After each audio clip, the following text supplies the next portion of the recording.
Good morning and welcome back to Mythic Championship IV from Barcelona.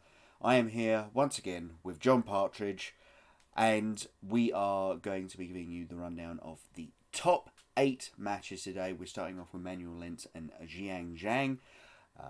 That is going to be Jund versus Thopter Sword, which I think is going to be an interesting matchup. Obviously, we did actually see the two decks fight in the run up to this, but we haven't seen these two players on camera against each other yet this tournament. So this is going to be a really interesting one.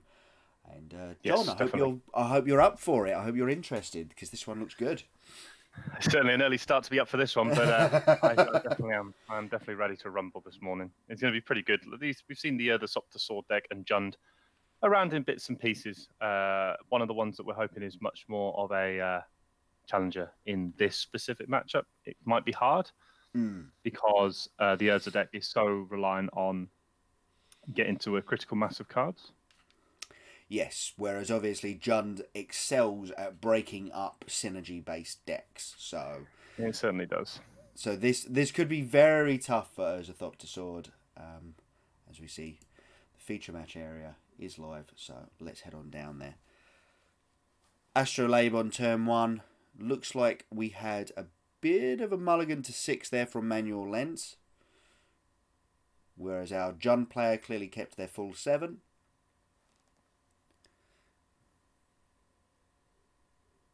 Inquisition of Kozilek. Let's have a look at that hand. There's two Urza Lord High Artificers that Oh, you wow. cannot take with that Inquisition of Kozilek. An Astrolabe, and then a Nihil Spellbomb. Obviously, it has to be said the Nihil Spellbomb's looking rather good in the main board in this tournament, given Yes.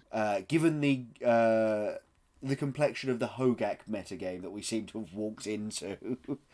Yeah, and I think that's an important thing to remember is there are a huge number of Hogak decks running around this Yes. week. Well, when we say a huge amount, we'll remind the listeners that we had a 21% field of 21% metagame share for Hogak on day one. Yep. We had a 24%, so increased on day two, which is Yeah. mad. Yes, yes, it is. It's completely crazy. I haven't seen anything quite like it before. We see here Manual Lens is precisely one land away from dropping that Urza onto the Right. battlefield, but with not a great deal to do with it. I don't necessarily know as that's going to be the plan here. Unfortunately, it doesn't look like Manuel's hand's too well set up against this, because Inquisition doesn't do anything at this point. He does have No. a Tarmogoyf, so you might be interested in just getting that into play. Yep, just put a beat stick on the table and hope that you can beat down faster. That looks like a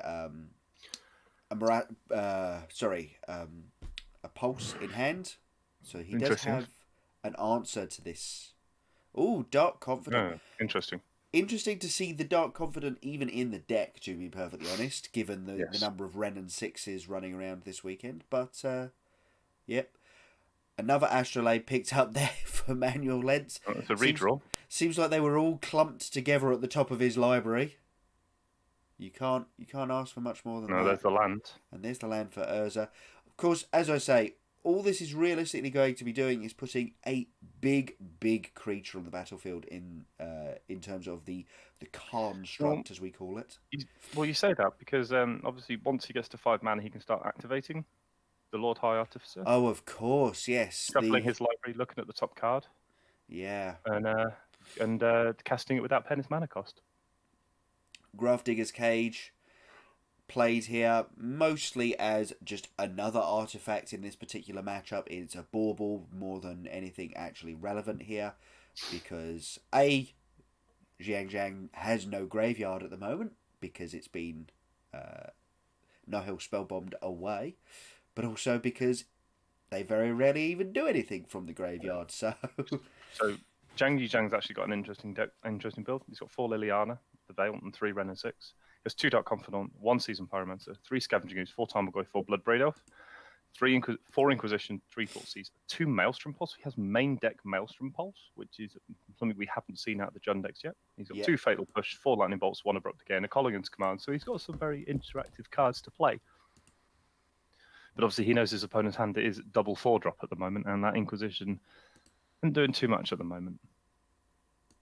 Yes, absolutely. Absolutely. Let's see, a Wooded Foothills sacrificed here. I mean, let's be honest. Zhang Yizhang's life total is fairly unimportant right now because he has so much removal that does deal with the construct that comes off of Urza. He could afford to be expanding on his game plan whilst actually using his life total as a resource. Obviously, Dark Confidant means you have to use your life total as a resource anyway. Yes, yes. That is very much the truth of the matter when you've got a Bob in play. Mm-hmm. And as I say, Maelstrom Pulse there. Probably actually go after those... Mox Opal. I think it'll go after the Mox Opal if he casts it. That's Takes a pretty good... Lord High Artificer mana. That's a good shout. But you could also go after the Astrolabes, get 2 artifacts off the battlefield, and still turn off the Mox Opal for next turn. Yep, so it goes after the Astrolabe.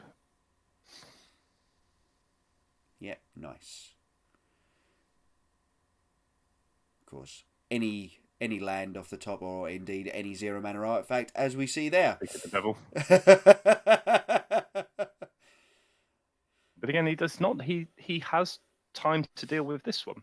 Yes, absolutely. The taking out the double Astrolabe actually makes it so that the construct is in fact only a 4/4 rather than a 6/6, Yes. which is kind of relevant here, especially against Tarmogoyf. Exactly, as we've been saying, there is a Goyf in hand, and another one picked up off the top after the Bob has bobbed into a land. The challenge that Jian Zhang has is that Bolt doesn't kill the Urza. No. There are only so many removal spells, indeed, in Jiang Zhang's deck. Play. Fair enough. I mean, that is a turn, right? Yeah, it certainly is. It's one way of getting the game over with. Yes. For answers to Urza itself, we have 2 Fatal Push. Abrupt and Abrupt Decay doesn't answer. Sorry, Fatal Urza. Push and Maelstrom Pulse. Maelstrom Pulse, yeah, those are the only 2 answers. And obviously, we've seen a Pulse cast already. So, main deck, there's actually not a great many answers to the Urza itself. Of course, if you just beat down and Word of Invention and can beat Manual Lent before he could start activating the Urza Lord High Artificer in any meaningful way. Doesn't really matter if you can't kill the Urza itself.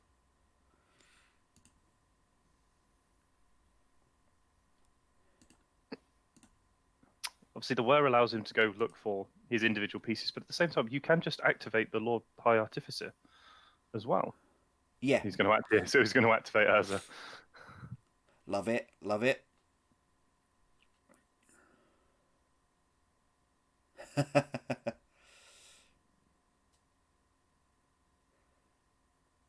Jiang Zhang clearly hasn't actually seen this activated before. Because you do cut the deck. It is a shuffle effect. Yeah. It's just weird in that it is a pre-effect shuffle, if you will. It's you're shuffling the deck so that no one can do things like set up cards on top of the library. There's no shenanigans like that. And we've actually seen a fair few cards coming out of WotC that do that kind of thing recently. Well, there's a piece of the combo. Interesting enough, though, I don't believe he can cast Whir and get anything out of his deck. Because of Grafdigger's Cage? Yes, that is a symmetric effect, isn't it? Oh wow, yeah, that would be a little annoying if he couldn't go and search up the second half of the combo and just go infinite there because he put the Grafdigger's Cage into play earlier. That is definitely going to be a shame if that comes back to bite him. Grafdigger's Cage. Creature cards in graveyards and libraries can't enter the battlefield. Players cannot cast... Yes. Oh no, it's creature cards, so you can still do it. It's fine. Ah, right, yes. Players can't cast spells from graveyard or libraries. Creature cards in graveyard or libraries can't enter the battlefield. So as long as you're not getting a creature with your word, it's fine. So you're obviously going to get the Thopter Foundry. And But obviously, Whir of Invention puts the thing onto the battlefield. It never touches the stack. So it's not like it's casting it from your library or anything like that. It just goes and puts it onto the battlefield. So, yeah, we could actually see next turn a Whir of Invention for the Foundry. And at that point, we see infinite Thopters, infinite life, and an infinitely large construct. But but the thing is, the Inquisition of Kozilek that's in hand does answer that. The Liliana, that's pretty good. Yes, yeah. If Jiang thinks to go after the hand with, Well, if he minuses the Liliana, or if he plus, actually he could plus the Liliana at the moment. Yeah. He theoretically also has the bolt for his own bob if he gets too low. Yes, I mean he is at 8 at the moment. That is something to be considered here. There is a relevantly low life total on his side of the battlefield. Going down, sacrifice either the Urza or the construct.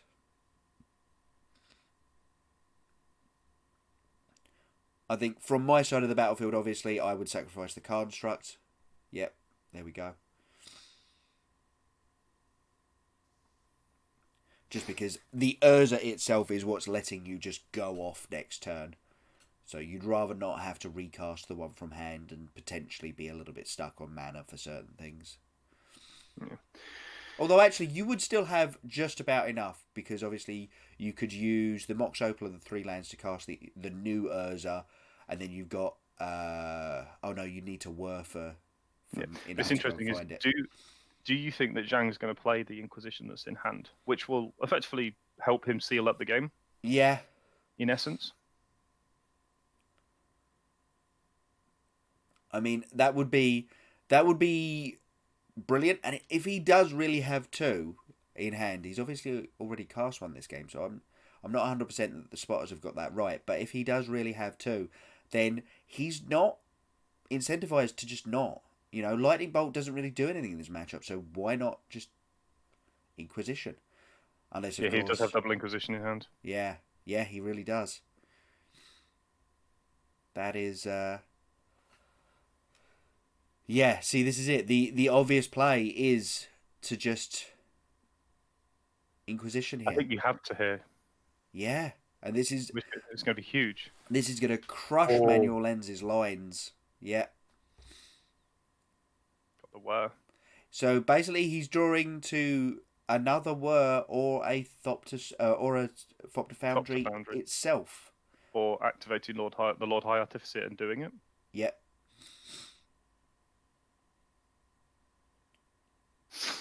Yeah, Tarmogoyf becomes 4 power. Yes.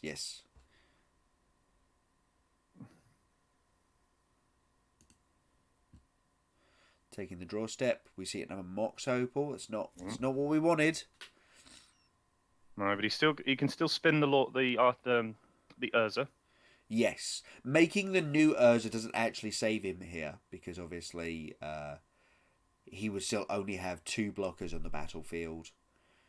He would be forced to block a Tarmogoyf and then put the Urza in front of something else, and then obviously probably lose the Urza to a Lightning Bolt, no matter what else he blocked. The thing is, it might just be like the bolt in hand's just lethal. If you make another Urza, the bolt's lethal. Yes. Because you get Bob and Bloodbraid Elf through. Yeah.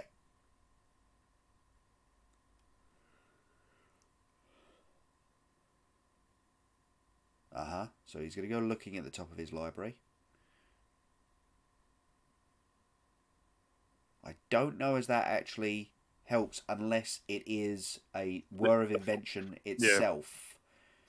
Because if it's a whir on top, he's drawing that in Zhang's upkeep and then can whir to find the Thopter Foundry and then go off in Zhang's turn. Just make infinite life. Yes. And so it wasn't a whir. Yeah, clearly not. And I should say, when I say go off here, what I mean is that putting the Thopter Foundry onto the battlefield with the Sword of the Meek allows you to create infinite 1/1 Thopters, gain infinite life, because Urza, Lord High Artificer, allows you to tap each new Thopter for blue mana and just keep the chain Can he going get forever. there? Let's see. Well, Oh, nope. Probably the concession. Yep, there we go. There we go. Game number 1 down. Ji Yang Zhang takes down. Game number 1. Jund 1 up over Thopter Sword. And it feels like it was interesting. Yes, it feels like very much that game was, a couple of plays different, and the game just went a completely different way there.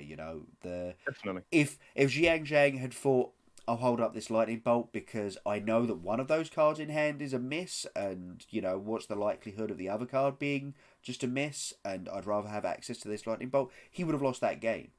Whereas he went for the Inquisition of Kozilek, which actually allowed him to pull out the win there. So no, very, very interesting first game of the day. So hopefully we'll see plenty more of them. Obviously, we are doing the 2 pre-board, 3 post-board setup for the top 8. So we will see another pre-board game with the Urza Thopter Sword deck back on the play, and then we will go into our sideboard games after that. And as such, we'll probably be discussing the sideboards when we get to that stage, as opposed to now, which has been our method of doing it recently. You've got another pre-board game, which is one of the really interesting things when you get to the top 8 of these championships, is because it suddenly goes from a best of 3 to a best of 5, and they've done it as 2 pre-board and 3 post-board games, which is really interesting. Yes, yeah, as opposed to like 1 pre-board and 4 post-board or anything like that you could do. Yeah. What do we see out of the list? Is there anything that we think that the Urza Thopter Sword deck was kind of missing there? That if he'd hit it, it would have been a lot better. Obviously, other than the Thopter Foundry. Drawing 3 Astrolabe probably didn't help. You think? Yes, they replaced themselves, but it's sort of like if that had been any other spell towards the combo, then you would have found that it had got to a point where he might have been able to combo off. Obviously, the double Urza was a little bit frustrating because he couldn't deal with the first one. Yeah. So it was just one of those ones where it was kind of like, well, we can't put ourselves in a position. It might have also been maybe correct to sacrifice the Urza because you have another one in play, because you have another one in hand, and then you get 2 constructs. Yes. Yeah.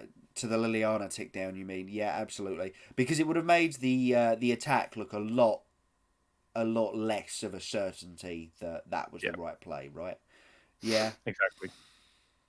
I can definitely see that one being being something that maybe we should have considered when it was being played. I have to say that the deck just looks really interesting. There's actually a Spine of Ishtar in this Urza Thopter Sword deck. I don't know if we've seen that very much, but it's definitely a nice... When you've got infinite mana, as long as you've got some way of sacrificing it, say something along the lines of a Goblin Engineer, agreed, you could just start really churning through your opponent's permanents. Yeah, and that's the thing, is you get the velocity through. Yes. And the Jund was able to assemble that velocity enough to get through that game. No, absolutely. And as such, it put a really nice clock down, and then also has the ability to start breaking up the combos. Right then, we're back down to the feature match area for Ulf Severin's Tron list, as we see here. A very, very nice Tron 7. Have to say, Forov has been mulliganing a lot of hands this weekend. Nice to see that his first one on Sunday didn't have to go that way. And let's put it that way. He mulliganed a load of times and still made the top 8. Yeah. Just I really think that, as I said yesterday, just the heavy mulligan plan from Tron players is very much the right way to go. You see it from the best Tron players that they will mulligan very aggressively. Up against David Mines on Jund. So the two Junds are in the feature match area right now. And Inquisition of Kozilek taking away the map to stop the turn 3 Tron that was very much threatened there. Well, we're going to see another one to try and strip the hand apart. Yep, and we see here he's going after the pieces to put together the Tron lands as opposed to any of the payoffs, because obviously we saw there that For Severin has 2 payoffs in hand, in fact, in both Walking Ballista and Karn Liberated. So not much point going after those when you could just take away the ability to find Tron. Although I will say I think he's found it naturally. I could be wrong. Yeah, and I think it's one of those things where the Jund player seems to be in a good position, but again, everything can go wrong at some point if the Tron player just finds the 3rd Tron piece and just goes, well, now you're dead. Yes, yeah, absolutely. And that is honestly the worst feeling when you're playing against Tron. You're like, oh, I'm going to play this really complicated game of figuring out how I'm going to stop you getting to Tron, and they go, yep, I still got there. It took me a little longer, but I still got there. Ooh, interesting. Now we might see the Liliana. No, we're going to see a pass of the turn and a hold up of Assassin's Trophy. Do that in your draw step. That's interesting. Very interesting. Yep. No, considering we saw yesterday a match that was won by, I think it was even For Severin on Tron, that was just that was lost off the back of the Jund player putting a Renin 6 into play rather than Assassin's Trophying the 2nd Tron piece. Even though they knew that there was no 3rd Tron piece in hand when they had started the game, it was very much lost off the back of this. Well, you didn't cast Assassin's Trophy on a Tron piece, and so you died. So we see David Moyens here clearly taking a lesson from something along those lines and going, no, I'm not going to fall prey to this. I am going to make it so that you are going to have a really hard time playing any sort of Magic here. Yes, agreed. Now you have to find 2 Tron pieces, and I know I've stripped your hand of both ways that of one of the ways that you had to definitely find them, and a cycling ability. So, no, very, very conservative play from the Jund player here, but I don't think that's necessarily inappropriate given the complexion of his hand versus Forov's. People Livingstone is obviously a nice little bit of insurance here. Yes.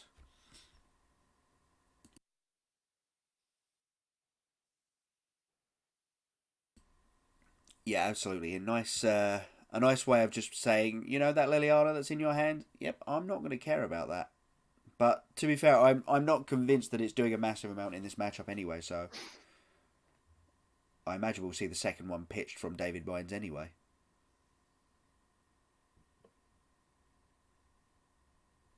Yep, there goes Karn Liberated and Liliana, putting 2 Planeswalkers in the graveyard, which is pretty funny.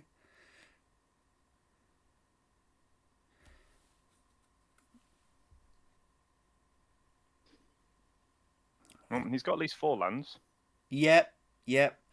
And this is the other thing that we have sort of been saying. The Tron players will eventually get to cast a lot of their stuff just by playing lands, especially considering Assassin's Trophy and Ghost Quarter knock your opponent off of specific lands, but given the number of basic forests in For Severin's deck, it's never going to knock him off of lands, period. Yes. Agreed. So, yeah, I think that is definitely a failing at the moment of David. He has not put anything like a clock on For Severin, and that's just allowing For to just develop his game plan here. Yeah, and now he definitely needs a removal spell. Yes. I mean, I wouldn't be against down-ticking this Liliana, actually. Yeah, you lose the Liliana, which is fine. But then you get to play either Tireless Tracker or a... Looks like he's going for the Renin 6. Yeah. The reason you can't go for the Tireless Tracker play is it will die with no value because you have no fetch land. Yep. So he's going to Renin 6 and he's going to get back that fetch land. Yes. And having put the Renin 6 at 4 also means that if Forov wants to kill the Renin 6, he either has to give up the Walking Blister or spend all of his mana pumping it. Yes, but the Ren and 6 can go this turn with a simple pump to the Walking Ballista. Yeah, but And it as still I leaves say, the that Ballista at 2, but then that doesn't kill the Liliana if she down ticks next turn. yeah, and it also means that your mana's locked up for the turn. Yeah. Which it's not nothing. It's not amazing, but it's not nothing. If you kill one of whichever planeswalker you kill, you will likely lose your Ballista to the other planeswalker. Okay, going after the Liliana instead, knocking her down to 2. Probably shooting her twice. Yeah. Oh no, only shooting her once, just so that she can't Minus. She can't minus here. That I like that play actually. That's really nice. Yep. That's a Tarmogoyf. It's obviously not ideal. Nope. The tireless tracker is also a little bit of a problem here because, I mean, what you want to do is be able to go tireless tracker, crack that fetch land, but as soon as you crack the fetch, the Walking Blister's probably going to shoot the tireless tracker.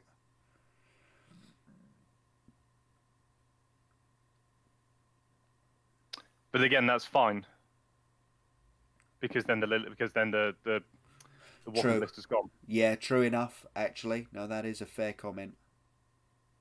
If you lose the Tireless Tracker, he loses the Walking Ballista. Yeah. Which isn't the end of the world. We're going to see a plus here. Empty the hands. Probably Goyf going away. Yeah, I agree. Yeah. It's just a beat stick. It's a good beat stick, but it's just a beat stick. Yep. And here we see the tireless tracker coming into play. I'm imagining we're going to see crack the fetch now, force you to use that Walking Ballista, and then buy the fetch back with Ren and 6. Yeah. Yes. This is as you say, put 4 off Severin in a very tough spot here.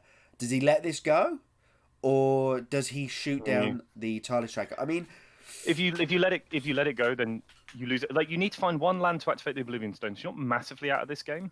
But again, the Oblivion Stone will kill your Walking Ballista, so you're still in a rough position right now. Yes. So but then we get into the discussion we were having yesterday, where it's which top deck's better, the Jund deck or the Tron deck. Yeah, I like this because you want to crack that O stone at some point. So you just don't want to give David Mines the clue, because oh no, that would actually die to the O stone as well, wouldn't it? So it wouldn't matter. Oh no, he'd have 2 lands up here if he fetched shocked, so he'd be able to crack it.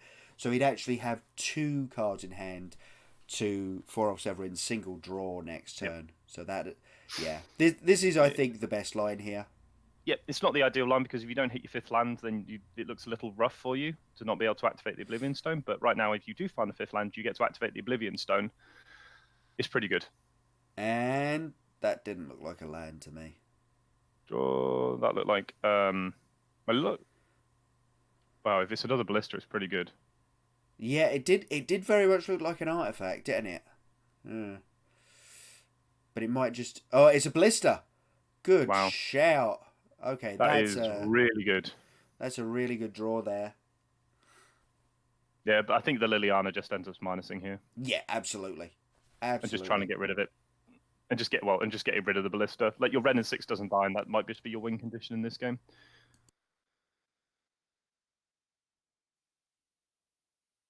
Yeah, absolutely.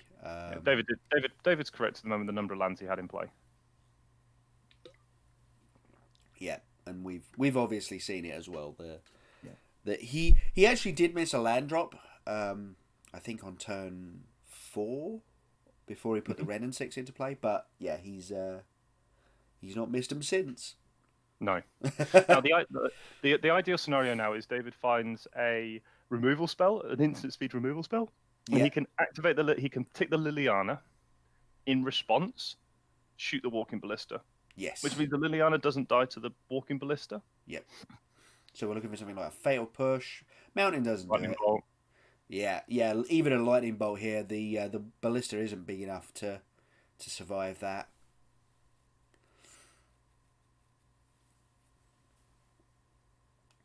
Yeah, I see. Yep. Down tick the Liliana. Walking Ballista's going to shoot Ren and 6 so that you can't ultimate it. Not that the ultimate's doing a massive amount at the moment. especially with a Relic of Progenitus in play. Mm-hmm. But again, it's one of those weird positions where the Jund player is still in this, but not winning it yet. Yeah. Although, again, the Tron player hasn't achieved Tron yet. The work that David Moyens did has actually stuck, which honestly shocks me given the number of times I've played Tron, disrupted them, and then they've gone, yeah, natural Tron, don't even worry about it. Yeah. That was a new Tron piece, though. Tower. Yep. Nice. So that's now O-Stone online. Yep. And that's actually the second tower, which is really good because having had one of the first towers destroyed, it means that it's normally going to be the harder of the two pieces to find here. That's rough. That's a tireless tracker. But again, it's... Yep. That's good times. Good times for David Moyens there. Land, clue.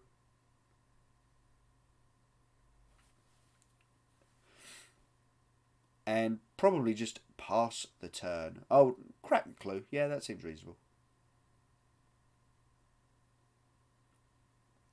Because you can sit on this fetch land. Yep. Yeah, this is it. You don't want to fetch now and let for O-Stone in response. So you're just going to tick the red and 6 up on nothing. Oh, and a BBE big draw there off of the clue. That's is going to be so good. So it's interesting. So he's going to put the counter onto the so you sacrifice it now in response. Yeah, because the O-Stone can't be cracked here. No, having had this 4-mana tapped. So go and get your land now while it's all tapped out. Yeah, and make it an untapped one so that you can crack the clue in a minute. No, this is really tight play from both players, and obviously you kind of expect that in the top 8 of a Mythic Championship, but it's still nice to see them doing exactly the right timings of absolutely everything here. I couldn't quite see. Oh, Ancient Stirrings. Ooh, that's actually kind of unfortunate because you definitely want to cast that, but if you don't hit a land, then you don't get to keep up the O-Stone next turn, which you kind of want to do. But if you do hit a land, then all you're hitting is a land. And unless it's third piece of Tron, that isn't what you want to be doing. You want to be finding those payoff cards.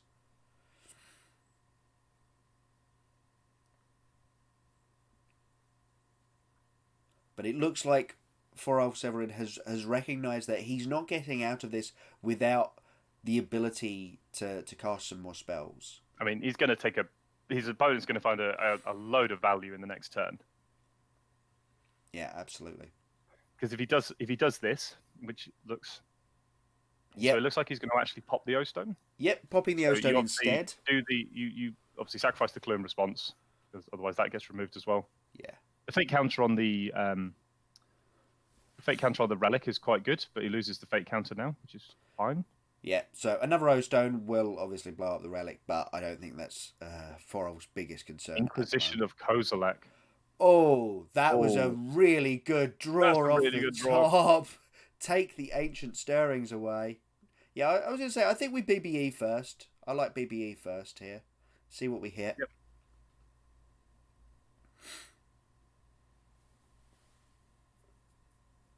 Well, Thoughtseize, you instead.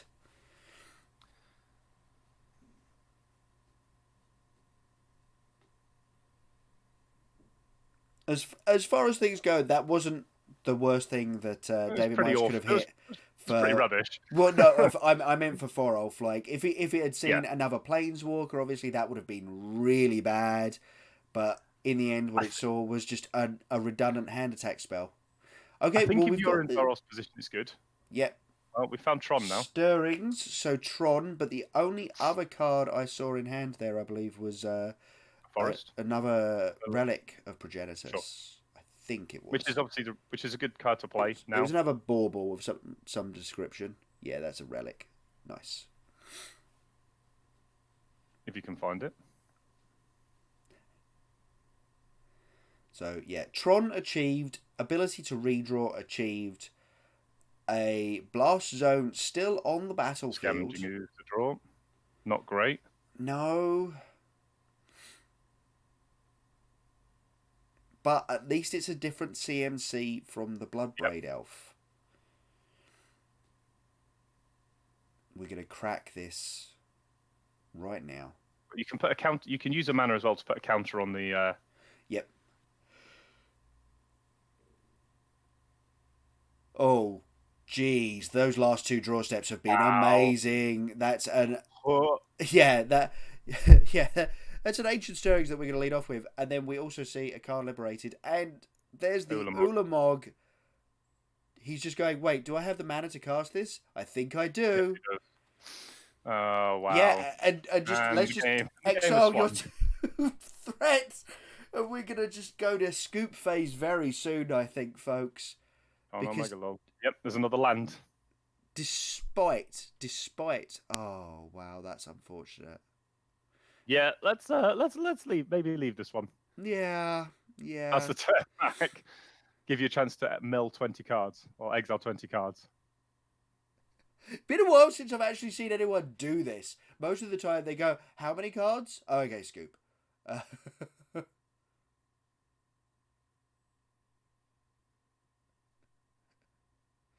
Oh, Wormcoil Engine as well off the top. What?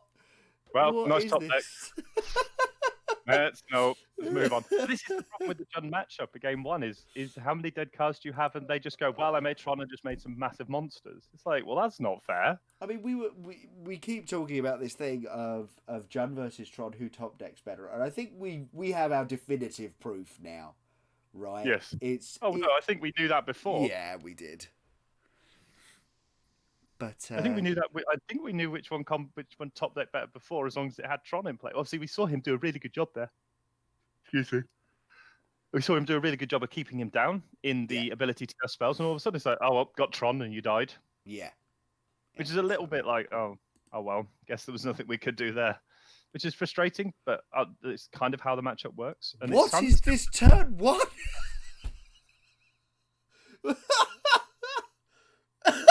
It doesn't do anything yet. No, it doesn't, but that is a funny turn 1. Yeah, and it's a very interesting keep here because he's got Tarmogoyf, Bolt, Maelstrom Pulse, 3 lands, and a black card, which is Dark Confidant. No, yes, it is. Yeah. It's not a great opening hand here for Jiang Zhang. No. But that was pretty funny. I was going to say, we probably see at least one of these baubles cracked because you still have Metalcraft online, even if you crack there, and then obviously in his upkeep draws and then draws for the turn.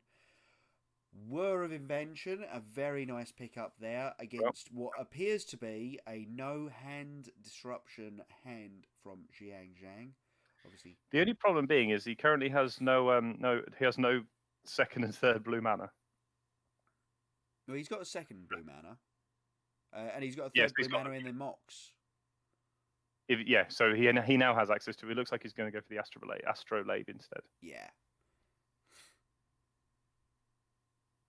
And cycling through the Astrolabe to play another Astrolabe. That's been really nice all weekend. Every time I've seen it. Mm-hmm. So Astrolabe can make snow mana, so we're going to use the Astrolabe to make another Astrolabe. Ooh. Yep. Just big setup here from Manuel Lentz. He's just put basically his entire hand on the battlefield on turn 2. The only thing in hand really is a land and then the ability to go and find everything else in his deck. Yep. Wants to just give himself the opportunity to check what it is he would be drawing next turn before choosing to fetch away whatever it is on top. Hopefully we'll see him shuffle past it and maybe we can get an idea of what it was. No, it doesn't look like he's gonna give that to us.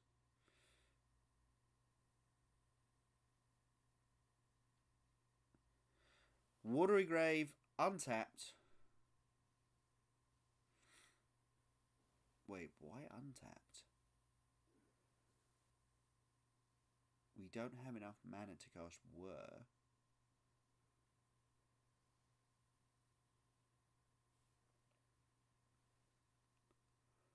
for anything reasonable. Well, actually, we don't have enough mana to cast Whir, period. We don't have the triple blue here because the Mox Opal and the other blue source are tapped, so I don't really... Oh! Of course. It's the black mana that we're looking at here. Nile Spellbomb. We're going to crack the Spellbomb and draw an extra card. Yeah, he's just cycling through his baubles here. Yeah, he just drew like 3 cards this time, basically. Wow, that's powerful.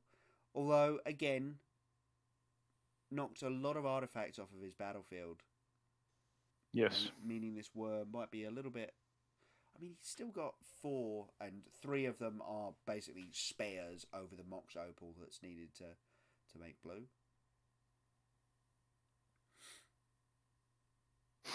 Here we go. This has got to be the Whir turn. There's nothing else going on. I mean, maybe you crack the Mind Stone, but... Yeah.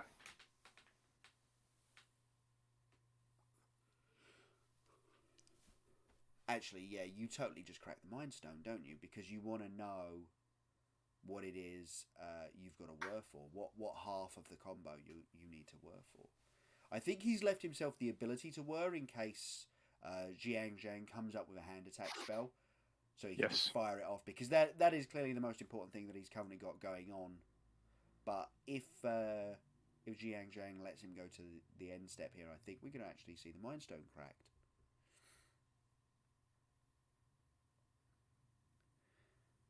That Goyf is actually only a 2/3 at the moment. There's a land and some artifacts in the graveyard. Yep. And then we see the cracking of the Mind Stone. I love the look of this Thopter Sword deck. It's very good. It's so much fun. Oh, and we're even going to see the Whir of Invention here on end step. I don't hate that.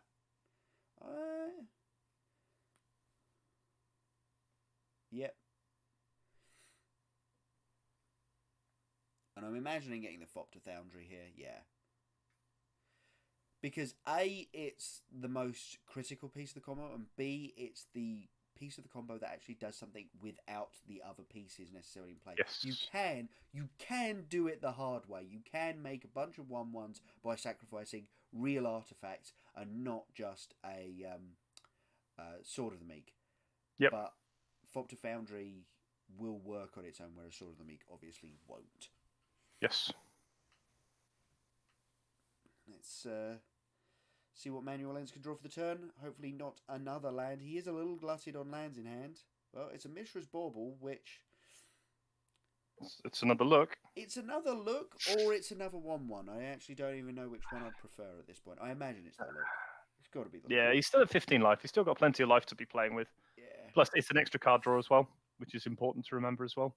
Yes, yeah, absolutely. And I imagine he's going to do the trick again of building himself with a fetch land in play so that he can have the pseudo scry effect, as we call it. The ability to look at the top card and then decide whether or not you're shuffling it away. Exactly. Which, pretty powerful thing to be doing, actually. I've certainly enjoyed doing it in the past.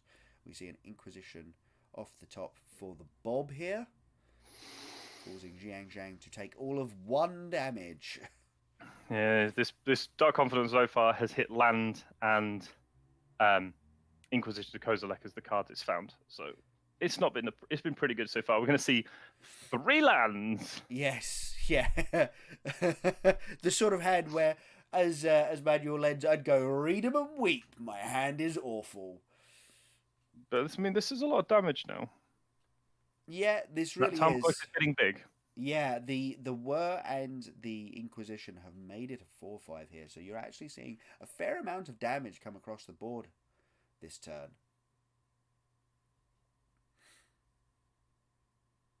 Maelstrom Pulse is available to Jiang Zhang. Yeah. Are we going to see Thopter Foundry taken out? Thopter Foundry is pretty good. Yeah, I like targeting the Thopter Foundry, I guess, as well. Because if he finds a Goblin Engineer, you can deal with that. Yep. Because it's not haste. No, it needs to tap. Possible bolts. Yeah, exactly. And what else are those bolts really doing other than going to the dome to end the game at some point in the near future? And you're a Jund deck, you don't care about that. You're going to have a Goyf on the battlefield. Yeah, Thopter Foundry is going away.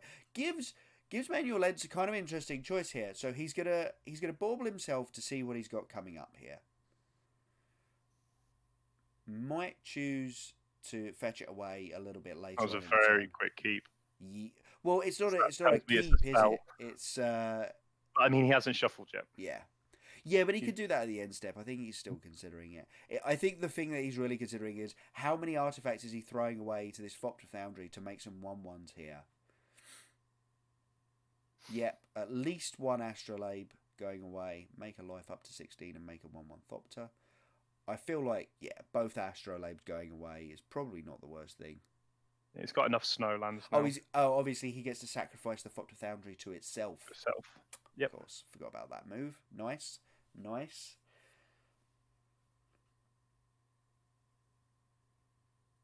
In Chump?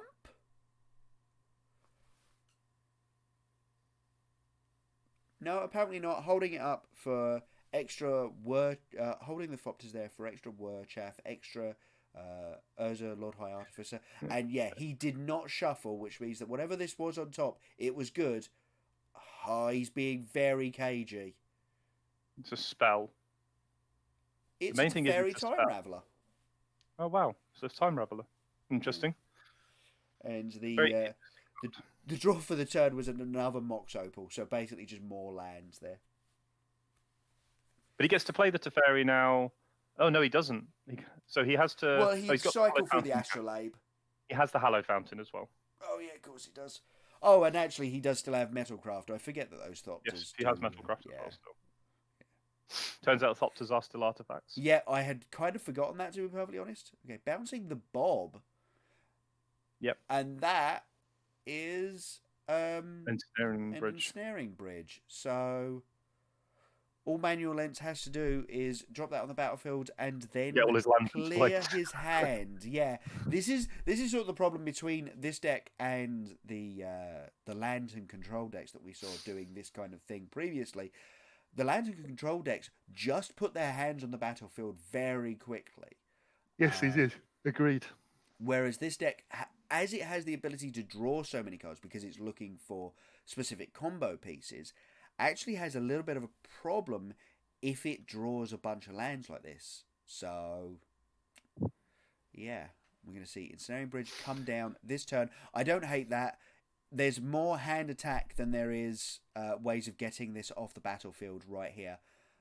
And amusingly, there's 3 cards in hand for Manual Lens. Yes. That Tarmogoyf being a 4-power creature is definitely to its detriment at the moment. Certainly is. Land. Bloodbraid Elf can attack, though. Bloodbraid Elf can indeed attack. And that seems like a pretty good place to be starting off, I think. Yep, I had against that. Which kills the Teferi, which is obviously important. How does Cascade work with Teferi?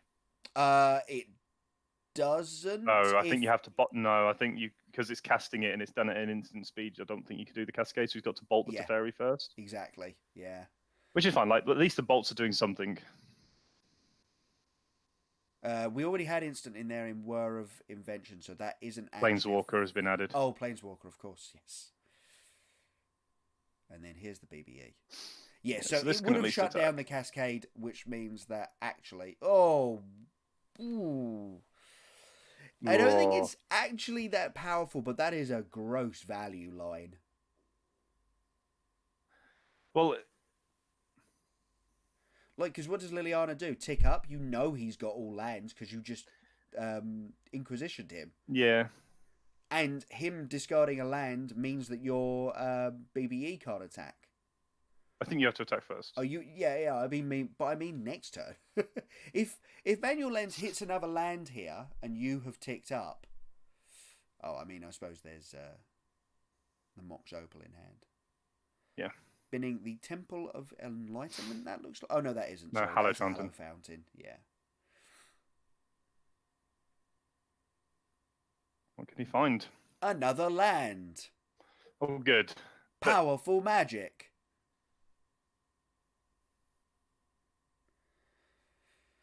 Yep, send the Lily.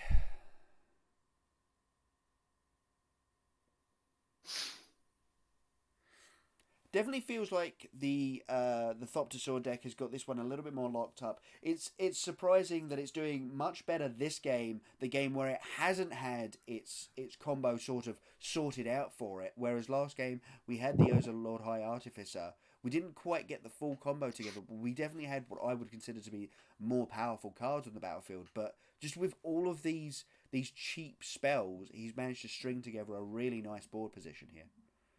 We see Bob coming back. Yeah, and it's actually interesting. Jiang Zhang has probably the most number that we've seen main deck ways to deal with an Ensnaring Bridge. He has 4. Yeah. And he's used one of them already. Liliana ticked back up. Both players binning. Effectively lands here. Yeah. Ooh, Goblin Engineer. Now, obviously, as you say, doesn't really help him get back the Foundry because there is still another bolt in hand. There's also a Fatal Push now as well. Oh, but you probably want to hold the Fatal Push for the Urza that may appear at some point. Yep, try and find a fetch land and have Fatal Push available. We're going for this Goblin Engineer. I imagine just putting a Sword of Meek in the graveyard and hoping that your Thopter Foundry, you get to pull it back next turn. Obviously, you're pretty convinced that that's not going to happen. Yep, Sword of the Meek in the bin. Good times.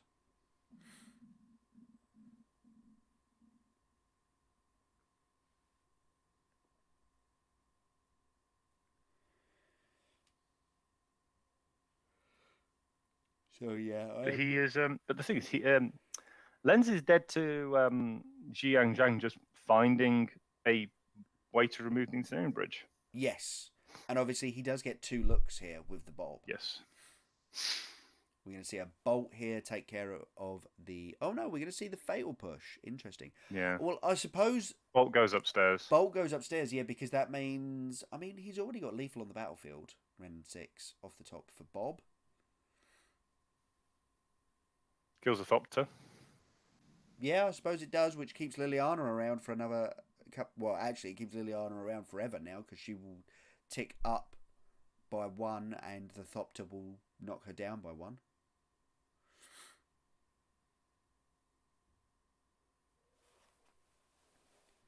The nice interplay between Thopters and Ensnaring Bridges. I do quite like that.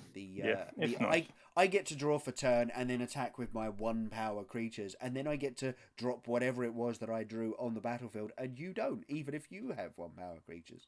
It's quite a nice little thing. I think they're just getting a life total discrepancy sorted out here.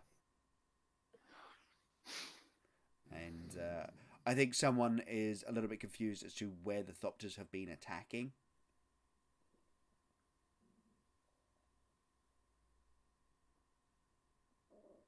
Nope, still no answer to that Ensnaring Bridge there. We see a mountain off the top after the Bob bobbed into a Ren 6. So...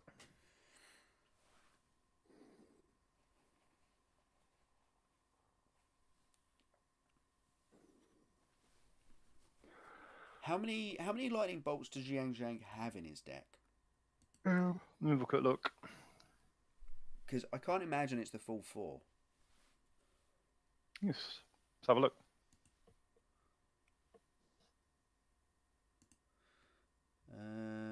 He does have the full 4. I take it back. There is a line here where he just has enough time, and Manual Lens doesn't kill him, and he finds the last 2 lightning bolts.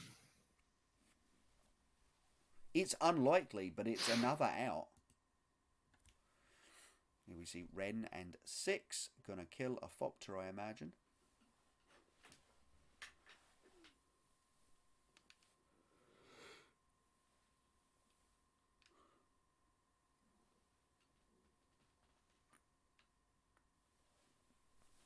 Yep, there we go. Obviously, this is actually a little bit awkward because it means your Ren and 6 can be attacked by that Thopter and not be allowed to kill it anymore, but I think that's a very small price to pay. You'll have Ren and 6 ticking up to bring you lands back from your graveyard that Liliana put there by her ticking up, and Liliana would then be under 0 pressure. Big draws. Couldn't see it. No, it wasn't a slam. No, absolutely not. Of course, I think because Manual Lens is still in a relatively tough position here, because the Goblin Engineer going away does rather stop anything that he's put into motion there. Yeah, we're going to knock down Wrenn and 6, so the Wrenn and 6 can't just freely kill the Thopter. Yep, it was another Snowland. That's unfortunate. We see an Inquisition off the top for Bob, for Jiang Zhang into hand. And Raging Ravine. No. Still doesn't get through Ensnaring Bridge. Nope. Its CMC is 0, but its power certainly isn't.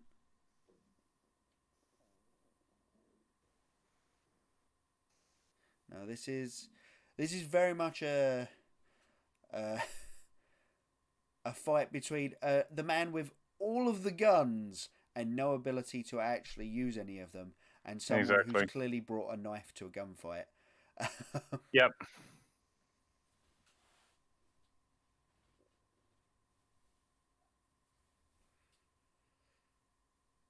Untap. Draw. No slam. Probably not a Thopter Foundry then. We're going after the Liliana this turn. Nope, it was just a steam. Oh, wow. Wow. Oh, man. I think Manual Lens here is just sitting here going, okay, could Bob just kill you? It's a hero for Sylvain. There's another Wrenn and 6.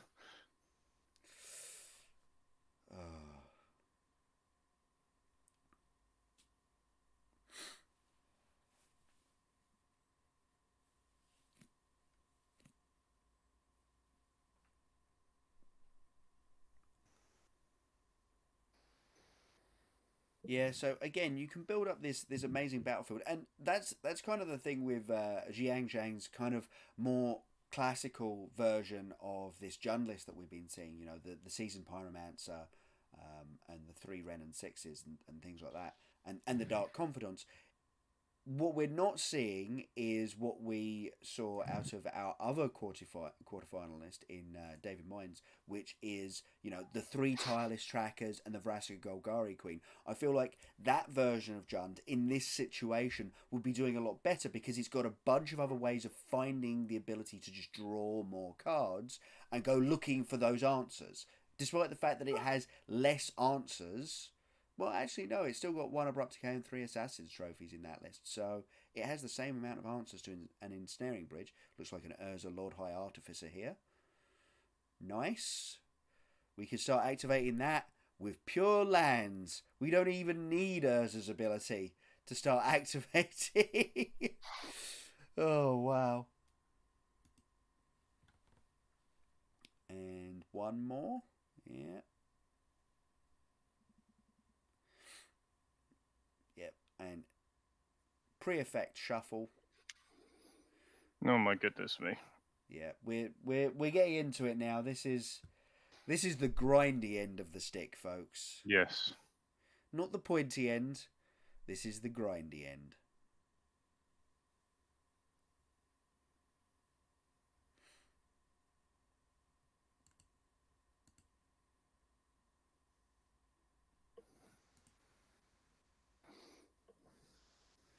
Off the top, it's another Astrolabe, which is another redraw, which is probably a land given Manual Lens's draws.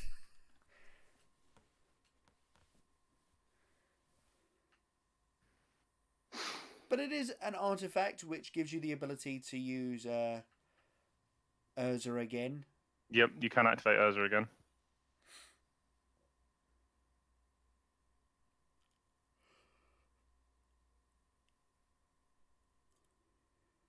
There's not a great many lands left in that deck, I will say that. No.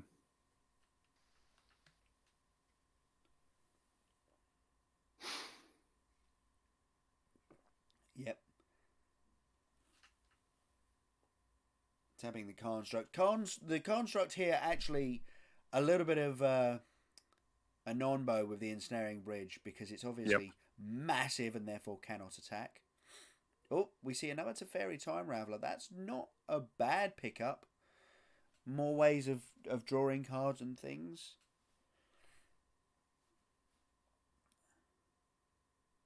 But actually, do you want more ways of drawing cards? Having just thought about it. No, don't. One card versus 2 cards doesn't matter. Yeah, especially if you bounce the Bob, obviously. And we've got another. Oh, we had a land in hand anyway. We were going back down to one card in hand for Manual Lens. So here we go. Here's the long game.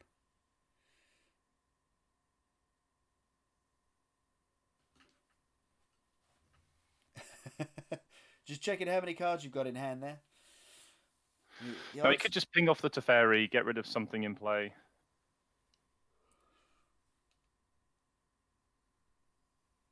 Oh no, he's going to get rid of Urza as the redraws, going with red and 6 and a lightning bolt there.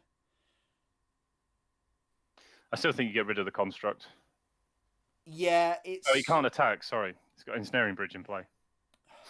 But the... Yeah, and I suppose... I was about to say, but Manual Lens has the ability to sacrifice the Ensnaring Bridge, but at that point, you've still got a battlefield full of creatures that are allowed to block it, so it doesn't actually matter, even if Manual Lens goes, surprise, it's gone!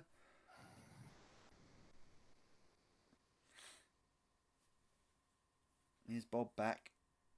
And we're going to discard. And the discard was a Spine of Ishtar. Oh, wow. That would have been a really good thing to have played. He didn't have enough mana. Yeah, but maybe he should have held on to the land That's that a he Mind put into Stone. play. Okay, well, that's another redraw then. Redraw. Yeah, maybe you just don't play out the Scalding Tarn then.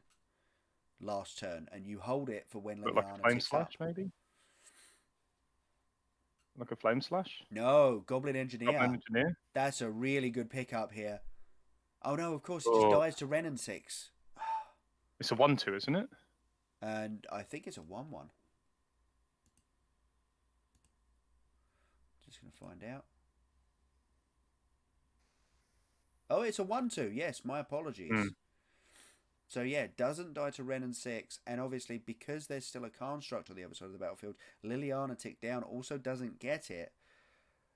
Jiang Zhang's got 2 looks at a removal spell here. Or something to kill the Ensnaring Bridge. Yeah.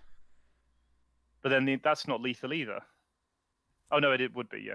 Yeah, I think it would be.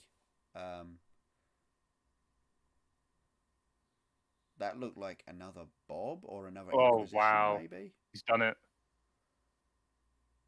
Well, what was it? I couldn't see.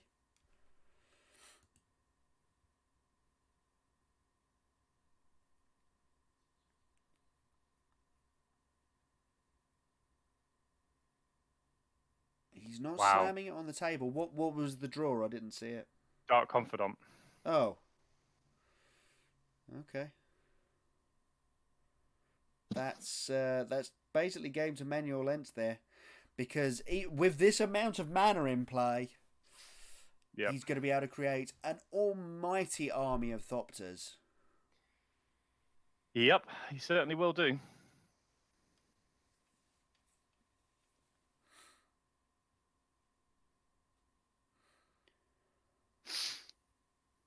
Tick down. Yep, I'll get rid of this construct. That's absolutely fine. It's never going to attack, and you're never going to attack, so it's never going to block either. And it's the life game that's going to be so important now. Yeah. Just pulling completely out of range of Jiang Zhang's battle plan of, I will find a way of dealing with this Ensnaring Bridge. Here's another Bob.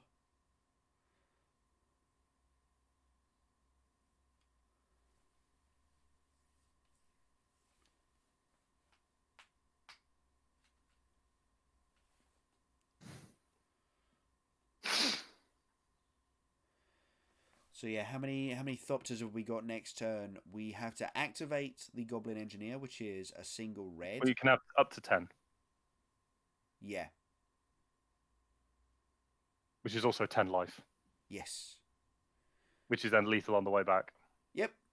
Even without the Bobs doing damage. So yeah. with no answer to this Goblin Engineer, it is just going to be game manual lens here. Mm-hmm. It's going down to the wire.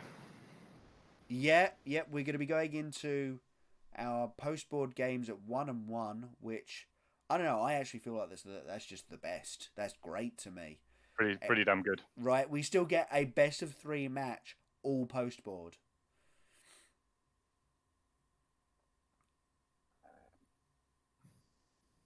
Right, just doing all of the safe things. Oh, Galvanic Blast is an okay safety net as a pickup. I don't think you're going to need it, but at the same time, it is a nice little pickup. I think Manuel Lentz here is trying to work out how many fetchable lands he's got left for the Polluted Delta and Scalding Tarn he's got on the battlefield.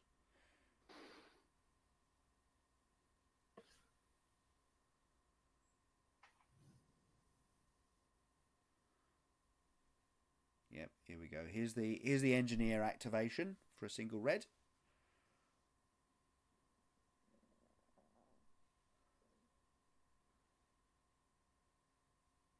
No. Permanents can't enter from... No. Why? I mean, I suppose he can do it at instant speed, can't he? He can do it at instant speed. Yes. Yeah.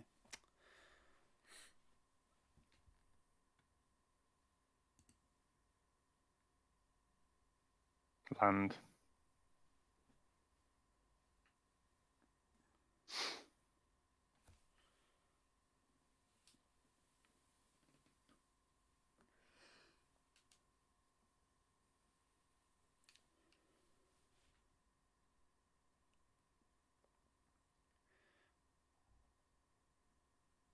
Zhang taking a quick look through the graveyard there, just trying to see if there's anything that he's missed, anything that he's worried about.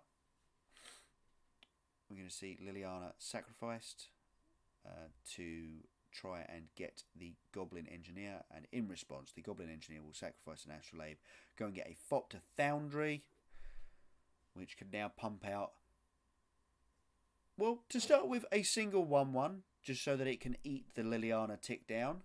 Sword of the Meek returns from the graveyard to the battlefield. And yeah, G.A. Jones like, okay, you've seen it. Yep, I've had enough. Yeah, let's move on now. Didn't get there. He just wanted to check to make absolutely certain, as I think we all would in the top 8 of a Mythic Championship. You go, yes. I'm not going to give you the free win just because I know that you've killed me. I'm going to make sure that you know you've killed me. And as likely as it is that you do know that you've killed me, I ain't giving it to you for free. So, no, I think that's a good plan there. So that was mad. That was insane. That was. Yeah, that was a really interesting game. Like, really tight back and forth. And then all of a sudden it just locked up and ground to a halt. And it was just, can Jiang Zhang find an answer to this ensnaring bridge before a way to find the Thopter Foundry is found by Manuel Lens. And in fact, he didn't even find a Goblin Engineer before this. It was just that Jiang Zhang had the answer straight away. Exactly. So here we go. We're back to David Mines and Forolf Severin.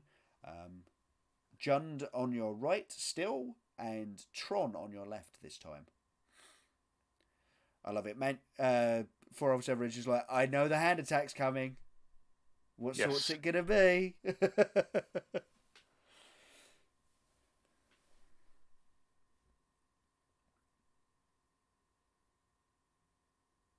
It's an Inquisition. Map, Dismember, Relic, Silvered Scrying, Tron Piece, and Forest.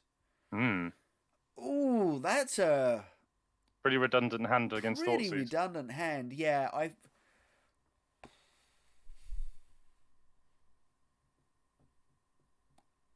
Maybe you just take the map and you're hoping that you have another hand attack spell for literally next turn.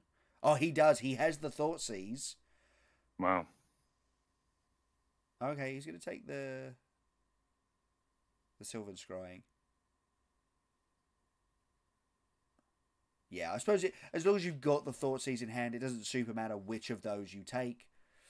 But you are taking Foro Severin off of the deterministic Tron on turn 3. Yes, exactly. So that's worth doing. I actually would have been more interested in taking the one of the maps just so that you with the forest as their way of casting the Sylvan Scrying, you want them to use that forest. You want them to play that forest so that they are delayed by another turn on getting Tron. Yeah. Yeah, we see a star was the draw for turn. Probably taking one of the two maps here, given that he did take the Sylvan Scrying in the first hand attack spell.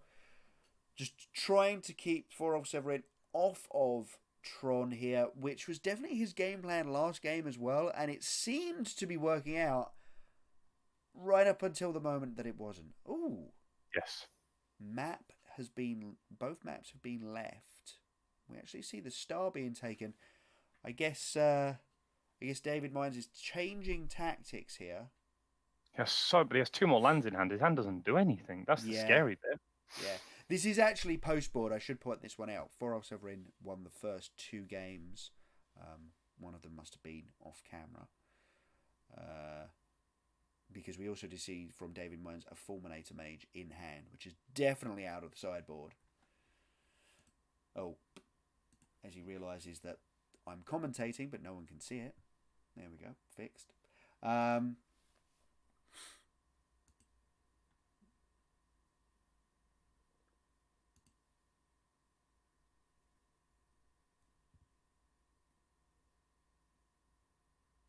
Yep, see free lands into Fulminator Mage, and he's just going to go and sack it for the Tron piece now. Wow, okay.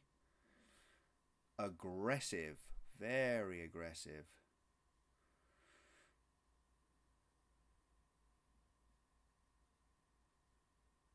Skoos and Goif in hand for David Mines. He's definitely going to have a clock this time.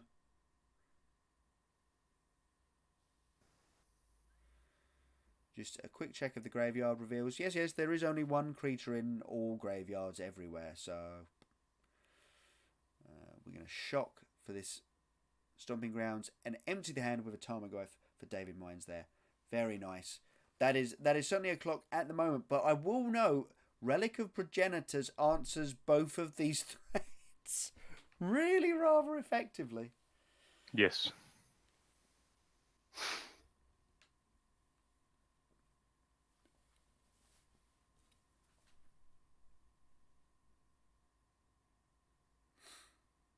And activating the relic just to clean up the graveyards there. Definitely something you want to keep an eye on and keep doing with a Goif in the opposing deck. Tron piece.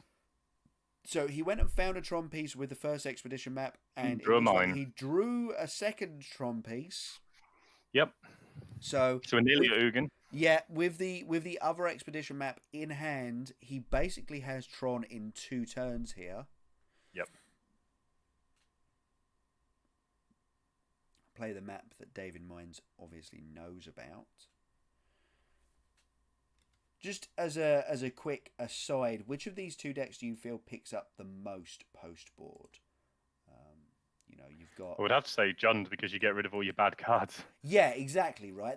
It isn't even that you get to bring in anything particularly impressive. It's just you get to take out things like the fatal pushes, and I would imagine even the lightning bolts probably come out. The abrupt decays almost certainly do. So you're just taking out all of these trash cards that you don't want clogging up your hand. Yep, not much point attacking. Oh wow, Ancient Stirrings as well. There's a Tron piece. We can have Tron. Just got it all here, has Forov Severin. It looks like this is going to be a very quick 3-game match here.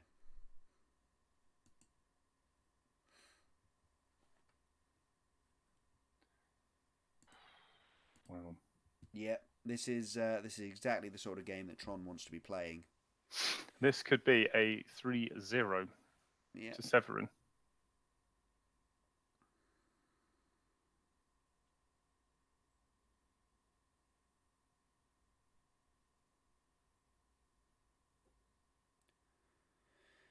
Yeah, and we see the Ugin already in hand there, despite the Yeah. ancient stirrings that could be used to go and find another piece.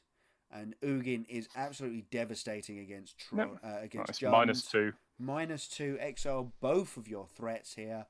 I still have a 5 loyalty planeswalker. Yes, there we go. Oh, the lightning bolts did indeed stay in the deck. I kind of like that. Looks like we're just checking life totals. Yeah. This is a little bit.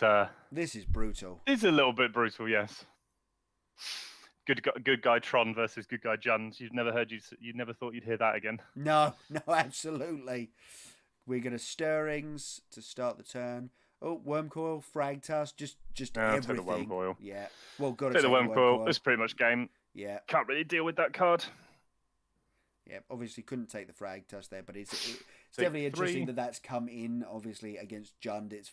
Jund has a real hard time dealing with that card. It was a real hard time dealing with this card, so, you know. Yes. The writing is definitely on the wall for David. It's a Baron Moore. We're going to cycle it.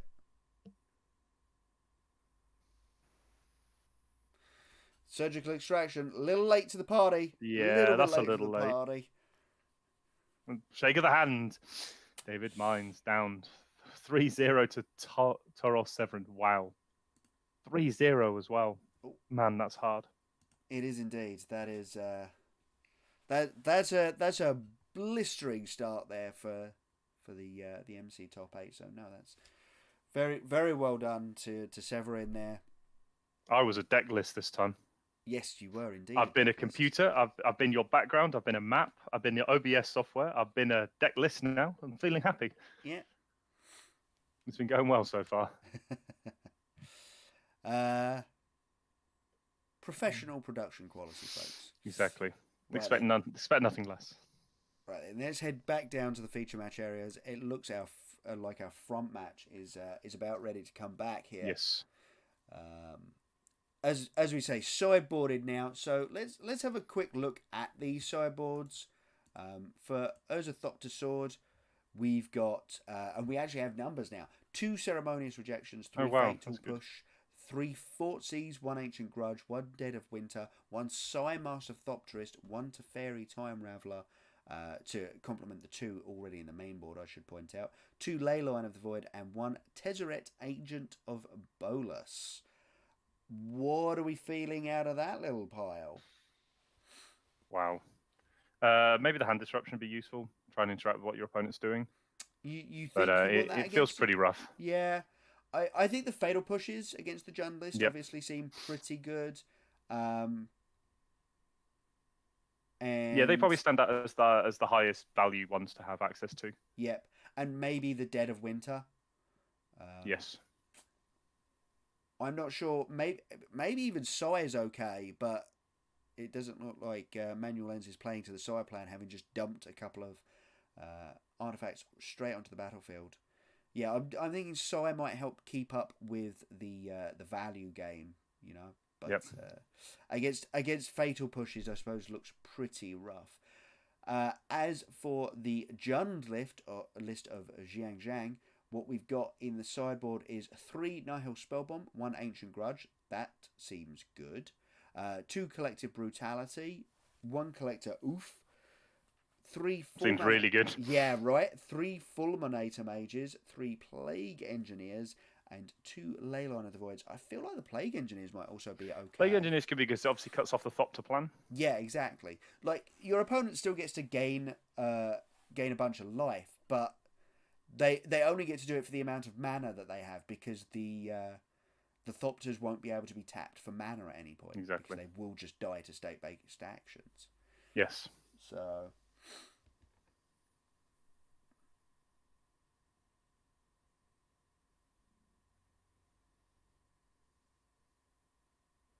It's not a bad hand, though, from Manual Lens.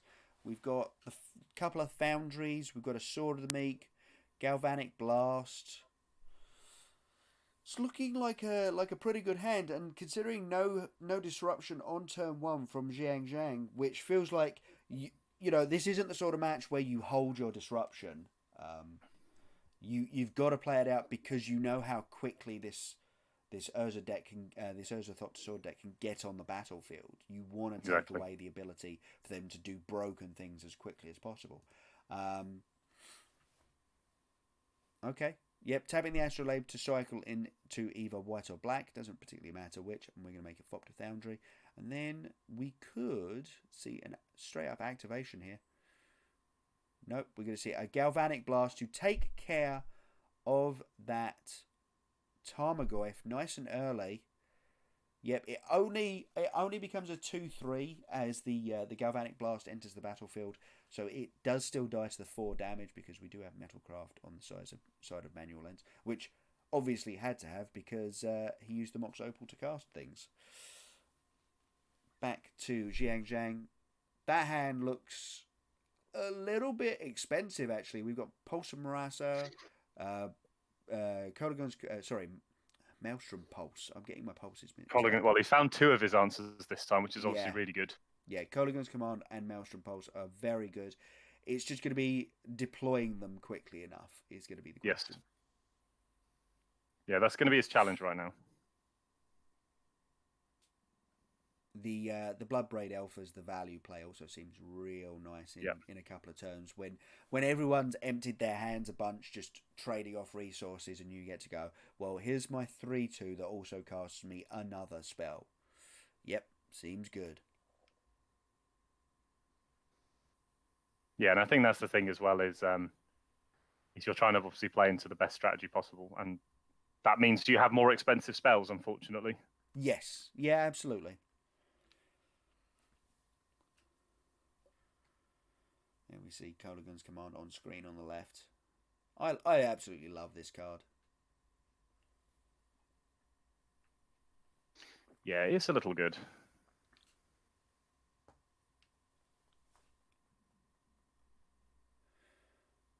Right then, what is the play here from Jiang Zhang? Well, it looks like we're just going to go with a little Scooze, a little bit of a Scavenging Ooze, get some clock on the battlefield.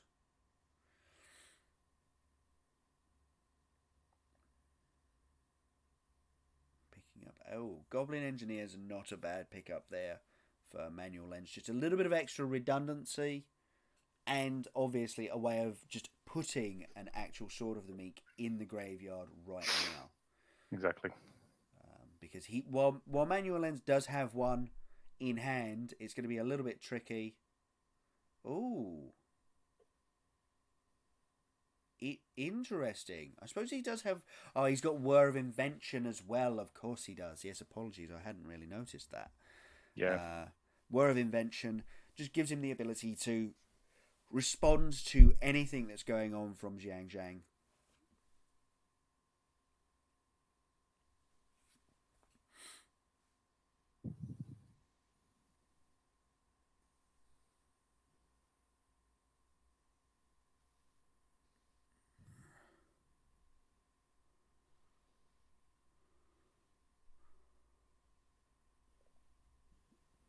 I wonder what he would be... I mean, he could very well be just going and getting another Sword of the Meek with Whir of Invention. Actually, just whir it onto the battlefield. But again, it's the ability to respond to anything that's the powerful play here with Whir. Maelstrom Pulse is obviously a sorcery, unfortunately, which means that if, say, this Whir of Invention was to go and get a Thopter Foundry, the Jund deck could not get the absolutely crushing 2-for-1 that is take both of your Thopter Foundries away. Yeah, just going and getting a Mind Stone. Just a little bit of extra mana. Obviously, he doesn't have Urza Lord High Artificer at the moment, which means that he's going to have to kind of do this a little bit the hard way. He's not going to be able to make the infinite combo quite as easily here, because the 1/1 Thopters aren't going to be making mana. No, sorry, he does have the Lord High Artificer in hand, and that's why he needs the mana so that he can cast it. Okay. I need to check these hands more closely. Hand cams are useful. Hand cams very useful, yeah. No, it's good because I think that just trying to put yourself in a position where you can attempt to apply the pressure, especially if you're in the Jund deck, you have to be applying the pressure right now because otherwise you're probably just going to end up just falling over. Yeah, when absolutely. he gets his things going. Like he's got so much power in hand right now, and also the Teferi Time Raveler. It's hard work right now. Yeah, I actually He's also quite got the like the Goblin Teferi Engineer as here. well. He has the Goblin Engineer as well. He does, yeah, I know. He's got it really sewn up. As I say, last turn he had the ability to put a Sword of the Meek straight in the graveyard there. Again, Scavenging Ooze is going to cause problems because it can eat the Sword of the Meek. Yes, exactly. Which is possibly why we're seeing the Teferi come down here to bounce this Scavenging Ooze. Obviously, he's also got the Colligan's command lined up, which is really nice as well. Yeah, Jiang's going to have to respond to this Teferi if he wants to use that KCOM. Though, yeah, but I mean, whether you, yeah, it's a hard one. Yes, he's going to use the Colligan's command now. Shatter the Foundry and make you discard, I think, is going to be the line here. Yes, agreed. But he is just going to bin a Sword of the Meek, which isn't too bad. We're going to see the Thopter Foundry sacrificed there to at least get a little bit of value out of it. Obviously, you don't want it just dying to this Kolaghan's command. Oh, we're actually going to see the Goblin Engineer going in the graveyard. That's weird. That's really interesting. Yep, we're going to bounce this Scooze. No response, no eating of anything, which is kind of unusual. But I suppose it does mean that you get to leave that fetch land uncracked and go and get a dual land, but not have to shock yourself for it.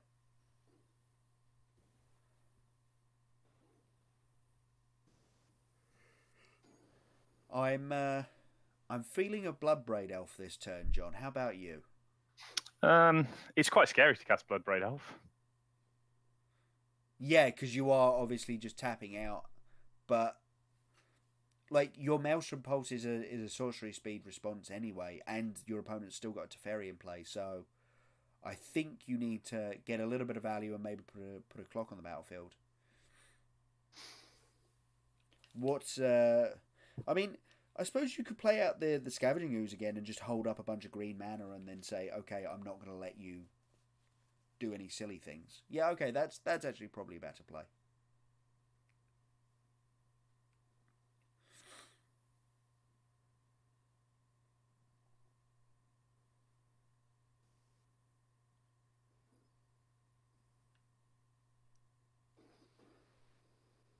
Another Astrolabe into hand for manual lengths there. He likes these redraws, doesn't he? Yeah, right? I was just thinking that. Len certainly enjoys his redraws in this game today.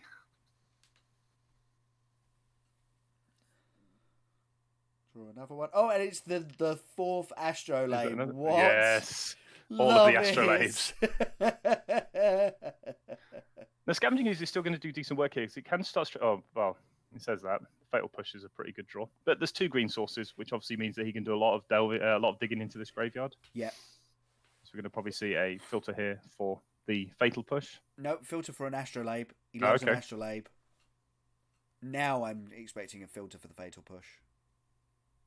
Well, he has all the combo lined up in hand. So I think that the Scavenging Ooze might just eat the graveyard here. Yeah. Oh, no. So he's got... Oh, wow. So he sacked it off instead. Yeah, I think you just get rid of the Goblin Engineer.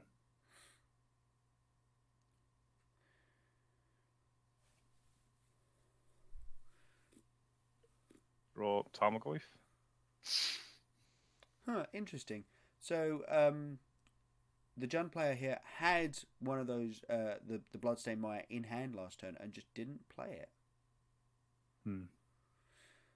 I'm wondering if he was just setting up for potential Liliana of the Veils in the near future.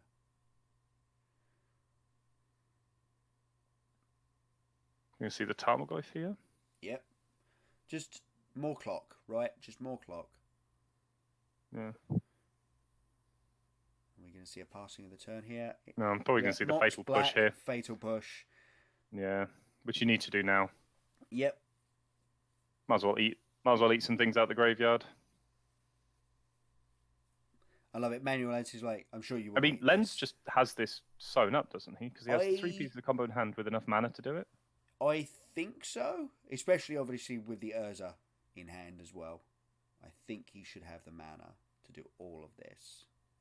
Especially with another 0 mana artifact. Yeah, he's got the combo. Yeah, here we go. Yeah. We've got the Sword of the Meek, Cycle Astrolabe into, Cycle Mox Opal into your black or white mana rather. And then Fairy Time Raveler. It's a good card apparently. I have to imagine that the third one came in out of the sideboard as well, just because it helps shut down situations like that and just protect your combo from anything your opponent could be doing. So yeah, you can't do anything at that point. Game is over. Yeah. Which is obviously it's a bit of a shame because obviously it felt like the jump player was in a reasonable position, and then suddenly it's like, no, you're just dead. Yeah, and you just look at the table and go, whoops. Yep, jump player was in an okay position and then was dead. Which definitely looks like the sort of thing that this Thopter Sword deck can do. Again, I keep comparing it to the Lantern control decks because it's got a lot of the same heritage of an artifact control style deck. This one just seems to kill you a lot faster. That's exactly what I was going to say. This one actually just kills you, whereas the other one kills you through boredom. It's true. It's true though. People did lose a boredom to that deck. Yeah, I mean, I don't like taking the Mickey out of specific decks because people are very attached to their decks. But that deck was always the one that would be like, no, those 50 minutes on the round timer, we are going to use them. Yeah. Exactly. Did you want to go to the bathroom this round? Well, no, you're staying here and you're playing with me. You're playing for the whole round. Yeah. So I think it's good to see this Thopter Sword deck doing so well because it means that hopefully that sort of deck will sort of fall by the wayside as we get this deck that can occasionally just go, you're dead. Which, it's interesting. I actually prefer a little bit more. I prefer playing against things like Burn because it's like, oh, I died, but it did only take me 10 minutes. So you did get the game done as well. Yeah, exactly. You actually ended the game. Yeah, whereas things like Lantern Control, even worse than Blue-White Control. Blue-White Control, at least still... there's a lot more back and forth in a Blue-White Control matchup, and you get to go, oh, okay, well, I felt like I was fighting for a reasonable proportion of the match, whereas, some decks you're sitting there going, well, I can't do anything, but you can't win the game yet, and that's extremely tedious. Yes. So, as we say, some good matches here. Going into game 4 with the Urza Thopter Sword deck up 2-1 against Jund. Jund will be back on the play. It was obviously on the play there as well, having just lost the previous game. So, didn't seem to help it. No, exactly. The Urza Thopter Sword deck broke serve there, which is pretty impressive actually against the hand attack deck. Yeah, it's very important for a deck like that to break serve because it's so much more reliant on finding together the pieces of interaction. And if you're on the draw, your opponent has more time to find the pieces they need to beat you.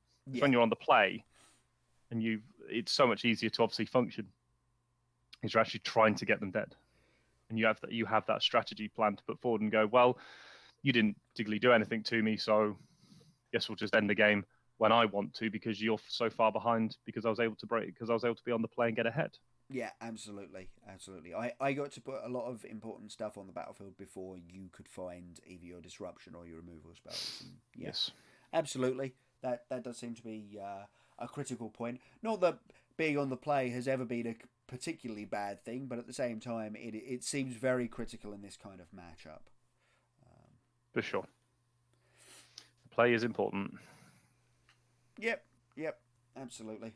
Right then, so it looks like our players are just drawing up their sevens. So let's head back down there and hope that they can keep because that'd be nice. We like good, clean, powerful Magic here. Yes. Oh, it looks actually like the Jund player has already taken a Mull to 6, perhaps. Oof. Never a nice feeling in the Jund player's seat. That's not a great hand. I will obviously point out that Manual Lens has brought in the Sai as I suggested he might. Yeah, good mid-range grinding card. Allows you to draw extra cards. Yeah, exactly. Again, it's just that ability to draw extra cards is considered worth doing. And we see a hand attack on turn 1 off of what looks like a Blackleaf Cliffs.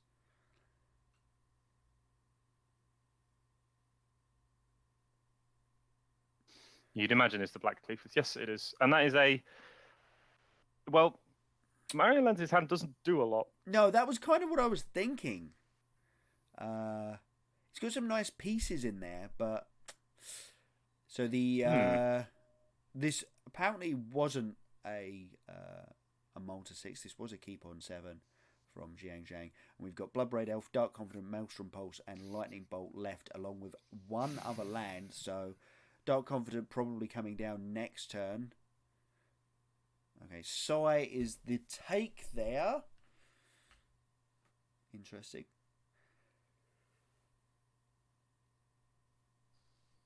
Hello, Fountain. As you say, the hand doesn't do anything. It's got a Thopter Foundry, but no artifacts to sacrifice. So,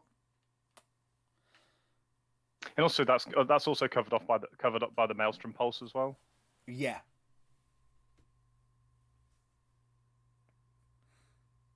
Which is an important thing as well. The table spotter reminding Jian Zhang that he does have to actually have his graveyard adjacent to his deck. Yep. Yeah. Just put it where he chooses to. It's I quite like the rules for how tables are supposed to be laid out on camera, just because it makes it much easier to actually understand what's going on sometimes. Yes, agreed. It's it's actually quite nice. As annoying as I suppose it can be for some players, and disruptive as it can be for some players sometimes, I think the viewing experience is definitely improved. And I think the best way to stop it being disruptive to you is to just play like that all of the time. Yes. Oh yeah, remembering the Bob trigger there. Good. Takes one off of another Inquisition of Kozilek. Probably going to see that played this turn, to be perfectly honest, and take the Teferi. Because that just basically leaves Manual Lens with a hand filled with lands and a Thopter Foundry.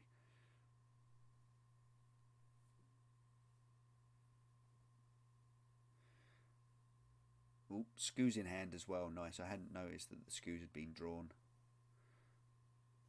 Must be the draw for turn last turn. So Fatal Push, the pickup for Manual Lens. He's going to have to fetch to that because obviously his Mox Opal isn't going to be online. Oh no, he has the Watery Grave in hand. I thought that was 2 polluted deltas for some reason. He's gonna have to probably kill this Skoos. Oh no, he's going after the Bob. He's looking for this game to go a little bit longer. And he doesn't want the value of Bob occurring.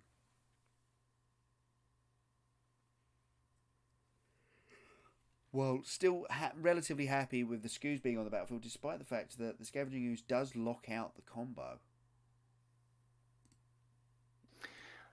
In a way, yes. So, looks like Manual Lens is looking to play for a long game, but... Do you want to play Jund a long game? Not really, no. That's kind of my problem with this plan. Especially also, considering the complexion of your hand. Yes, the long game... The long game is a problem for Lens because the Jund deck has just more ways of playing a long game. Now we're about to see Bloodbraid Elf come into play here. You've obviously got Dark Confidants. You've got Scavenging Ooze, which is just a great way of interacting. I mean, Mario Lens's hand is just pretty empty at the moment. A Plague Engineer as well.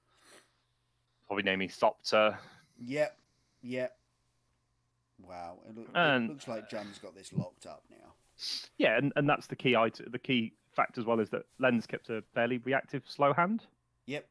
And it got punished by double discard spell and having to use the fatal push onto the Dark Confidant. I mean, Lens isn't out of the game. We've seen this deck win from worse positions than this, but his hand is 2 lands, 2 0-drops, and a Thopter Foundry. Yeah, absolutely. And if the Plague Engineer is on Thopter, then that kind of locks out Lens getting into the game through that regard as well. Yeah. And it is indeed on Thopter, as you say. Yeah, so he can't just stabilize the board out with... He can gain some life, but he can't just stabilize the board out with Thopters. Yes. Let's see a Colligan's command. So, I mean, this is 3, 4, 5, 6, 7, 8, 9, 10, 11, 12. I mean, this is just lethal with the burn spells. Yep. As a quick note, I do believe that a Sword of the Meek would still trigger, right, with Thopter Foundry. It would still bring the Sword of the Meek back in, because there is, very briefly, a 1/1 on the battlefield, and Sword of the Meek goes, oh, I get to trigger and come back to the battlefield.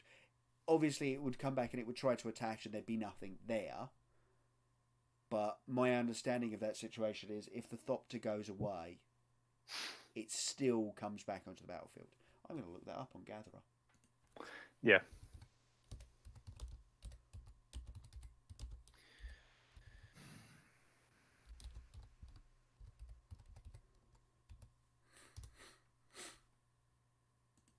I think in this position, you're still incentivized to hold up the removal, hold up the burn spells, and say, sure, do what you need to, because he can gain life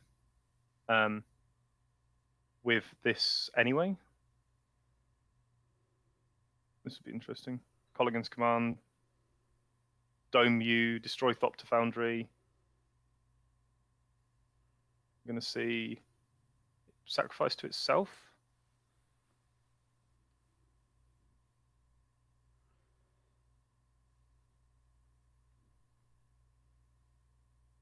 Yeah, so he's going to sacrifice to itself. That's fine, and I'll bolt you. Yep, and that's game. Yep. Bolt upstairs. The Jund deck burns them out. Yep. Something you don't necessarily always see, but the burnout strategy was real. Not frequently.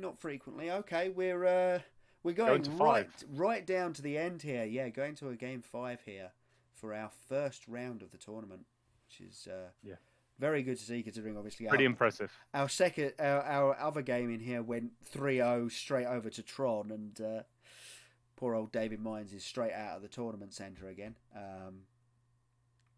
Yeah, well, I mean, to be fair, let's be honest. Getting to the top 8 of an MC, you've got to be happy. Pretty good anyway. Yeah. I really hope that everyone who's obviously still playing today is just really happy with their performances, because from what we've seen of all of them on camera, they have a right to be very proud of the sort of Magic players they are. Yes, agreed. So no, I hope they definitely all feel that. Just looking at some more sideboarding action from these two players here, they actually started picking up each other's deck lists again, and just considering what it is they could be bringing in. Obviously, we've now seen from the Thopter Sword deck that Sai Master Fortress has indeed come in. We kind of thought it would, but it's not 100%. We didn't see it in game 3 there. And we also are now convinced that obviously the Plague Engineers have been coming in out of the Jund deck. Again, not something that was unexpected. We both kind of assumed that was going to happen, but we've now had it confirmed as well, which is and the Plague Engineer is just nice because it cuts off the Thopters being a reason for your opponent to just get you dead. And yes, there is the combo, obviously, but they can never apply lethal damage with the Thopters. Yep. The problem is it just applies infinite life, so you still have the issue that you probably don't win that game anyway. Well, except if they can't beat you, if you can find a way to stop them from winning with anything else, they probably mill out faster than the Jund deck, right? Yeah. Because we've got a bunch of things like the Astrolabes, like the Mishra's Baubles, like Urza if you're just digging for answers and things, as well as obviously doing the same amount of fetching as a Jund deck, and things like that. So no, I think actually if you did manage to stop this Thopter Sword deck from winning the game with Thopters, you might actually just win the game. because they will mill out first, which is kind of an odd way of going about winning a game of Magic. But at the same time, whatever works. Yeah, exactly. Sometimes needs must. Exactly. The thing that I will say is obviously the Thopter Sword deck does have access to a fair amount of removal post board. In fact, let me just check exactly how much, because I believe we'll head back down to the feature match area there. I believe we've got only one.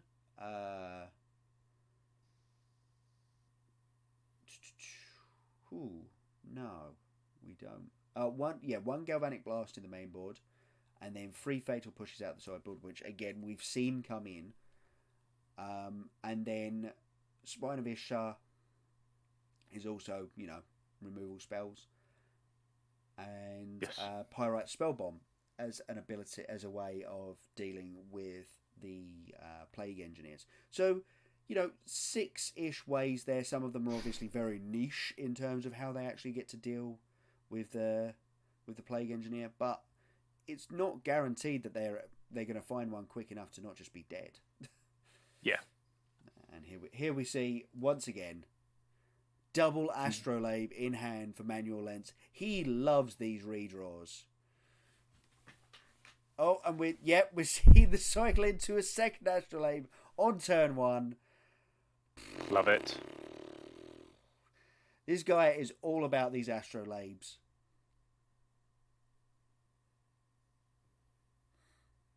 And as to be said, the rest of his hand looks pretty good. We've got an Urza, a Sai, and a Galvanic Blast in hand. For the Jund list, we've got Skooz, Liliana, Dark Confidant, Inquisition of Kozilek, which we're about to see, and a Kolaghan's Command, as well as a couple of lands. Enough to cast everything, and not a bit more. So we'll see this Inquisition probably taking the Sai, Master Thopterist. Might take the Skooz might take the Galvanic Blast to protect the Skooz. Can't take the Urza, unfortunately.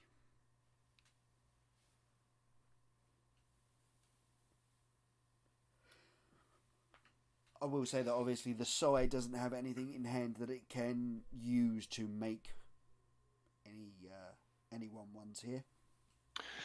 No, the Urza is obviously the one you'd want to take if you had the access to the Thoughtseize instead. I think you have to take Sai. I think you do as well. The upside on him is just too high. As soon as they hit any artifacts, they just get to start pumping them out, and as you say, drawing some cards is not necessarily the worst thing either.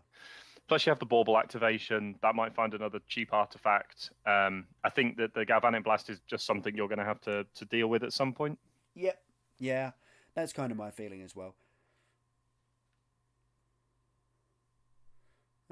We see Bauble not be sacrificed here. Oh, there's Pyrite Spellbomb off the top. Now, if I'm assuming if Jiang Zhang could see that, he would feel like a genius for taking that Sai away right there.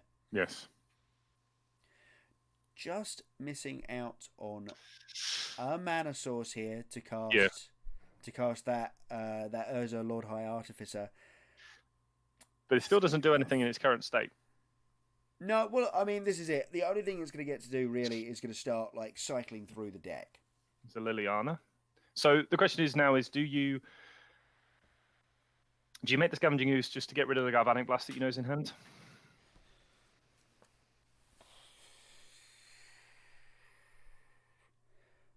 It's hard to know. I think I'd probably actually play the Dark Confidant and let that eat a Galvanic Blast or a Pyrite Spellbomb, either way. Yep. Because I think you want the Scavenging Ooze to help shut down the combo a little bit. Not that it does very well, it has to be said here. With the amount of mana that Manual Lens is about to have access to, he'll have the ability to trigger multiple times to get the Sword of the Meek back onto the battlefield and just beat any Scavenging Ooze activations.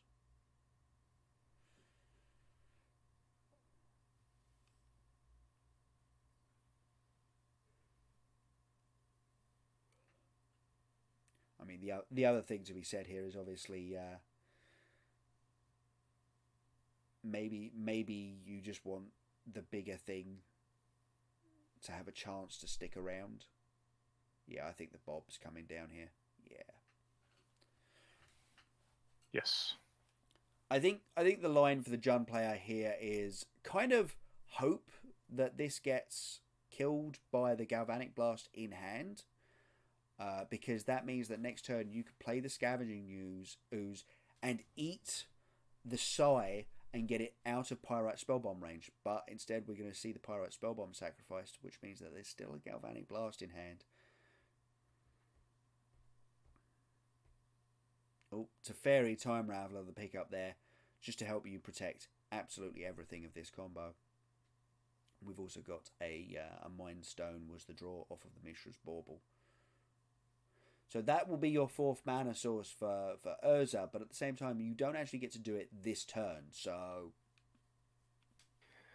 Yeah, the Teferi might still just be good enough to be played this turn. Yep. Get something into play that your opponent may struggle to interact with. Yep, I think that's probably the case there.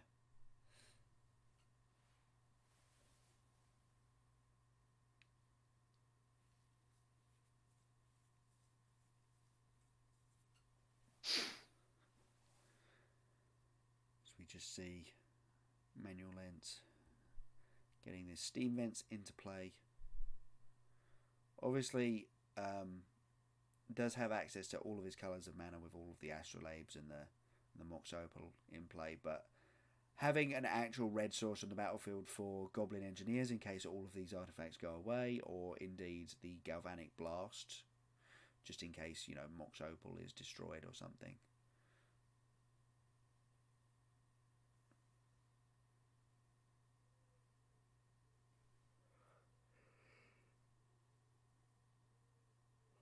Another tap land, the pickup there for Jiang Jiang in the form of a Raging Ravine. This Culligan's Command could just be held up this turn and just do a ton of work. Not really. Oh, of course, no. Teferi.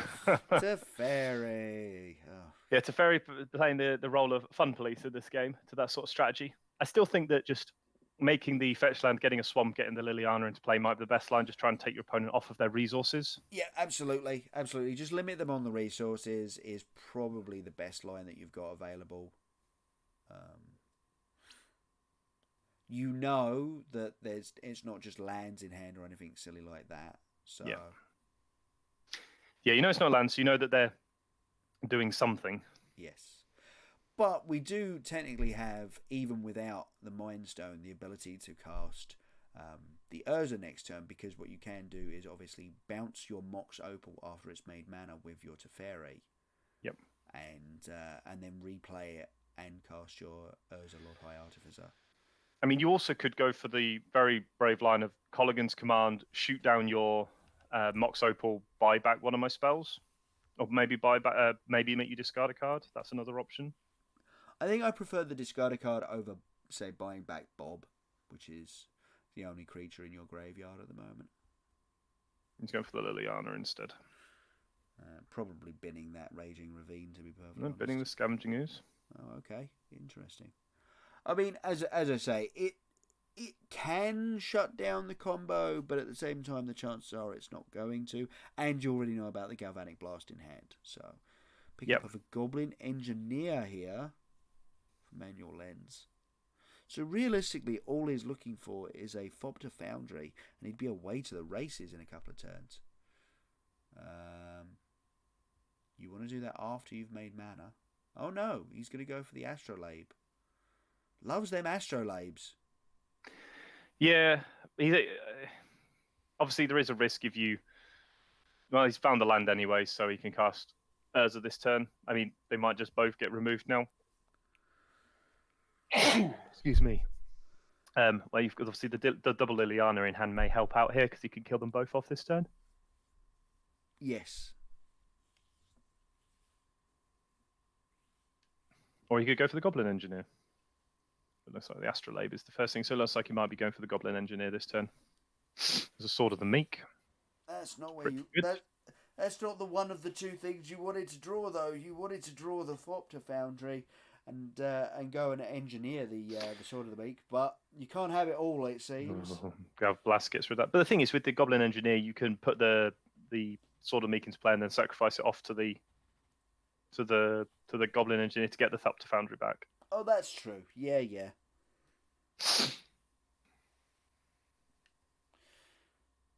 Yeah, there's the Foundry. And obviously, Manual Lens, having seen a Scavenging Ooze go to the graveyard, is probably pretty happy just putting this in the graveyard right here, considering the likelihood of another Scavenging Ooze being in hand. Relatively low. I mean, this is where you might have to go after the Colligan's command, kill your Goblin, blow up your Mox Opal. Yep, I do not hate that, actually. I do not hate that. It's a Bloodbraid Elf off the top. But no ability to cast it because your fourth land is obviously... I also don't think you want to. I'm very happy to just try and get rid of the Engineer plus the Mox Opal. Yep, I think take your opponent off 4 mana. I think that's probably the best plan. You obviously still do know about this this Urza from your turn 1 Inquisition, so you know it's there, and you know that your opponent now has the ability to cast it. So it's maybe slow it down a little bit. Unfortunately, you can't do anything like do this on your opponent's turn. Teferi. This might be the Liliana, though. I think it's he's pulled Colligan's command to the front. I still think it's the right line. Liliana doesn't do anything in this, because still get to cast Urza. To the Engineer, shatter the Mox Opal. Yep, I like that line.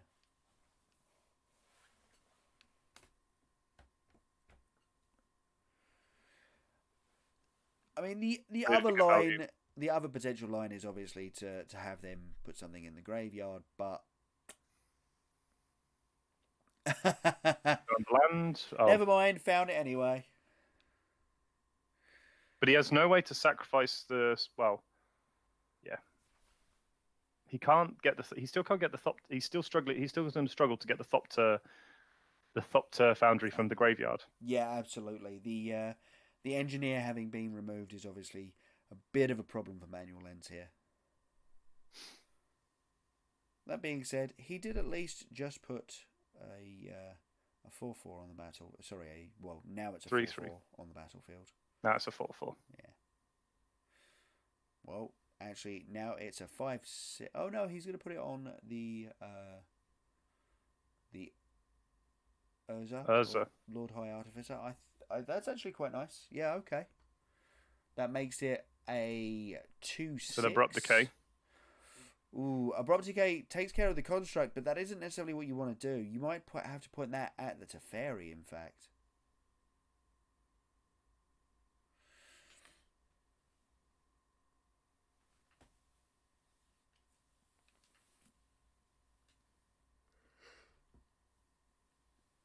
Sacrifice. Yep, obviously sacrificing the construct.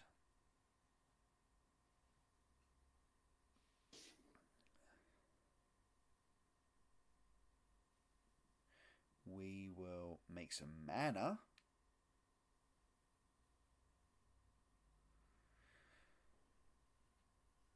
You can see here we're actually cycling that blue mana into something else here with the Astrolabe.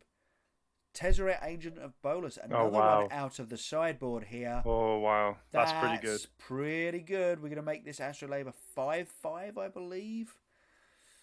That's... And I'm assuming that 5 damage is going at Zhang, and the 2 at the Liliana. Tick up the Teferi. Yep, there we go. This game is going to be over very quickly. So again, what we've seen here from Manual Lens is he's sideboarded into a powerful card that is sort of synergistic, but not part of the main synergy / combo that the deck's put up. So Tezzeret, Agent of Bolus plays really nicely into this Jund game plan of I'm going to make everything reduced to as close to 0 as possible and then just play better cards off the top. Manual Lens has gone, yes, but I have a better card. Yeah, I think last turn maybe should have been the Bloodbraid Elf turn, but you never. But I don't know. It's hard. The thing is, this abrupt decay is just horrible. Abrupt Decay on Teferi, Lightning Bolt on Bolt the Tezzeret. Tezzeret, going to 1 here, I believe. Yep. We might see an Urza activation.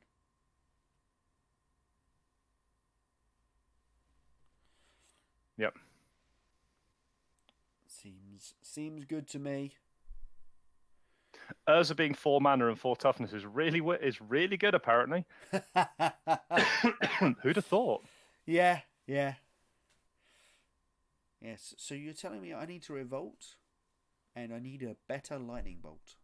Yeah, pretty much, or a Path to Exile. Boom, land into play, whatever. 7 you.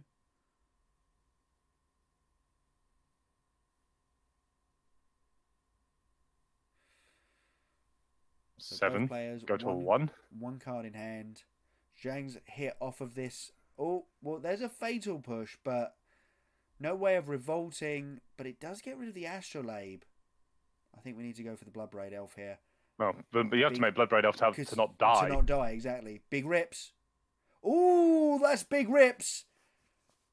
That is a big rip off the top there. Oh, wow, Maelstrom Pulse. Do you go for the 2-for-1 on the Astrolabes, or do you just take out the Urza? Yeah, I think the Urza is probably the line here. Yeah. You're chump blocking either way. So yeah, you have to take the Urza. You can deal with the Astrolabe with because the you've got push. Fatal Push. Yeah, exactly.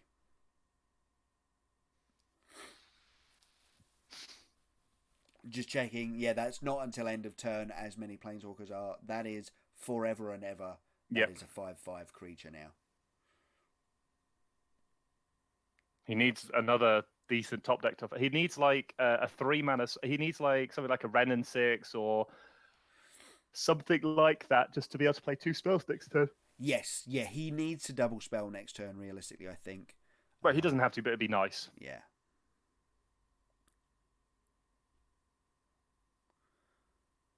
Lens just a land in hand and Sword of the Meek off the top there. This is looking surprisingly rough now. We're going to equip both of these Swords of the Meek to the Astrolabe. Oh no, we've only got the mana to do 1. I didn't see what that card was off the top. Oh, it was a Skoos. That's a good place to be. Huge. That's a good place to be. That's huge. Push this. Oh, that's just another land. It's another land. Oh, wow. And obviously, we've got the Scavenging Ooze and the Raging Ravine here for the Jund. Oh, no, forget that. You're just making a massive Scavenging Ooze now. You're going to rip the graveyard apart. Yeah, he is literally just going through and going, how many creatures do I get to eat? 3? Well, we get to eat the Urza. Yeah. This looks like 2 goblins in there. I think it was 1 goblin, an Urza, and a Sai should be in there from my reckoning. Oh, no. There's an Inquisition. Well, that's a bit dead here, but at the same time, yeah. The swing. Send, eat your 3 creatures. Yep, there's a Sai, and then I'll eat my own Bloodbraid Elf or something. Yeah. Yep, exactly. Gain 3 life back up to 5. There's only 1. Which means he cannot get Gav blasted now. Yep, he's out of blast range, and there is in fact only 1 Tezzeret Agent of Bolas in the sideboard, so he can't get beaten by that anymore.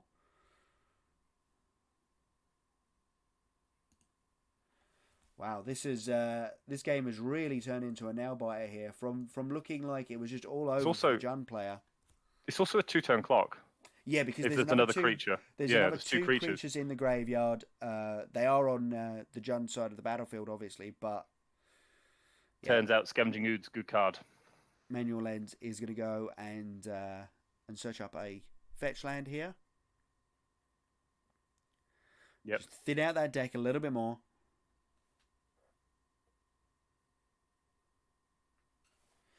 There are a lot of outs for Manual Lens here, though. So we cannot count him out yet. The problem is the deck is very heavily filled with lands, so... Ooh. There's another land! Oh no, it's a land. Oh no! Oh, it's Gemstone, Kevin. Oh, Wow. that was an absolute nail biter. That whole match was Oh, just wow. perfect. That was such a Wow. great. And that's great time. that's the 8 seed taking out the first seed as well. Yeah, absolutely. Wow. No, what a That's mental, great that is. game. What an absolutely great game. Went to the full That's mad. 5 and just gave us so much drama the whole way through. I'm really happy with how that game went. Yeah, congratulations obviously to Zhang Zhang. We're going to see at least one Jun player we're going to see precisely one Jun player in the semi-finals, because the other Jun player in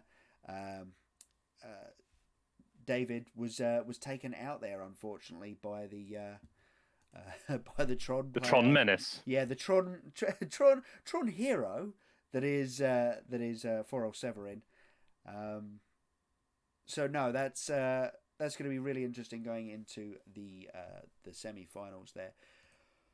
In the next set of quarterfinals, we will have coming up Sean Giffords on Eldrazi Tron. We'll have Fernando Torres. Alvaro Fernandez Torres. I will get these names right if it kills me. On Hardened Scales, we've got Martin Mueller on Hogak, and we've got Juan Jose Rodriguez Lopez on the Mono Red Phoenix. I believe it's Mono Red Phoenix up against Eldrazi Tron. Yes. And Hardened Scales up against Hogak. So there'll be some interesting games. Yeah, some very interesting matches. You're particularly... I'm looking forward to Hardened Scales. Yeah, me too, actually. Because it's like the outlier. It's like the outlier deck that we've not really seen. That's kind of my feeling as well. Yeah, absolutely. So no, that'll be very interesting to see going forward. And yeah, we'll be back with that in a very short time. Obviously, if you're just joining us here, thank you for coming along. Obviously, hit that follow button. That would be really great. We are still doing the giveaways. I haven't got a clue what we're gonna do for the name that you need to type into chat. How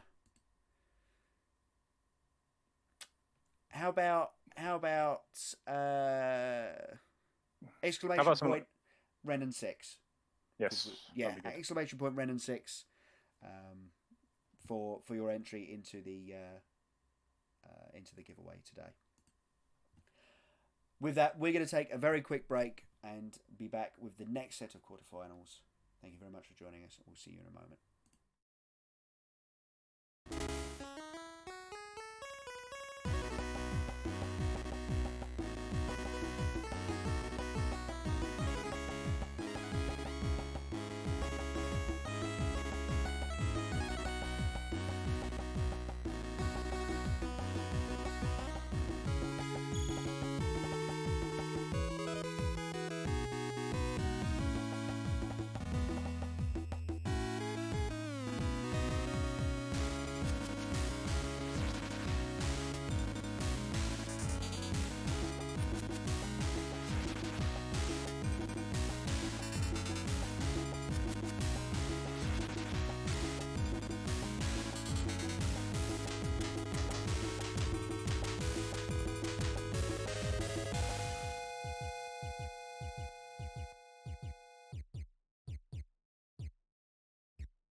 Right then, folks, we are Ready when back you are. and we are going to go basically straight down into it because they are off like a rocket down here. Wow, they are. Yeah, we are seeing Hardened Scales on your left with Alvaro Fernandez Torres on the play. And yeah, Hardened Scales, the namesake card, is already on the battlefield. On the right-hand side, we're seeing Martin Mueller on his Hugak deck. And Yes. it has to be said, I kind of feel like actually Hardened Scales might have a pretty good matchup here, especially if it gets the sort of start like this, where it gets to put Hardened Scales on the battlefield on turn 1. Yeah, having the namesake card is really important right now. Yeah, and he's even got an Arcbound Ravager in the back there, so that's a heck of a start there we're seeing. It's also a pretty good start because he can get Metalcraft this turn as well. So he can make the Artbound Ravager, comes in with an extra counter on. Plus now he has Metalcraft. He can also do his Ancient Stirrings. I'm gonna guess the Walking sorry, not the Walking Blister, the Hangabout Walker. Hangabout Walker. Yeah, I think probably Hangabout gonna be Walker's the a good take. shot. Yeah. It blocks really well, eventually. It does, but it also just gives you the ability to win out of nowhere, right? Because you get to... So next turn you play a land, you make it... you play 2... X is 2 for it, you make it a 3/3, you sacrifice it to the Arcbound Ravager, and then you also make 3 extra Thopters that you can sacrifice to the Arcbound Ravager, which you can then sacrifice itself and say put those counters on a Walking Blister or an Inkmoth Nexus, and just, poison your opponent to death. We might get the poison kill. We might very well get the poison kill that was on someone's bingo card, so that'll be very interesting to see. My one. I actually want to get some stuff here today. We're going to see the Stitcher Supplier sacrifice to the Carrion Feeder. Definitely trying to go for that quick Hogak. Indeed. If he's got a land, it's pretty nice as well, because he gets the Bloodghast back. It looks like he might actually be able to get Hogak into play this turn. Turn 2, I might add. Yep, once again, we're seeing a turn 2 Hogak coming on back. Oh, yep, we're going to see the Carrion Feeder eat the Bloodghast, because obviously that was a fetch land, so we get to just get it on back again by fetching. Yep. Both decks doing their best to look as broken as humanly possible.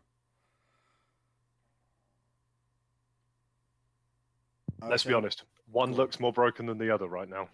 Yeah. Is it the one that's about to put an 8/8 into play on turn 2? Yep. Oh, yeah, that is a battlefield of 13 power. Sorry, no, not 13 power. That is a battlefield of 15 power on turn 2. Yep. Yeah, nice format, guys. Modern is a turn 4 format. I will disagree. Jeez whiz. I mean, now, the thing to remember is the Hardened Scales Affinity deck can grow very quickly. Yep. And can also just one-shot kill as well. Yeah, as we were talking about earlier. And we see here, we're going to see a Mox Opal play tap for mana and then eaten, and then obviously the next Mox Opal is going to be made and can be used for mana again. And we're going to see that Hangabout Walker. As I say, X is 2, but it'll come in with 3. Yes. It'll come in with 5.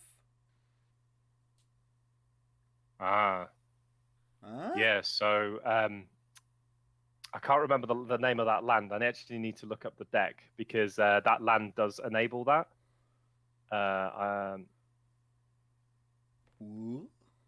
So, right.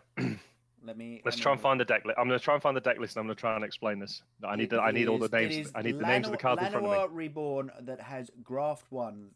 This land enters the battlefield with a +1/+1 counter on it. Whenever a creature enters the battlefield, you may move a +1/+1 counter from this land onto it. So obviously, it came in with a +1/+1 counter. Yep. Which it's came not with a two creature. +1/+1 counters. No, it's not a creature, so it only gets the 1. But when it grafts onto the Hangabout Walker, it does move 2 +1/+1 counters over there. Wow. So yeah. Oh wow. Whoa! whoa, Yep. I will attack and I will eat your Hogak. Yeah. And As we still said, have... Jeez. That's like gross. this deck gets out of hand really quickly. The size of the creatures is insane. Yep. Especially when you have, and this is why Hardened Scales is so powerful, because Hardened Scales is if one or more +1/+1 counters will be placed on a creature you control, you add that many +1/+1 counters. So obviously, when the Hangback Walker came into play with 2, it got 3, and then it got the trigger off of the land, which put another one, which made it to 5, which means that when you transfer it across, it added 2 to the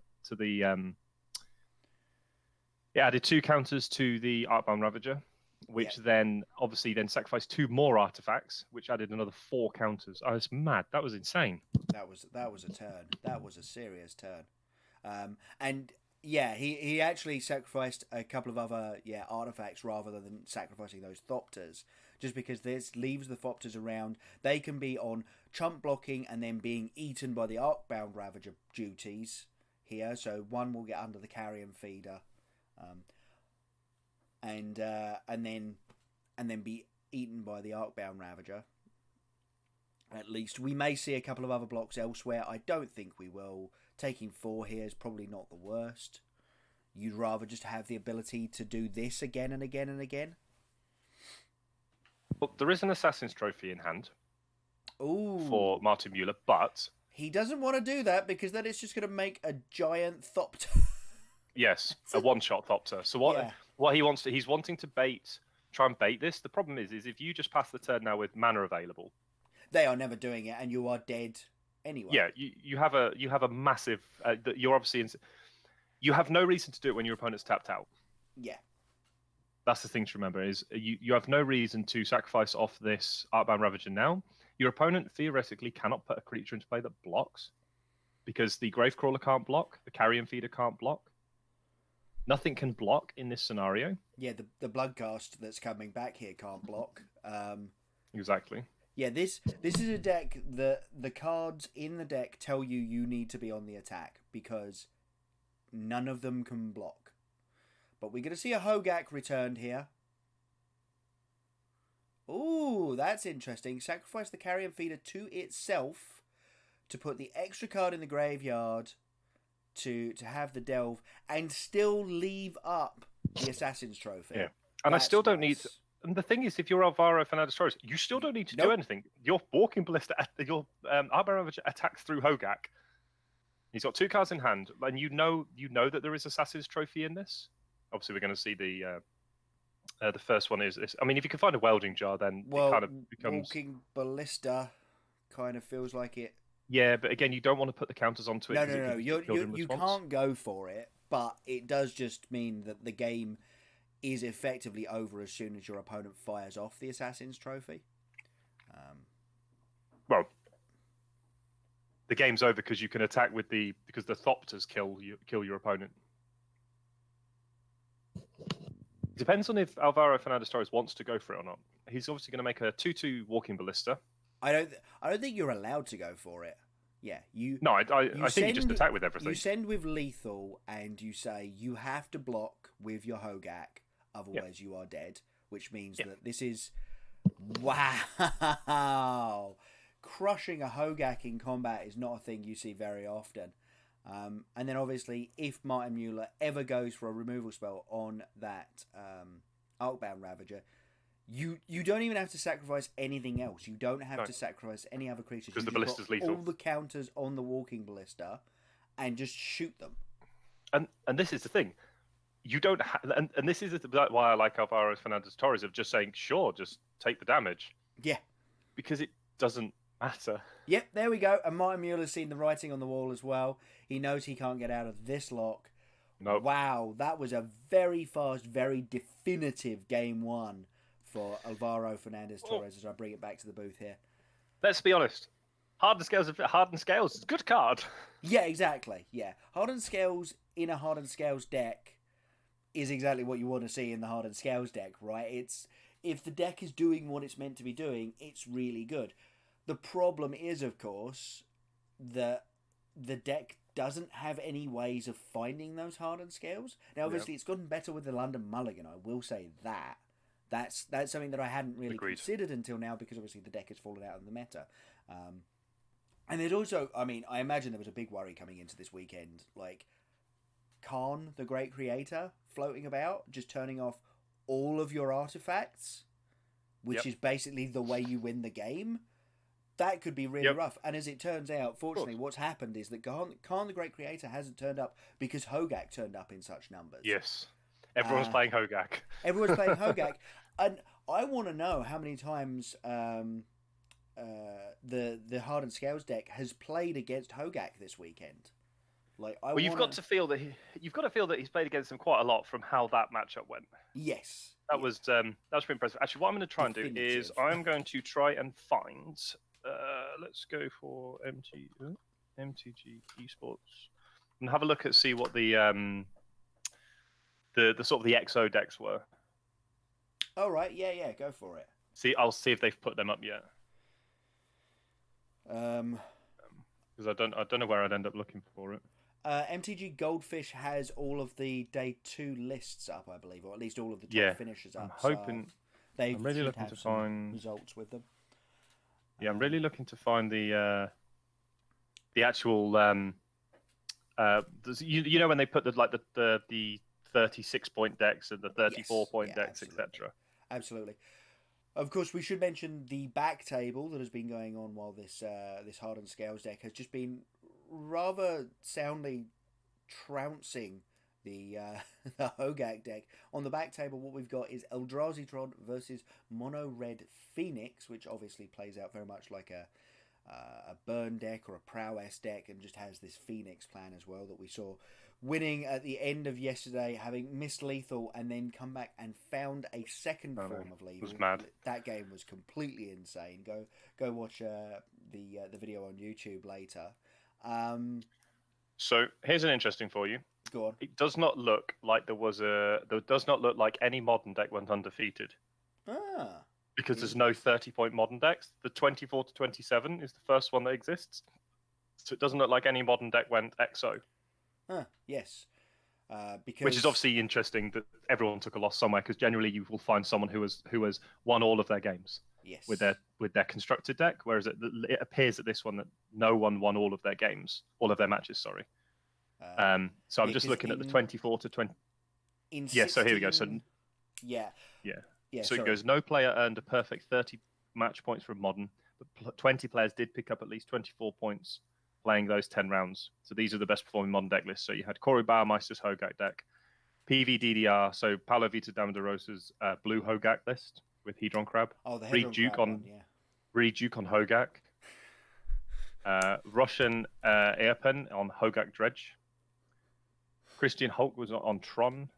Arno Hock-Miller went 24 to 27 points on blue-white control.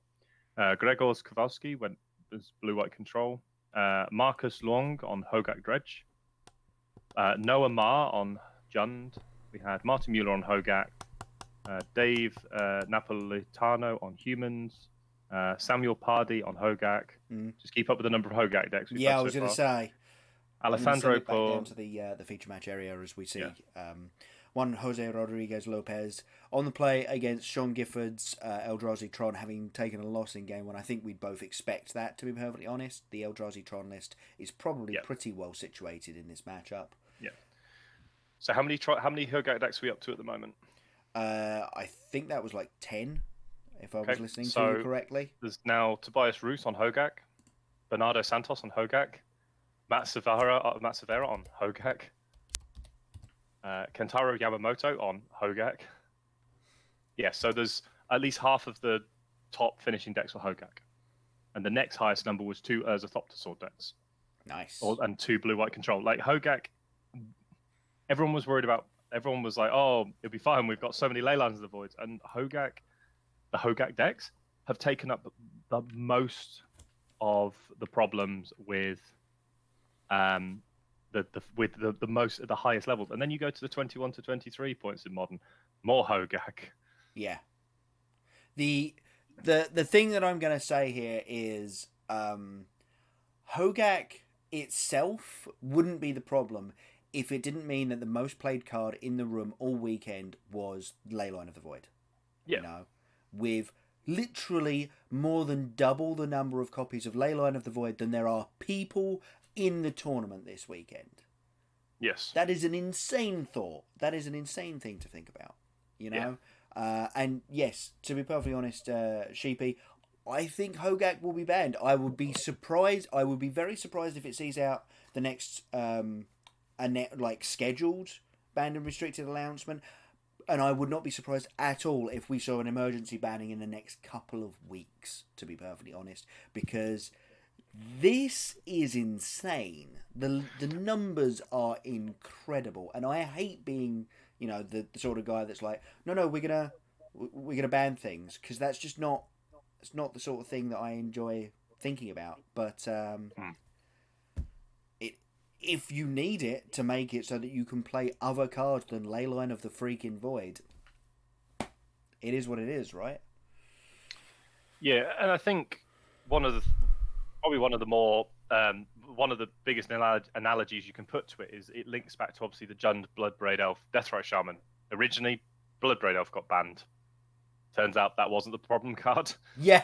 Maybe it's the same here with Bridge from Below and Hogak. Probably Bridge from Below isn't the problem card. Hogak may be the problem card because it's, even though Martin Mueller lost that game, he was in a position where, let me get my wording right. Even though Martin Mueller lost that game, he made a turn 2 Hogak. Yep. And we've seen a large number of turn 2 Hogaks. We saw John Finkel make turn 2 Hogak. We've seen, obviously, Martin Mueller do it. We've seen it multiple times on camera where the player has made a turn 2 8/8. Yeah. And even when players have had Path to Exile for it, it's still possibly made the Vengevines as well. Yeah. And that's the scary part as well. You've gone like turn 1 Stitcher Supplier, turn 2 Sata Wayfinder. That's one creature. You've put a Vengevine in the graveyard. You've made Hogak. And it's like, oh, cool. Well, now I have a Vengevine as well. Because your mana doesn't matter with Hogak, because you can make it, in essence, for free if you have those 1-drop, 2-drop starts. Or, as we've seen a few times, a 1-drop, 1-drop start as well has worked really nicely. Yeah, I think the telling factor is the fact that whenever we've gone into a game with Hogak in it, we have been surprised when they haven't made a turn 2 Hogak. You know? Having now seen it a couple of times, like the first couple of times we were like, oh, a turn 2 Hogak, that's pretty good. And now we're like, turn 2 Hogak, yeah, of course. Why would it not be? You've just milled like 12 cards into your graveyard. Of course you're going to have found a Hogak over the course of either those 12 or the cards you had in hand to start the game. And as long as you put 2 creatures on the battlefield, you can cast it. It's just... And this is why obviously the Mythic Championships is so interesting, because I think Sheepy 1193 actually hits the nail on the head, because you have a draft format in this as well. You are much more likely to be in a position where you have a diverse top 8 because someone went 6-0 in draft. Like, if, for example, Alvaro, the gentleman playing Hardened Scales, was only in the 21 to 23 match point bracket for Modern. Yeah. So he dropped somewhere between 2 and 3 matches in Modern. So that shows where he was in draft, where it's sort of like, oh, well, I've managed to sort of 6-0 or 5-1 my 2 drafts and made top 8 because of that. Yeah. And there were 52 players. There were 52 players on 21, 22, or 23 points for constructed Modern. Yep. There's a lot more. This is where sort of the Is It Phoenix decks have started to appear. There's a lot of Is It Phoenix in this pile, plus some Jund. There's a bit of Hogak, but I think the key thing is the first one that's the most damning thing for Hogak. And this is obviously something Wizards look at. It's like, oh, how consistent is it in the metagame? It's like, well, you've got a couple of decks in the top 8. Well, you've got at least one deck in the top 8. You've got one Hogak deck in the top 8, and you're like, okay, maybe it's not too bad. But then you look at the results of just the Hogak decks in a nutshell. Yeah. And about half of the 20 players who went between X1 and X11 played Hogak. Yeah. And that's quite scary. Yeah, that's a very scary thought, that a deck can have that level of consistent power.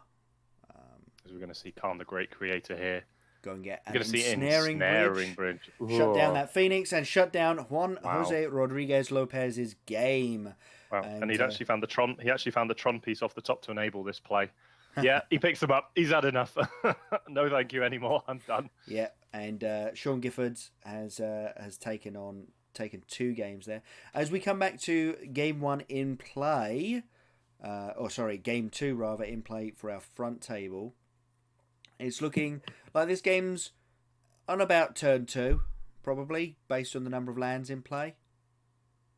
And this is turn 3, and we've already got a Hogak on the battlefield again for the Hogak deck. So yeah, once again. So it looks like another turn 2 Hogak, this time with a Vengevine backup. Yeah. Yes, Vengevine came back last turn, which is obviously very good.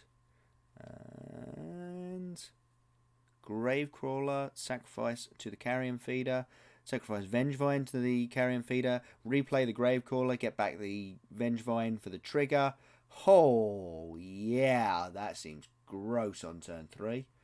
Attack with a Hogak, a Carrion Feeder, and a Vengevine. And the Bloodghast from last turn. Yeah, sure.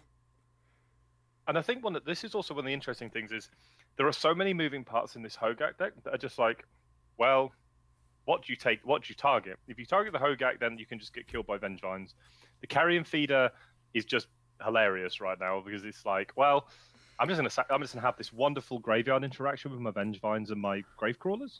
I'd still think that Hogak might be the biggest problem because it also trample. If that card didn't trample, yeah, it might be slightly easy. It might be slightly better. Probably not not enough. But if it didn't trample, it might be a little bit better. I mean, just look at the power we've got here. This is turn 3. This is 8, 9, 10, 11, 12, 13, 14, 15, 16, 17, 18, 19. This is over 20 power on turn 3. Yeah. All right, what? Yeah, exactly. How's that fair? And obviously, we've got Alvaro Fernandez-Torres, who has found his namesake card, but it looks like he only found it last turn on his turn 3, because that Walking Ballista was... that Hangerback Walker was only on 1. Yes, and that was a key thing. Yeah. Yeah, exactly. It meant that he couldn't block and trade, and he's only made 1 here. It's all very rough for him here. And he's on 2. And there's an 8/8 Trampler on the other side of the battlefield. You know, it's... Yeah. Unless... How'd you beat that? Yeah, the only way that, realistically, that Alvaro Fernandez-Torres could have won this turn would be if he's also got... Oh, he does have the Arcbound Ravager. Okay, he might be able to do some stuff here. I don't necessarily know if it's going to be enough. It's you make Hangerback Walker... you can make another Hardened Scales. You can make a Hangerback Walker, which is a 3/3 for only 2 mana, and then you don't have mana number 5 to play the Arcbound Ravager. That's unfortunate. Because I was going to say because maybe you can make this Thopter big enough to just kill Martin Mueller here, but I don't think you can, and I don't think you can actually make enough stuff to survive. Obviously, the Vengevine and the Carrion Feeder can both be chumped. Hogak cannot, but... Yeah, he's at 2 life at the moment. That's the hard part. That is the problem. Every one of the creatures on the other side of the battlefield is lethal. Yes. And even if you had a way of like putting these Bloodghasts in the graveyard right now for whatever reason, they would just come back next turn with a land and still have haste. So you're in a lot of trouble here. Yeah. I mean, that's the challenge is you are under far too much pressure right now. Could you have done it if you'd had 1 more mana? I'm sorry, I'm just going to do a little bit. It would have been very maths. Close. Yeah, I'm just going to do a little bit more maths because you could play another Hardened Scales, and that means that the Arcbound Ravager comes in with 3, the Hangerback Walker comes in with 2. So you'd sacrifice the Hangerback Walker. The Arcbound Ravager would go up to... Sorry, no, the Hangerback Walker would actually come in with 3 as well. You'd sacrifice to the Arcbound Ravager. That would go up to 6. You had 3 creatures that you could sacrifice for another 3 each. So that's another 9. That's 15. You sacrifice the Arcbound Ravager itself to put those counters on the Thopter. You still couldn't have done +1. it. Plus, would have been plus. well, You're plus close. 2. You are. Yeah. I think you're like 1 away, actually. Even if you had another mana source there, so. Sheepy, I am not certain that you can consider keeping banning enablers. I think eventually you have to go, no, look, this card is the problem. Because actually, Faithless Looting isn't a particularly good enabler for this version of the list. Like, it's fine, it's a good Magic card, like, don't get me wrong. But the things that we've actually seen be the most broken have been Stitcher's Suppliers and Satyr Wayfinders, because they also give you the body to convoke the Hogak back. So I think eventually you do just sort of have to go, and I know Wizards hates banning payoff cards because they want to see this diverse format where people get to play whatever decks they want, and as we were talking, you know, the Hogak deck just closed it out. Eventually what you have to say is, no, it isn't the enablers that are the problem. We don't want to ban the enablers because what they're going to start doing is damaging the other decks in the format. Instead, what we're going to do is we're going to ban this payoff card that this one deck uses in a very broken way, and we'll just get that out of the format. So, no, I think you have to ban Hogak. I don't think you can ban anything else in this deck. So it's actually interesting because I've got the main stream up in the background. I actually hadn't realised, but someone in the chat had asked why a lot of people are playing with foreign cards. I hadn't realised, but Martin Mueller actually had his deck stolen after round 12. Oh, so no! That's awful. Borrowing the deck. So fair play and shout out to whoever lent him the Hogak deck. That's really impressive that people would do that. But I feel so bad for him that he actually had his deck stolen, and now he's playing with someone else in the top 8. That's insane. That is horrendous. That is horrendous. And then obviously, not to put too fine a point on it, but the reason that so many people are playing with foreign cards is that many of the people in the top 8, English isn't necessarily their first language. Exactly. So I don't know. Kind of feels like a short-sighted question there when you look at the top 8 field. Yeah. I mean, it sounds bad, but going back to the question, obviously from Sheepy on the if you don't ban Hogak, what do you ban? I think you ban Hogak, and then I think you ban. I'm very much the advocate of banning Faithless Looting, Ancient Stirrings, and Mox Opal, and just getting rid of some of this nonsense that gets played, and being able to just play a reasonable game of Magic again. Yeah, a lot of people won't agree with that, but I'd rather just get to a point where we can actually play Magic again. Yep. We might get to tick off player wins with Alpine Moon on the other side of the battlefield. Yes. We might actually get to tick that off. There is an Alpine Moon here. Mm-hmm. Yeah, so he's playing Mono Red. You have access to things like Alpine Moon, which is obviously a very powerful effect against the Tron decks. Now, this is obviously Eldrazi Tron, so it's slightly less damaged by something like Alpine Moon, which is why you only see a 1 of Alpine Moon here. But things like Shenanigans is obviously great in this sort of matchup. Something like Saheeli might be fine as well, just as another way to make a lot of attackers. Braid, absolutely. Excuse me. A Braid also stands out as a great card. Yes. Kind of feels like that's kind of it though. A Braid, maybe Saheeli. Shenanigans has definitely got its place. And then Alpine Moon. But not anything else. And the problem is, again, this is a deck that revolves around a specific game plan. It's like, what do you even take out for all that stuff? Like, what is even coming out? I have to say that the Eldrazi Tron player, I don't think even really has to sideboard, because obviously their sideboard plan, such as it is, revolves around using Khan the Great Creator, which means that they're literally the entire sideboard is one-ofs, apart from for Leyline of the Void. So we did just see it on camera, but I kind of want to go back through it. It's Walking Ballista, Tormod's Crypt, Walking Ballista, Basilisk Collar, Grafdigger's Cage, Pithing Needle, Liquid Metal Coating, Spatial Contortion, Ensnaring Bridge, Mystic Forge, Myosynth Lattice, and Wormcoil Engine. Bringing in the Wormcoil Engine seems like a good idea, as does the Spatial Contortion. I don't mind a Basilisk Collar either. It gives lifelink. Yeah, exactly. Lifelink and Death Touch. The Lifelink's probably the most relevant thing here. Stick it on a Reality Smasher and just go to town. Seems decent. Yeah, obviously it's in the deck to have the ability to go, here's a walking ballista, and I will now kill all of your creatures. But it has got that nice little thing, and we see indeed spatial contortion has in fact come in. And yeah, double matter reshaper, spatial contortion, and some lands, including some Tron lands on the side of Eldrazi Tron. Oh, bringing in the Shrine of Burning Rage. That's kind of interesting because I imagine that the reason that's coming is because Juan Jose Rodriguez Lopez kind of expects Sean Gifford to not bother bringing in any like artifact destruction. So this will just sit on the battlefield and is a clock, you know? Yep, and you can make it next turn as well. Going to see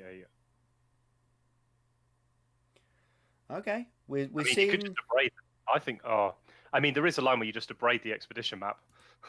Yeah, there is actually, but it looks like what he's going for here is he's going for light up the stage and maybe some Phoenix stuff. We're seeing a gut shot upstairs.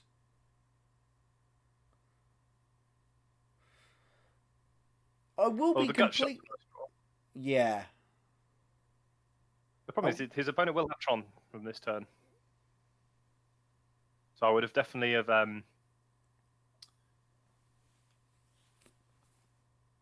Yeah, I would have definitely. I think I would have taken the safer line of just blow up the expedition map with the abrade. Yeah, same actually. So, I will say this, and I know that this is like a player style thing. I'm not a big fan of the way he ticks things up before he puts the spell on the stack. Yeah. Like it honestly just throws me a little bit. Oh yeah, wow, the faceless looks huge though. Yeah. That Blood Moon is off of a light up the stage. So if we've got one land in hand or a land off the top here for Juan Jose Rodriguez Lopez, he gets to play that Blood Moon next turn. Oh wow, double art like Phoenix as well. Hmm. Oh wow, this is a really big turn. This is a really good opening. Actually, Sean Gifford, with that Blood Moon face up, actually has kind of a decision here. Does he just go and get a Wastes so that he can definitely cast his colorless spells?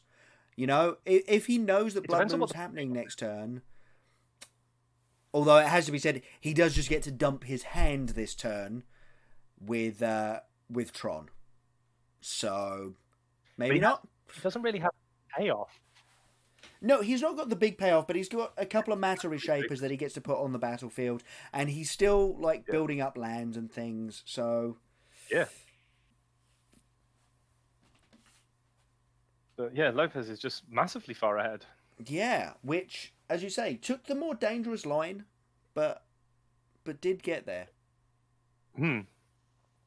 And massively rewarded. There is a payoff for Tron. Reality Smasher. Yep. It's fine because it gets outraced by these two Phoenixes. Yeah, outraced by the Phoenixes and the Shrine. Yeah.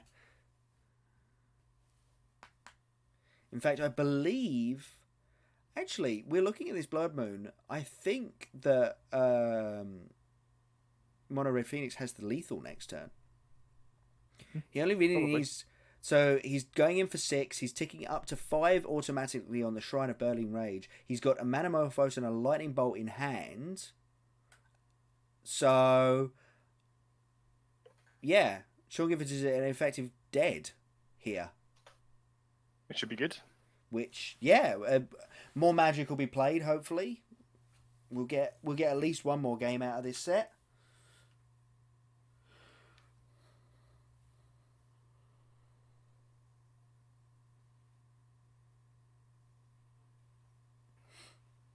Reality Smasher is going to get smashing, 13-13, but we all know who's on top in this one.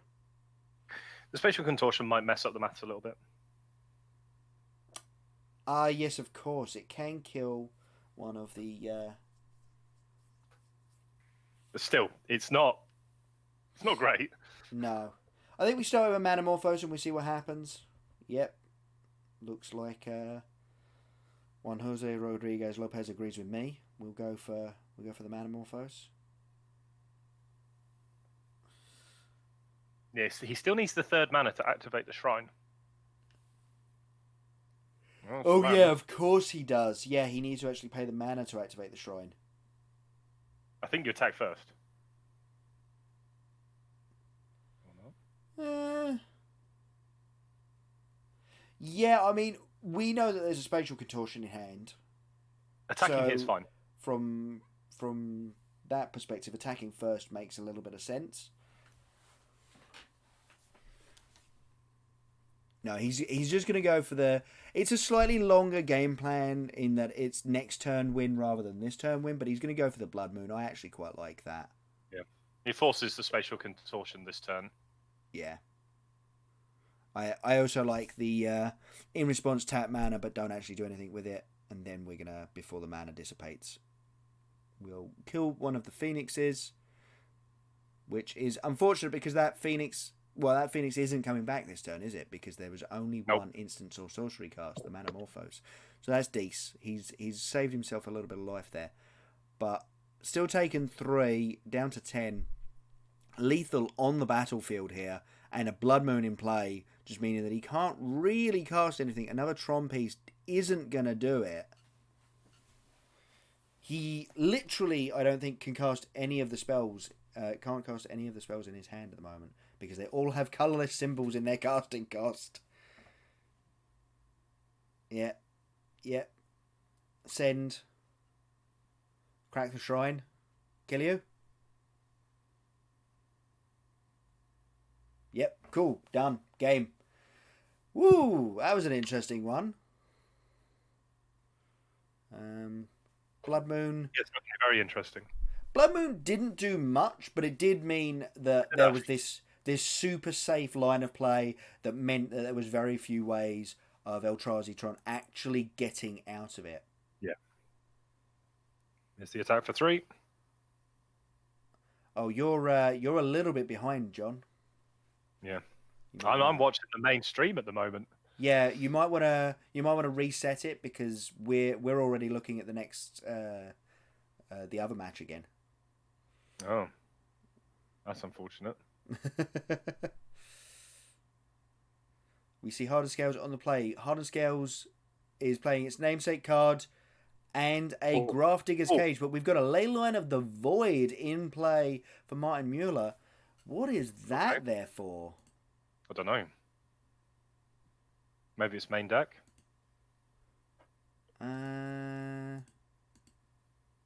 Maybe? Let's have a little look-see. Martin Mueller's Hogak list. Yeah, it's got 2 Leyline of the Void main deck, and it looks like he just hasn't taken them out. I can't help but feel that that's going to come back and bite him. Because I don't think it's actually doing anything against Hardened Scales.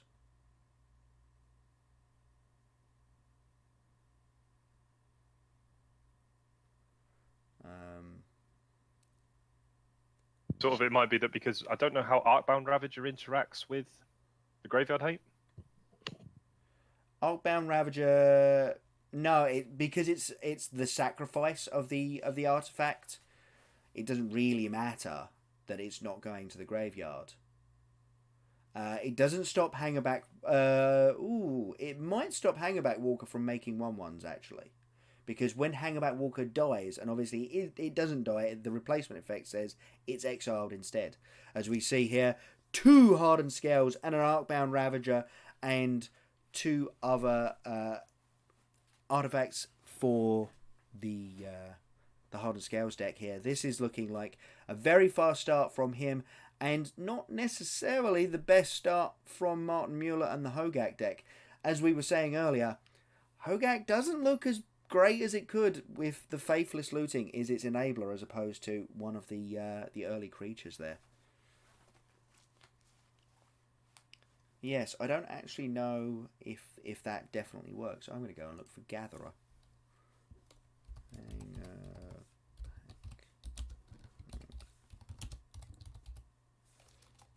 Gatherer.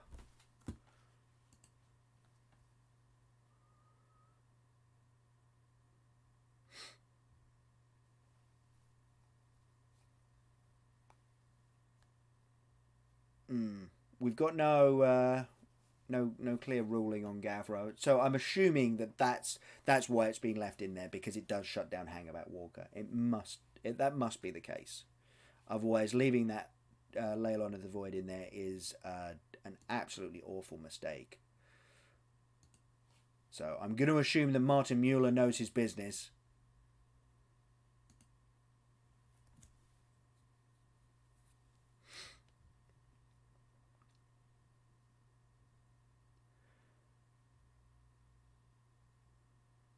We're seeing, yep, up to 6/6 here for the Arcbound Ravager, sacrificing just a useless Mox Opal.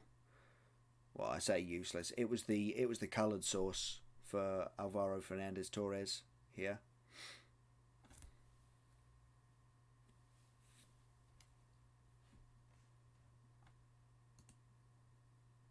We're also,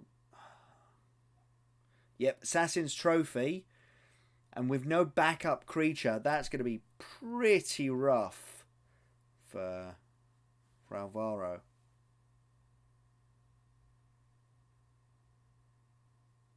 And obviously going into exile rather than the graveyard, getting a forest thanks to the trophy. But, yep, the hand is looking very, very weak for Fernandez Torres here, with just another forest and a Mox Opal in hand there, and he just dumps both of them on the battlefield and goes, okay, go on, show me what you've got. And what we've got is a Stitcher Supplier, a Gravecrawler, a Carrion Feeder, and a Hogak, and a couple of lands here, so we can actually do everything this turn and bring back a Vengevine. So despite not looking like the fastest opener, it turns out that Martin Mueller was actually just playing a slightly longer game and just setting up a little bit closer to the chest. And we're going to see, yep, there's the Carrion Feeder, and there's the Delve and Convoke for Hogak, and leaving the Vengevines in the graveyard, it seems. Grafdigger's Cage. Grafdigger's Cage, yes, of course. Yeah, there we go. Okay. There's a Walking Ballista. Comes in with 4 counters for only 4 mana. Nice. Nice. But still not really doing enough. If he'd had that in play when the Arcbound Ravager had been there, then obviously we'd be in a lot better shape as far as the Hardened Scales hero is concerned. But as it is, it looks like a pretty mopey 4/4 on a board that contains an 8/8 trampler on it. And thankfully, damage no longer goes on the stack, which means that the Hogak doesn't get to attack in, be blocked, and then be shot by the Walking Ballista. But there you go.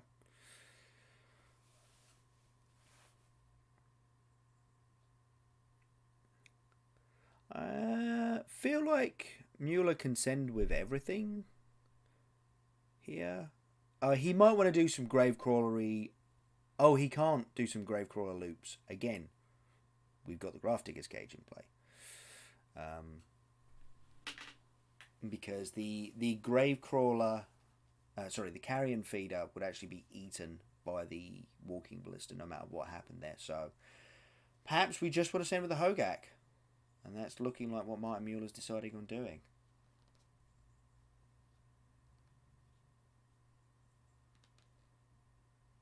Yep, we're coming in for 8 here. Put Alvaro Fernandez Torres down to 12. That's yep, okay. That's magic. I think if you're Torres, you're happy. Yeah. With that? Or are we just replacing it with another Hogak? Looks like, yeah, Hogak was a draw. And I think Martin Mueller's just realised that he could sacrifice it to the Carrion Feeder, and then go, with Hogak on the stack, I'd like to do a thing. Yeah. Also, if you're Torres, you're happy that the Hogak was the only thing that attacked because it only did 8 damage, rather than getting other 3 points of damage through. Yep. Yeah. And we see here that we're actually now going to fight the Walking Ballista versus the Carrion Feeder. Which is really good. Yeah. Because this will kill the Carrion Feeder? Yep. Yeah, he hasn't got enough creatures to sacrifice to save this carrion feeder.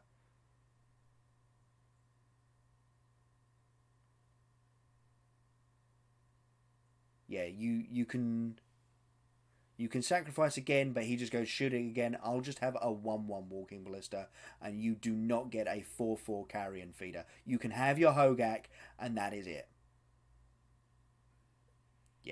Yep.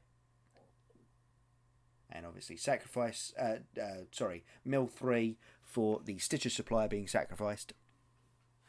Big draws.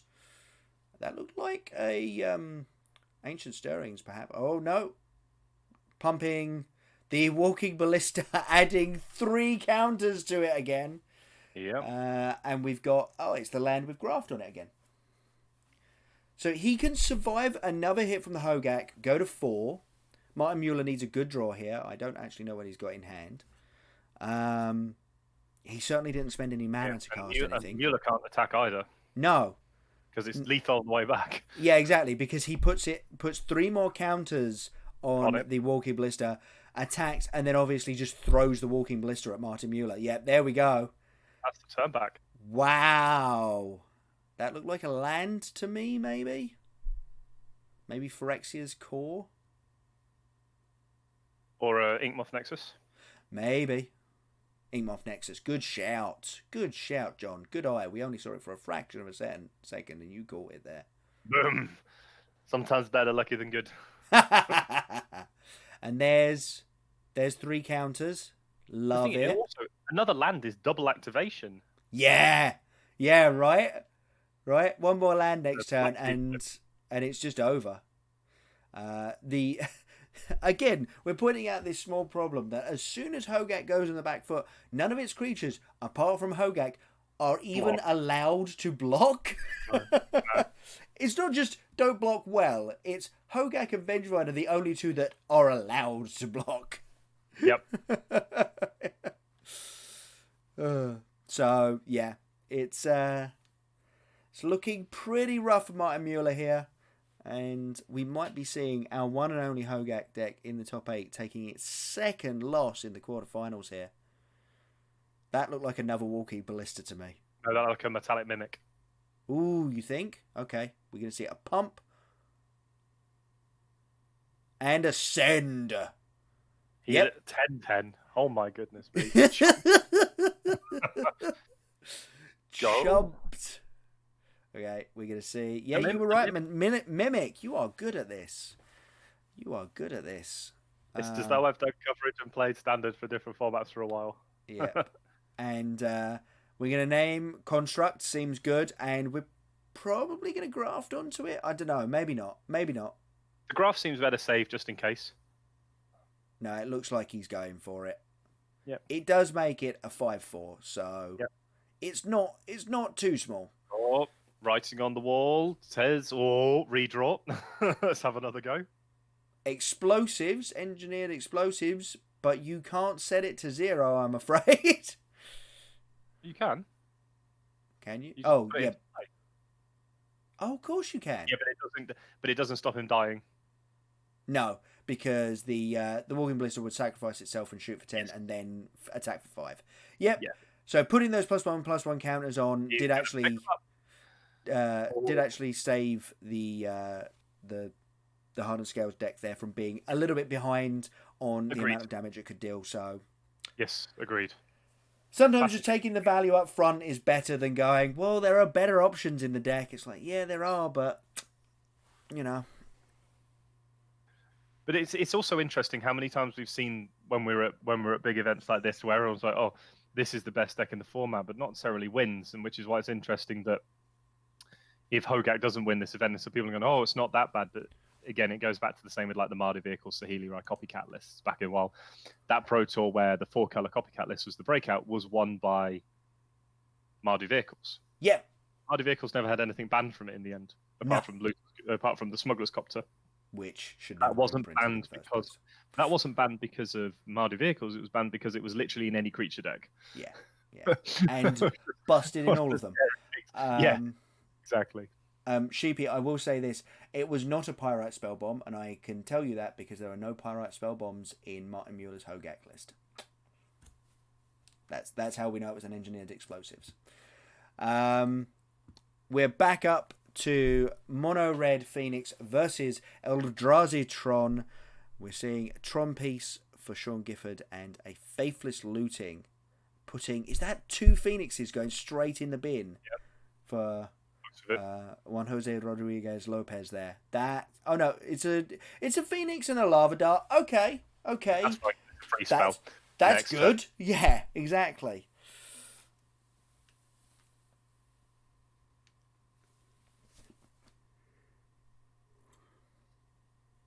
We see E-Temple. Oh, wow. That was huge. Oh, the Chalice for 1, though. Yeah, that is going to be thump. Does your deck pay more than 1 for anything? Yeah, I didn't think so. And look at that hand as well. So we've got Gutshot, Bolt, and then Light Up the Stage. Well, the Light Up the Stage is still castable, so... because it's a 3-mana spell. Okay. There we go.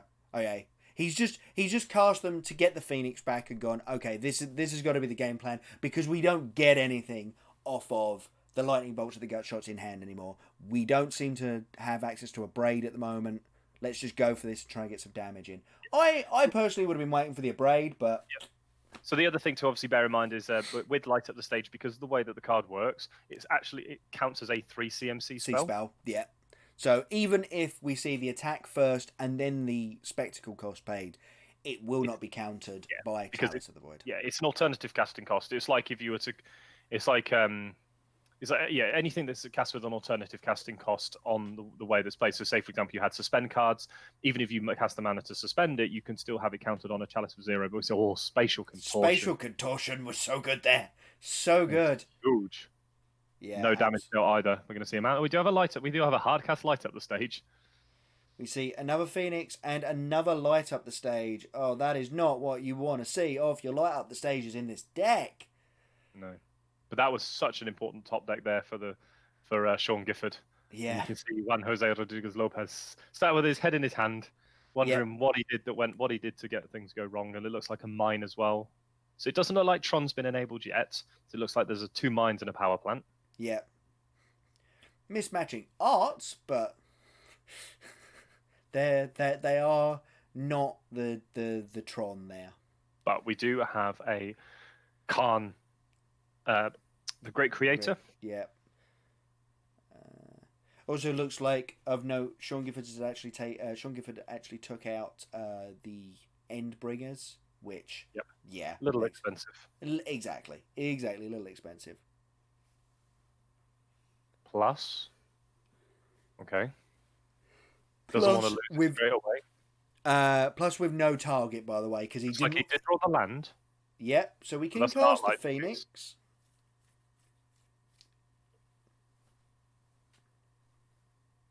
It's only a -2 on the card, isn't it, to go and get something? Yeah, -2. So even a punch doesn't stop it from going and getting things. But your opponent's on 17. How much are you really doing to them if you go face? Yeah, like I think taking out the Khan's probably not the worst line here.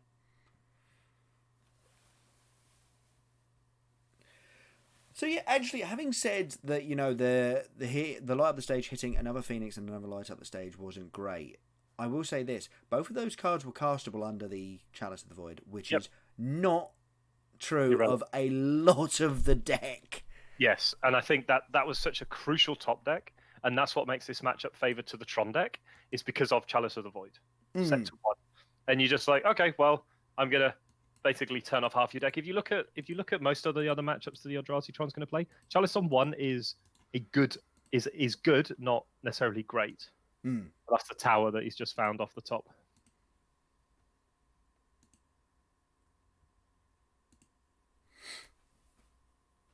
Yep. There we go. Yep. Tron enabled, and we can do it all. Ballista. I think Ballista's the right pick here at the moment. Mycosynth Lattice doesn't really do anything. No, I like that plan. Because you're going to lose the card. Yeah, you losing the calm, which means the Microsynth Lattice basically does nothing at that point, so why on earth would you bother?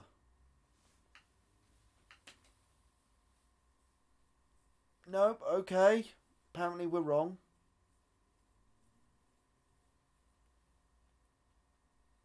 Oh, it's because the dismember as well. That's why. He's got the Oh, he's dismember. got the Dismember. Right, I didn't realise that he had the removal spell. For the Phoenix there.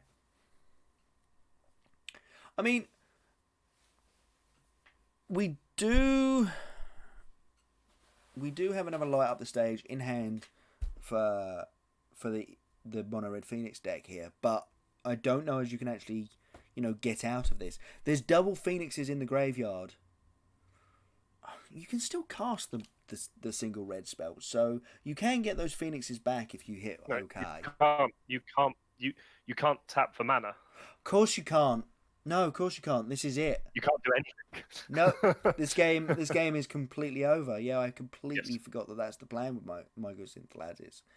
Oh wow. Yeah. Yeah, Mono Red Phoenix is just trying to figure anything out, and it's like, no, there is no out here. Nope, no outs at all, unfortunately, in this stage. Like, amusingly, a gut shot would have been an out for a little while there, but Yep. with the Chalice of the Void, as long as Joel Gifford doesn't forget the trigger or something, and obviously now he's ticking Karn up anyway, so it doesn't really matter. And you can go up on the lattice because it's completely safe, and we're just going to beat down for 8 here. Yeah, and the writing's on the wall there. No, it's a 6/6 Microsynth Lattice. Nice. Yeah, that is the benefit of the plus, and he's going to hand it over. No, fair enough. So that's the third of our quarterfinals having gone over to Sean Gifford on Eldrazi Tron, taking down the Mono Red Phoenix deck in kind of commanding fashion, as we said. Like, he lost one game there, but it didn't really feel like the match itself was ever in question. No, I agree. It did feel pretty one-sided. So no, I feel like that was very much just easy, easy game, easy life kind of thing for the Eldrazi Tron player. Yes, had it all. Will say that in that last game, it could have gone a lot worse if he hadn't drawn that Chalice of the Void. But you put him in your deck to draw them. Exactly. And we see Martin Mueller with that Leyline of the Void on turn 0 again, and the Graft land once more. So it does turn out that the Leyline of the Void does turn off the Arcbound Ravager. Oh, it turns off the Arcbound Ravager. Yeah. Oh. Wait, why? Because it probably I don't understand the exact interaction with it, but it's something that obviously when it does, because it doesn't hit the graveyard, it may not count as being able to modular. Oh, okay. So it turns off the modular thing. It doesn't turn off the sacrifice thing. It turns off the modular thing. Okay. Yeah, it turns off its self-sacrifice to modular. Yeah, that makes more sense. Actually, no, fair enough. We see a Walking Ballista, and there's actually 2 counters on that Walking Ballista. Oh no, of course he shot the. Yeah, I like it. So he Walking Ballistas, X is 1, and then he grafts onto it for 1, and then he shoots. That's pretty the good. Satyr I like Wayfinder. I quite like that actually. Nice. Yeah, just keep the number of creatures down so that your opponent can't Hogak you. Yes. Because obviously we don't have Grafdigger's Cage here as a backup plan to defend against that.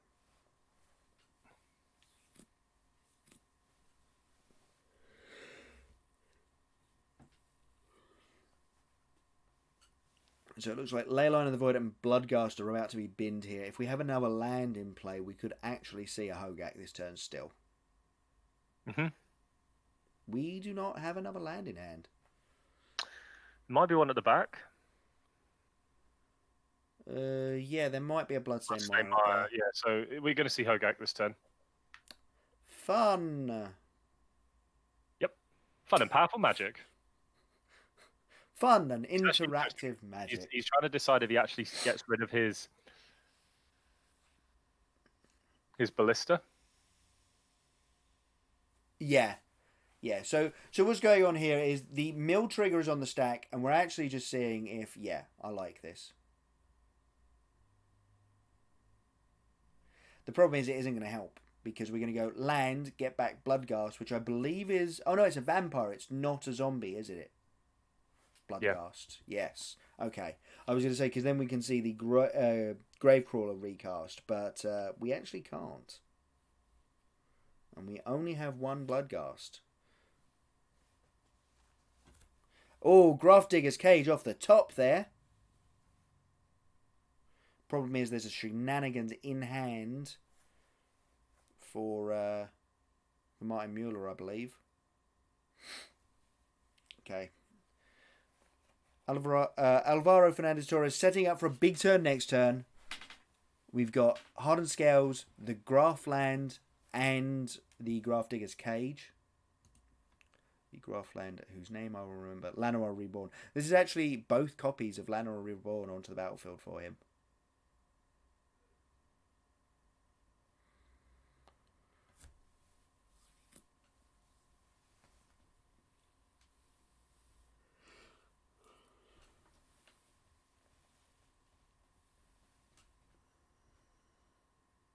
Oh, and an Assassin's Trophy off the top as well.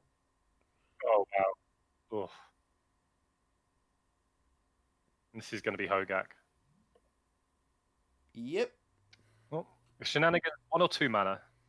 Shenanigans is 2, but it's Dredge 1. Right. Okay. Yep.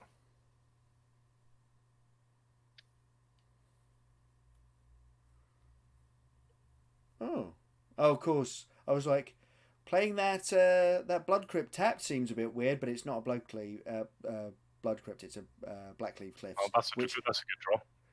What did we just see? He's just drawn a Hangback Walker. Oh, that is a good draw here. That is a very good draw here.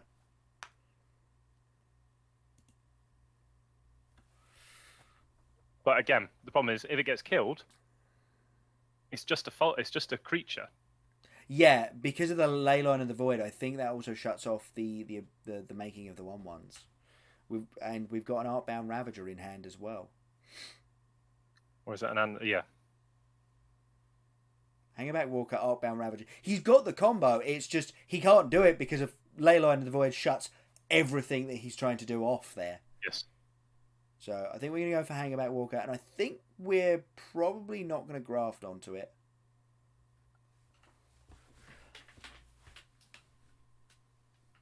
Because I think what we actually want to do... Oh, no, we are. We're going to make it a 6/6. Fair enough.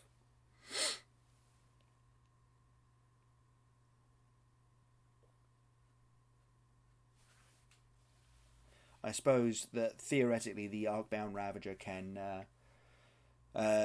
make itself big enough that it doesn't really matter.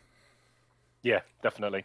You know, you just want a little bit more beef on the battlefield. And we're going to see a Shenanigans on the Grafdigger's Cage, and away it goes into exile. Tap, bring back the Hogak by...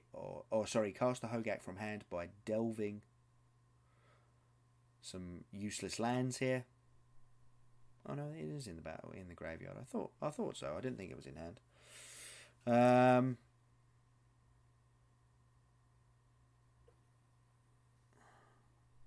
Walking Ballista. That's rather lovely. The annoying thing there is if he'd gone for the Arcbound Ravager first, he would have been at least able to eat the Grafdigger's Cage. Yeah. And put another 3 counters on it, which would have made it a 9/9 there. Yep. As it is, he's obviously still got the ability to turn this into a 6/6 as well by eating the Ink Moth Nexus. You know, activate it with the land that he's got untapped there, and then just eat it. Obviously, we're still thinking about the fact that neither of these creatures get their death triggers. And he dredged the Shenanigans. Okay, that makes a ton of sense. That's gonna attack, go for after the Hangback Walker. It's gonna be sacrificed to the Arcbound Ravager here. Yeah, Shenanigans seems really good in this matchup. And it's a one-of. Yeah, he's found it. Okay, we're going to see the Assassin's Trophy go after the Arcbound Ravager there. and an attack for, what is that, 10, 11. Down to 7, I believe.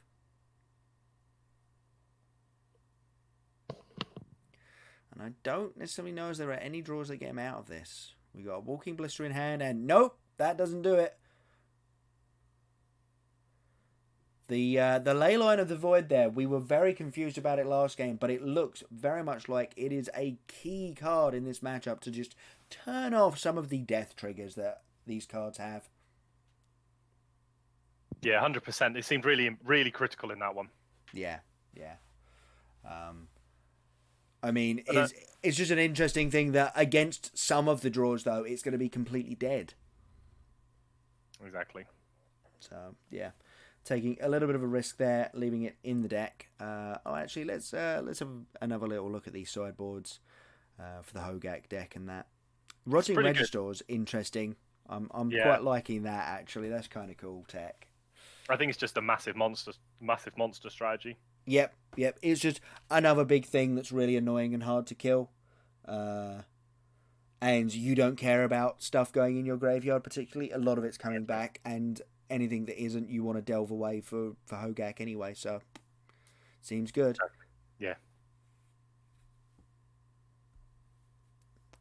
Other than that, some engineered explosives, I'm guessing, seem pretty good in this matchup. We have seen them. We have seen that they've come in, as it has the Shenanigans, and I can only assume that the Nature's Claim as well. I just think having decks with interaction is obviously really important in this. It's possible that those 2 extra Leyline of the Voids have also come in. There are 2 Leyline of the Voids in the main deck for Martin Mueller, but it's possible that he's brought in extras. As we said, the sideboard for Alvaro Fernandez-Torres is a lot thinner on things that you actually want to bring in. I basically think it's just the Grafdigger's Cage, and that's it, as far as I can work out. Maybe having seen the ley lines, you bring in the Nature's Claims, but I don't particularly like that.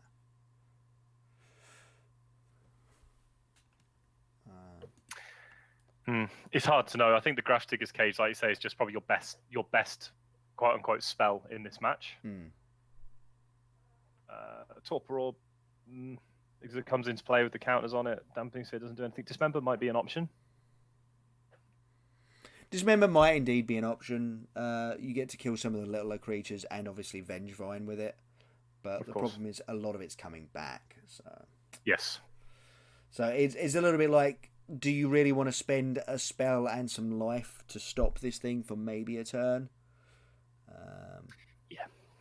And that is honestly a question I don't know as I could answer. Shenanigans there. Shenanigans Leyline of the Void. It looked so powerful there. Yeah. It killed... It was really impressive. It killed the Grafdigger's Cage that was stopping the deck from working. Then it killed the big Hangabout Walker that was the threat. And then, obviously, it could have killed what could have theoretically been a 9/9 Arcbound Ravager. So, it had completely locked down Fernando Alvarez's deck from doing basically anything. Going to a game 5 here. A lot of good sportsmanship. That's what we like to see. These players know that they've kind of already won. Like, you've made the top 8. It's great. You've made it to the top 8 of a Mythic Championship. That's a dream that many people will simply never achieve, and it looks like we're sending it back. Yep. That looked like maybe 1 land, but I think possibly just no land for Martin Mueller there. We're keeping the 7 for Hardened Scales, though. A couple of lands. One of them looks like the Graf land. 2 Grafdigger's Cage, 2 Hangabout Walker, and I couldn't see what that card at the front was, but maybe it was the Hardened Scales, and just the whole deck is just humming at that point. 2 Grafdigger's Cages, 2 Hangabout Walkers. 2 pair is often actually not what you want to see in a game of Magic, but in this instance, those cards are so good and so important that you definitely want to see them.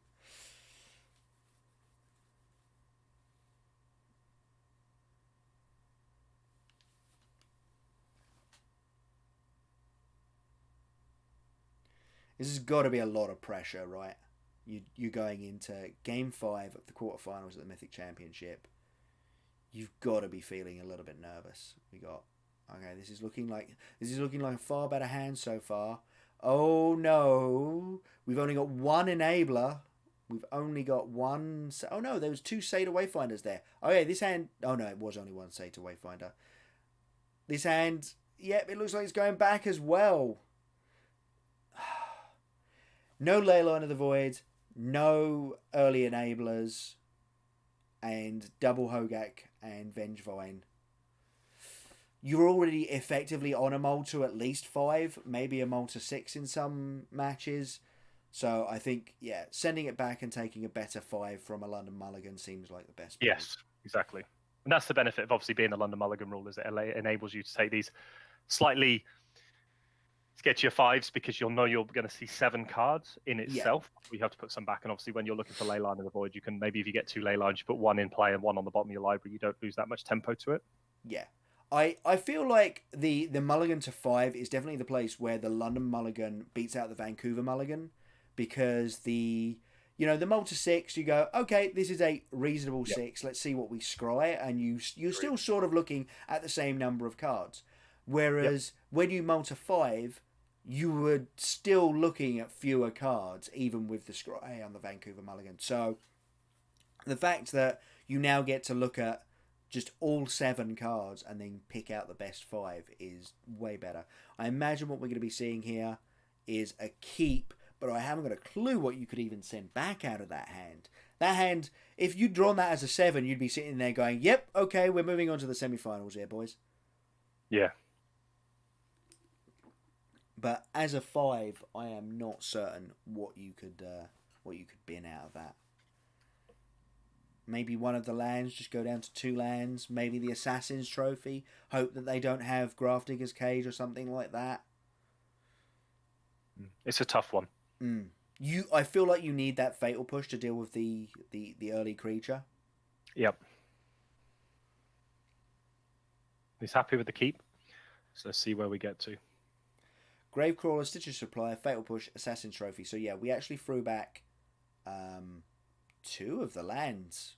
Wow. Obviously, because you had 3 1-mana spells there, Martin Mueller was a little bit happier to just sort of go, well, I'll risk it and hope to find the second mana source. It'll be fine. So we've gone Grafdigger's Cage there into a Hangerback Walker. No Leyline of the Void this game. We get to do the broken things that Hardened Scales wants to do. Just a bit of a shame as far as Hardened Scales is concerned that it doesn't actually have the Hardened Scales in play. This turn, we are probably going to be seeing a Vengevine return from the graveyard by playing a Stitcher Supplier and a Gravecrawler. And we're going to send in the next Stitcher Supplier again, just on the off chance that, Alvaro loses his mind for a moment and blocks.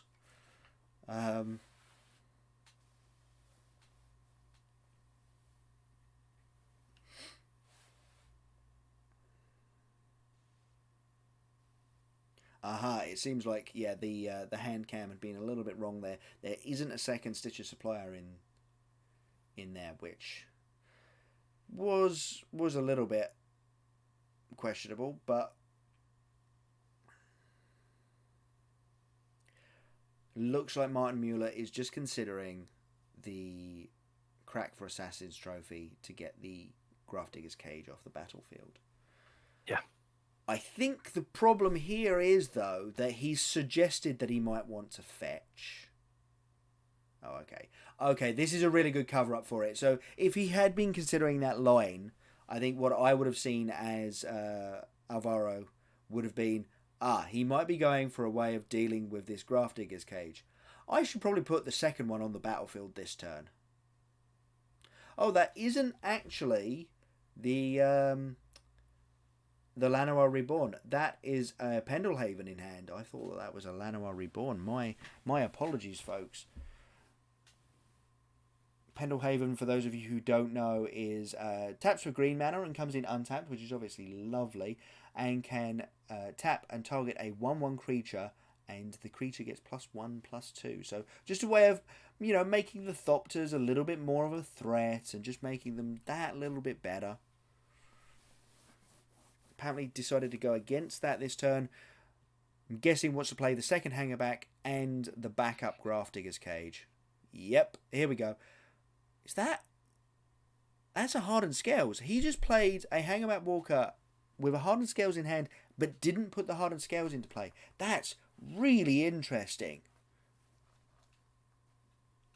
That kind of play that has a ton of discipline involved in it, where you go, no, I know I'm going to need these Grafdigger's Cages in play more than I need another +1/+1 counter on this Hangerback Walker right now, is really impressive. Yes, for sure. But here we see Martin Mueller actually has the answer to both of these Grafdigger's Cage, in that he's got a Nature's Claim and a Assassin's Trophy in hand. So as long as he can fetch up a green source with this Bloodstained Mire, which I believe he still can, then he should be able to clear both of these Grafdigger's Cages this turn. Yeah, and this is obviously really just a great turn. Yeah. His opponent really isn't doing a massive amount. The Pendlehaven is going to do a lot of damage in itself. Yeah. It's 2 damage a turn. You're racing pretty efficiently. You've got double Grafdigger's Cage. Your opponent needs some pretty impressive run of spells to get back into this one. Yeah.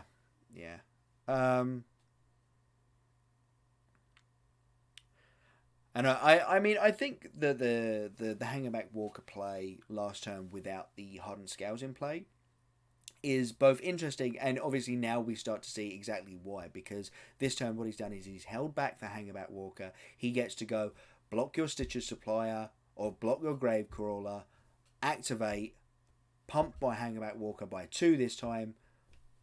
Now we're online, now we're doing things, And here we go, we're going to see this Assassin's Trophy. We might see it on the Hangerback Walker though, I don't know. I kind of feel like you need to get those Grafdigger's Cages out. Oh no, we're going after... Yeah, we are going after the Grafdigger's Cage. For a moment there, I thought we were going after the Hardened Scales, and was like, whoa, hold on. We haven't seen that sort of a battlefield, and you need to do stuff.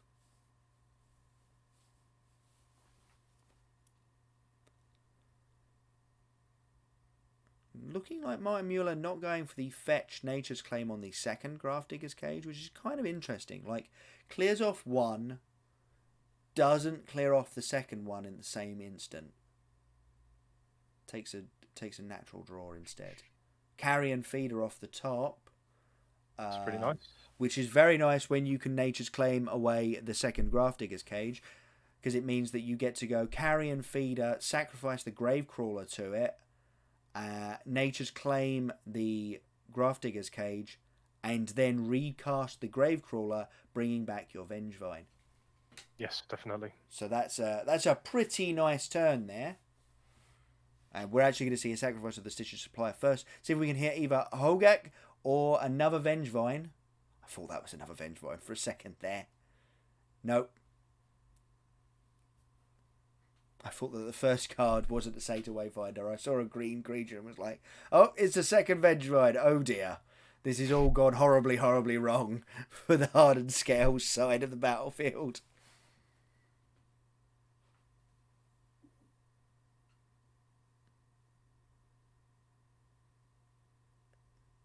And here we go. This is looking like the Nature's Claim. Yep. Gotta take out the second Grafdigger's Cage here. As I say, we get to feed the Carrion Feeder here, crack the fetch, and then recast the Gravecrawler. And from that, the Vengevine will be coming back and smashing a little bit of face, I think. Yes, it's a reasonable amount of damage about to come back across the field. Yep, it is.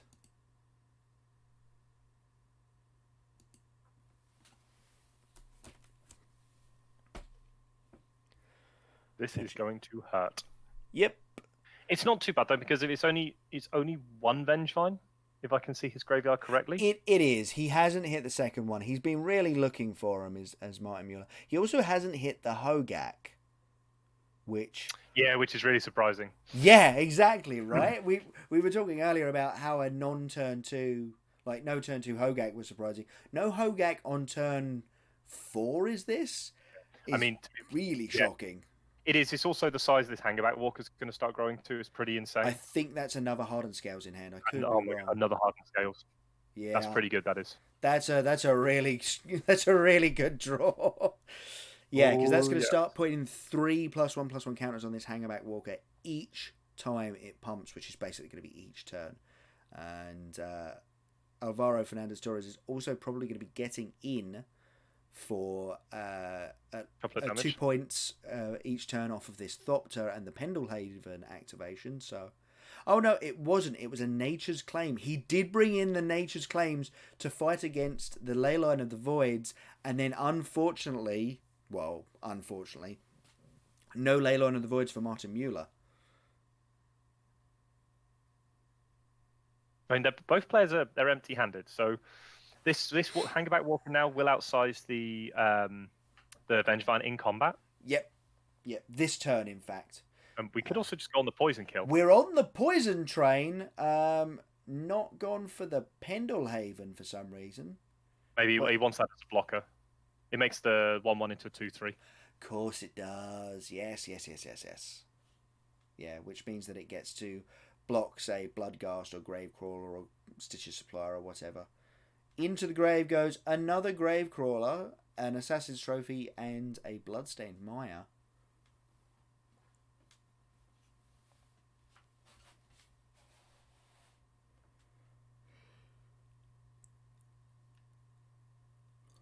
Obviously, what we could see here is just, things start getting eaten by the Carrion Feeder. There's a second Vengevine.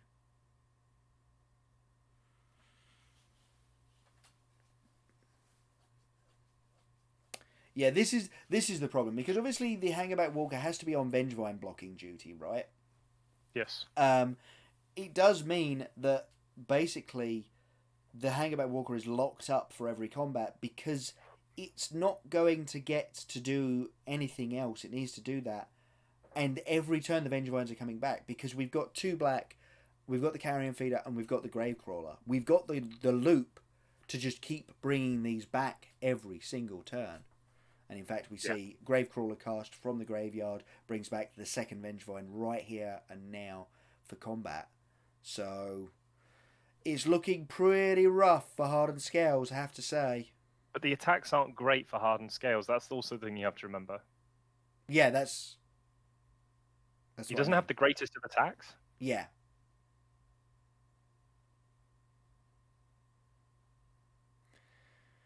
Right, it looks like currently letting through Carrion Feeder's not coming in, which is a little interesting. We're going to see a pump here to 5, eat the Vengevine. We're going to see a Pendelhaven pump on the Thopter, eat the Bloodghast. We're going to take 6 here, down to 10 on the Hardened Scale side of things. Ah, nice. And obviously these creatures that were going to die are actually just going to end up being eaten by the Carrion Feeder. And once again, with the Gravecrawler.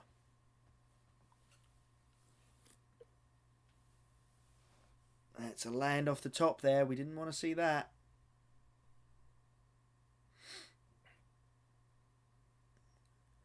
So there's he's at 10. He is at 10. He also has the injection of 4 life at instant speed. Yes. Also, the Carrion Feeder. The Carrion Feeder also doesn't.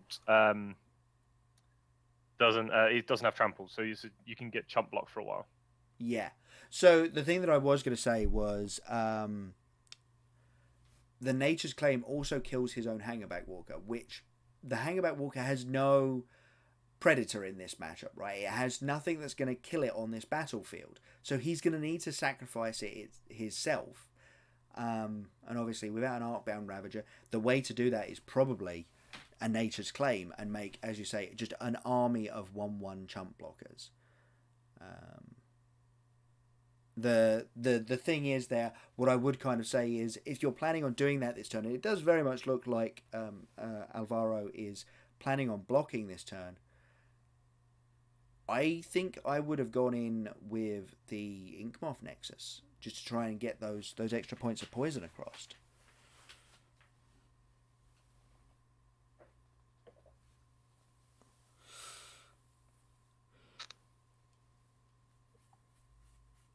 We see once again some graveyard shenanigans about to occur. I'm a little bit surprised that the advantage bar is pushed to Hardened Scales by the coverage team. I still do think he's ahead, and that's something to bear in mind. I do still think he is far enough ahead that he should still be in a good position to win this one. See, I just keep looking at this ever-growing carrion feeder and the constantly returning Vengevines and Gravecrawlers and Bloodgust, and I go, how are you getting through this? I don't see how you're winning this game.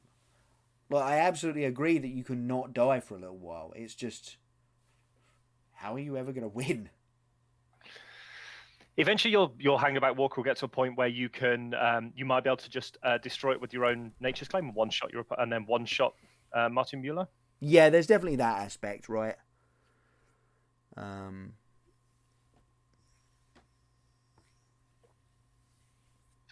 And obviously, you're covered up for a lot of the blocking at the moment,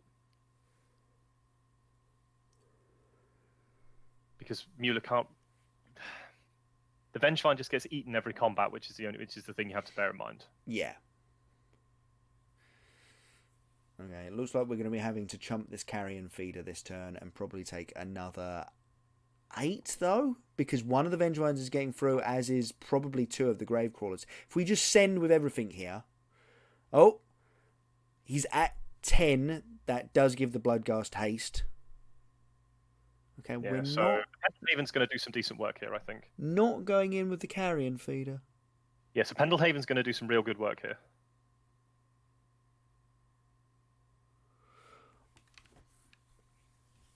Why is he not going in with the carrion feeder, John? There's no point. It gets eaten for free. No, it doesn't. It's like a 9/9. Sorry, he gets chumped for free, and it doesn't really change the combat math. Yeah, and I suppose it just means that you take a ton of damage on the way back. Yeah. We're going to see the pump to 7, and probably see the Pendelhaven. Pendelhaven that's off camera. They've zoomed in a bit far, yeah. Get both of those sacrificed to the ever-increasing carrion feeder. Yep, that is a 13/13 carrion feeder. Now Alvaro Sorandando Torres is at 4. He's just considering his end step here. No, nothing you can do in your end step particularly. I mean, you can obviously Nature's Claim your own. Ooh, that was a good draw. Yeah. Oh yeah, I mean it's a nice redraw for sure. Redraw's always nice, especially when you can look at so many cards. 1, 2, 3, 4, and 5. It's another blocker. Animation module. Okay, that's really good, actually. Yeah, right. That's just a place for all of this mana to be going. Yes.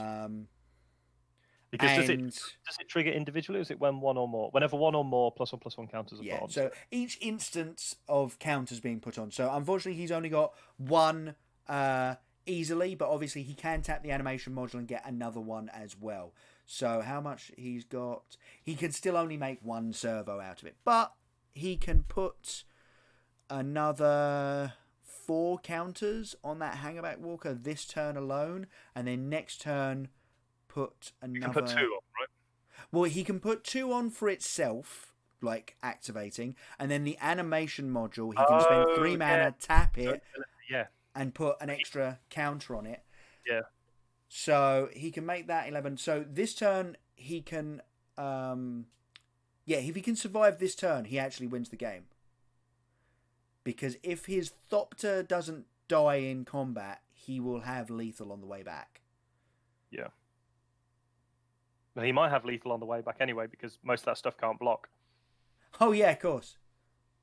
Well, I was already taking that into account. I was just like, oh sure. How much actual damage can you do? And the thing is, like I say, he can put another 4 +1/+1 counters on it this turn. Oh, that's not a good draw. What was it? Faithless? Faithless looting. With an empty hand, that's not It's fantastic. Yeah, I mean the carrion feeder is obviously going to try and get the Vengevine back. The thing is, if you start sacrificing if you sacrifice the Gravecrawler, it's one less attacker. But he might be trying to get like a Hogak in the graveyard, although that doesn't do anything either. No, because he doesn't do anything this turn. He's going to go for the more expensive. Yeah, because he can discard the one he's got in hand. Yeah, exactly. So he gets to keep one of the... Oh! Leyline of the Void. Is there a Hogak? No. There's so two ley lines.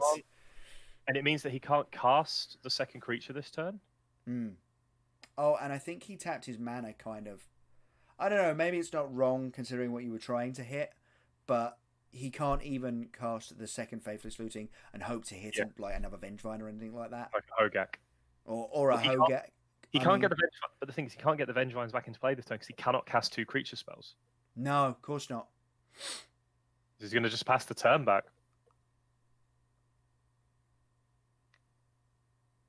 So Alvarez gets to just make a he gets to make a free 1/1 and put 4 counters on, or he could just he could just put the 4 counters on. He puts the 4. He puts the if we see no attack this turn, I was going to say we have to see an attack this turn.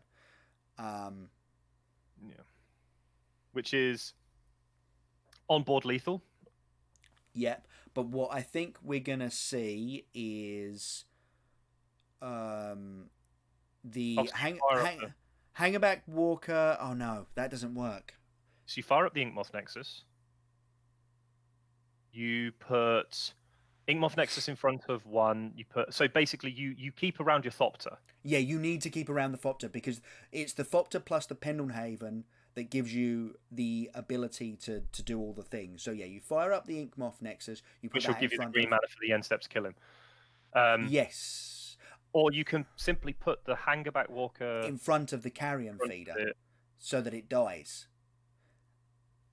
Yeah, so you put the Hangerback Walker in front of the Carrion Feeder so that it dies. You put the Inkmoth Nexus in front of the Vengevine. You put the...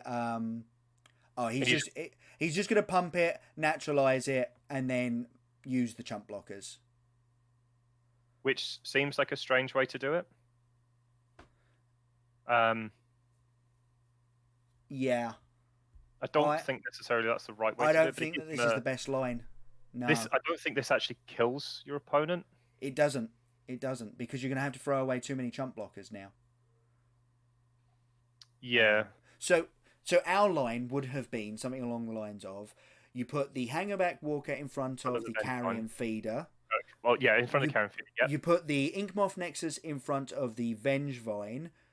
You put the Thopter in front of the one of the grave crawlers. You then have to use the Pendelhaven to save the Thopter. Which is fine. If you've still got 4 mana, you still get to win the game next turn because you put up to 11 +1/+1 counters on the Hangerback Walker by using its own activation and the activation of the animation module. And then what you do is you let it die and you go back into combat next turn with 12 Thopters and a Pendelhaven activation. The problem is I think he had just enough mana to do that. So he's got 1, 2, 3.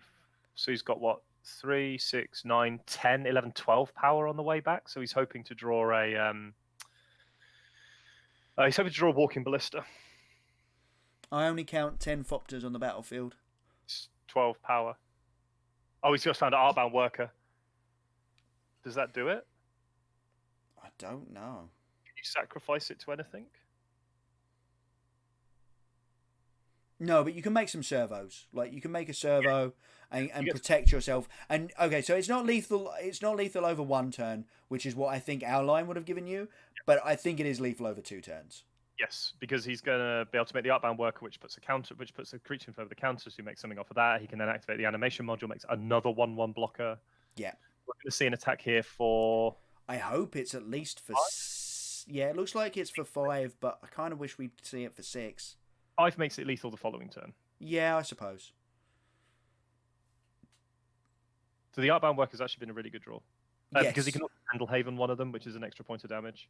Oh, yes, of course he can. Yeah. If he wants to. Doesn't look like he's going for it. Artbound Worker. Nice. Counter. Trigger animation module. Yeah, so it comes to play with a couple of... It's also a 2/2. Yeah. Which isn't irrelevant. That he can actually... So he's got Pendelhaven plus 4 mana. So again, he can use that animation module to turn it into a 4/4 and make another servo, and Pendelhaven to save a Thopter if he uses it in combat, which again he probably will, because that seems to be what he's sort of planning on doing. And Pendelhaven will save one of the 1/1s. He's really teasing this out, is Martin Mueller. Oh, there's a Hogak. I don't think it does enough. I don't think Hogak matters. No. Because you can make 2 creatures anyway with the Carrion Feeder plus Gravecrawler. Yep.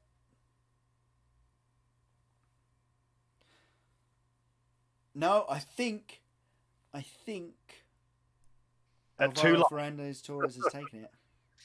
He's at 2 life as well. Yeah. It was a really long game. Such a tight match as well. Yeah, so he's still got, and if he bins everything but the Faithless Looting, he theoretically gets 2 more looks at Engineered Explosives, which is lethal.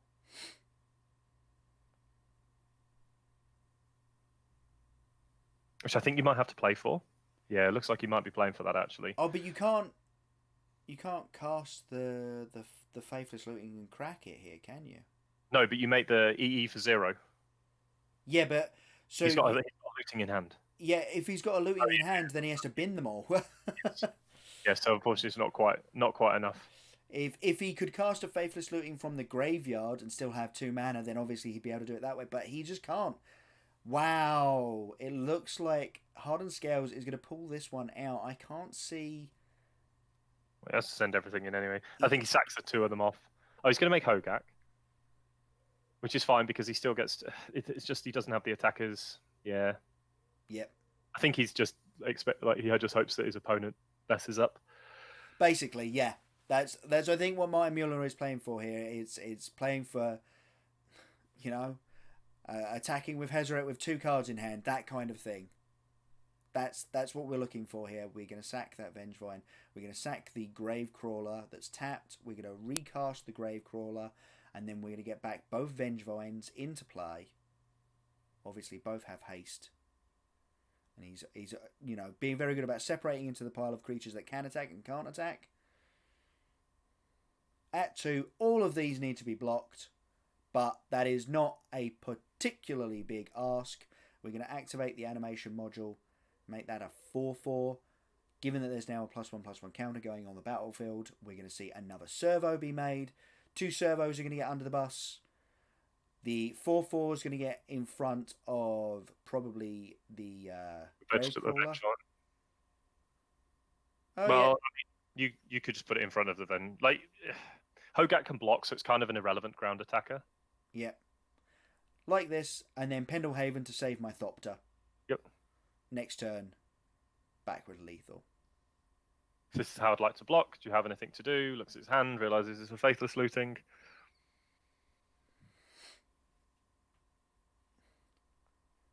Sizen said, "How did I get this matchup in the top 8?"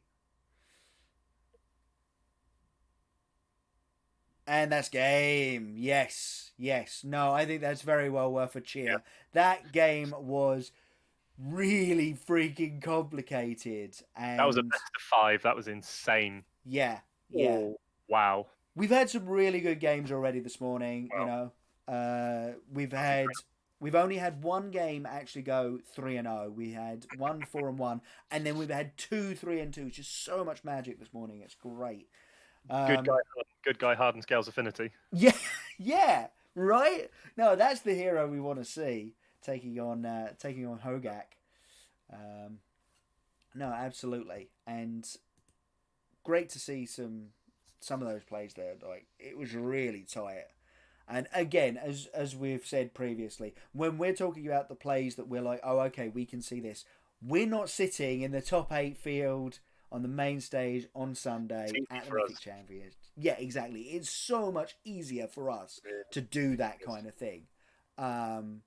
So no, absolutely. Do not ever take what we're saying as like a suggestion that we don't think these players are particularly good because they got here. We cannot. So yeah. Right then. Yes, they are rather good. Yes, they are proper good. I think it's time to take a quick break. Obviously, we will be back with the semi-final matches. I'm not 100% on how we're doing them. I believe we're doing them one at a time, so we'll get tons of magic in this afternoon. Great. And yeah, we will see you very soon.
And welcome back, folks, to our coverage now of the semi-finals of Mythic Championship IV.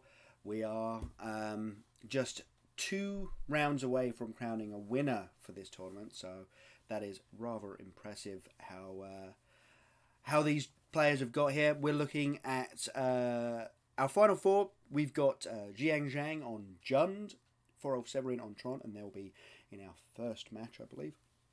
Then we've got Eldrazi Tron, and I've currently forgotten the name of the person playing. Sean Gifford. There we go. That's why I'm here. There's no other reason to keep an eye on Jack. I need a secondary brain, yes. And then our final deck is... Hardened Scales. Hardened Scales, yes, of course. We managed to see that win out in a very tight game against Hogak, knocking Hogak out of the tournament, finally. But... As we've seen, some of the numbers are really suggestive that Hogak is just an incredibly powerful deck. Very much worried about its impact on the format, so we'll have to keep an eye on that. As it is, we're going to head on down to the main match, where we've got Tron on the right on the play against Jiang Zhan on Jund on your left. And the Tron player, obviously being the higher seed, helps a lot because he can be the one on the play, which is obviously really important in these matchups. Yep, especially the hand disruption matchup, where you get to play out your expedition map before your opponent gets a chance to Inquisition of Kozilek. As we're about to see here, the Inquisition going after Forolf Severin's hand. Pretty top heavy Jund hand there, I have to say, as far as modern goes. You know, Inquisition, Goyf, Confidant, double Bloodbraid Elf. Again, Forolf Severin, mulligan to 5 this game. So, yeah. This man does mulligan a lot. We will put that one out there. He's done a huge amount of mulliganing and also performed particularly well in that respect as well. Yes. As we see there, a hand that had Star, a Forest, and a Wormcoil engine in it. Unfortunately, the Star, the only possibility, and probably the best choice anyway for the take, and is gone. And a draw of Forest not exactly going to be helping here. No. Bob coming on down. And we're going to see the natural draw rather than cracking the expedition map. You don't want to go an expedition map up a Tron piece only to find that you've mapped for the Tron piece that you drew next turn anyway. You always want to draw that Tron piece and then map for the last part. So, Forolf Severin showing a massive amount of patience and discipline here. Definitely. That was a very good draw for Zhang there. The Liliana with the 3rd mana source looks like an excellent time to be Jund. Yeah, and one of the interesting things is Jiang Zhang actually is one of the very few Jund players with main deck Dark Confidant. Yes, that is very true. Most have started swapping them out for the Ren and 6. Yes. Though, of course, as we said, Jiang Zhang, the last player with Jund in the tournament, and not playing the extremely powerful card from Modern Horizons. I don't think that particularly says that that you are wrong to play Ren and 6 over Dark Confidant. I think that Dark Confidant is a very interesting choice, given the field you were playing into. And once again, Jiang Zhang being asked to move his graveyard to be adjacent to his deck.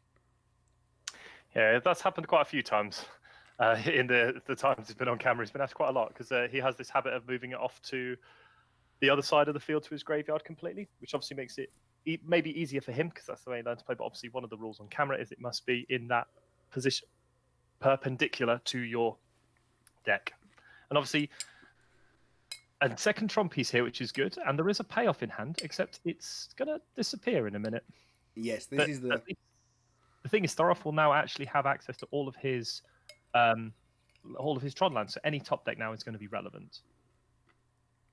Absolutely, I think that's definitely more important than say there is a line where you crack the map and you go, okay, I'll discard whatever I go and get, and I won't go and get the 3rd Tron piece, obviously, because you then want to draw it. But I think in this instance, as you say, You'd rather just have the ability to go, well, my top decks are better and I've got all of the mana.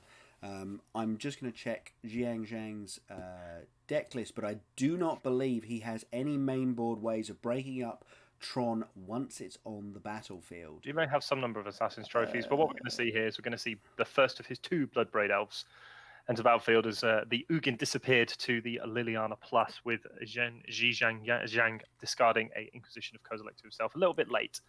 That right now, but it looks like he has double Bloodbraid Elf in hand, which obviously is going to be quite good. Obviously, throwing off the top of his deck. He's definitely presenting a very quick clock here. Is Jiang?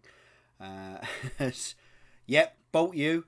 And actually, having checked it, there are no Assassin's Trophy anywhere in the 75 for Jiang Zhang. So he is living against a Tron opponent who has just gained the ability to cast anything he draws. Yes. Apart from an Ulamog, actually, he still can't quite cast an Ulamog, and that would be he's 1 mana short. That would be rather hilarious if that was the draw this turn for Tron. Yeah. See what he does find when he untaps and draws anyway. This would be interesting to see if Jiang Zhang can steal this game. Because obviously Tron being on the play, you would imagine that Tron would be favoured, or even with a mulligan to 5, we see a Sanctum of Ugin, the land for the turn. So a brick there, an untap back, and a pass to the turn. Another Bloodbraid Elf at the ready. We're going to see a Swamp of Reveal, draw, see a Stomping Ground. But it does now mean he can do the plus now, get rid of a random card, and set up the Raging Ravine for next turn with the Bloodbraid Elf in play this turn. Yeah, absolutely. Tap land and a 4-drop seems like the best way to go here. And it would mean that Ulamog would not be enough as well. Up you, lethal. Found the bolt. Found the second bolt. Well, always good. Wow, that's pretty nice. That's a pretty tech way of getting your opponent dead in one go. Yeah, absolutely. I do like that. I do appreciate that. It's pretty nice. Obviously, as we were talking about earlier, we're going 2 pre-board, 3 post-board for these matches, much as we were in the quarterfinals. So be getting into the sideboards after the next after the next game rather. Meanwhile, it has to be said, we've spoken about this a few times because we've actually seen this matchup a couple of times this weekend. You know, a pretty classic matchup, one has to say, for Modern. You know, John. Sorry, what was that? We saw it in the quarterfinals just as recently as that. Yeah, exactly. And it definitely feels like Tron is advantaged, right? We were talking about, you know, who top decks better, and the answer is the deck with the 10/10, with the 10 drops and the ability to cast them. It's as long as you can get Tron together, you are drawing better than the Jund deck. So the Jund actually has to play a fairly aggressive beatdown deck, which it can do. It's just not necessarily designed to do. It's designed to disrupt and to slow down and then sort of clock you over a couple of turns, as opposed to just going, no, I need to beat you as quickly as humanly possible, because if you find Tron and you find something to cast with it, I am just done. So, very, very interesting to see how these have sort of matched up, and will be very interesting to see how they play out, because I'm pretty certain that the Jund player knows that they're in a rough spot in this match. you know? Sure. There's some cards coming in out of the sideboard after the next game, but you've only got so much you can do. Obviously, taking a game 1 loss there, the Tron player's probably feeling a little bit out of it. Yeah, I think the Jund player definitely feels like he got the advantage in that one when he probably stole that first game. Yes, yeah. It definitely felt like a steal, actually. Yeah, especially being on the draw. Yeah, precisely. You're on the draw. You don't really expect that kind of thing to happen to Tron. So obviously, the mulligan to 5 would have helped. Yes, but at the same time, it's like, we all know that Tron can do busted things with very small hands. So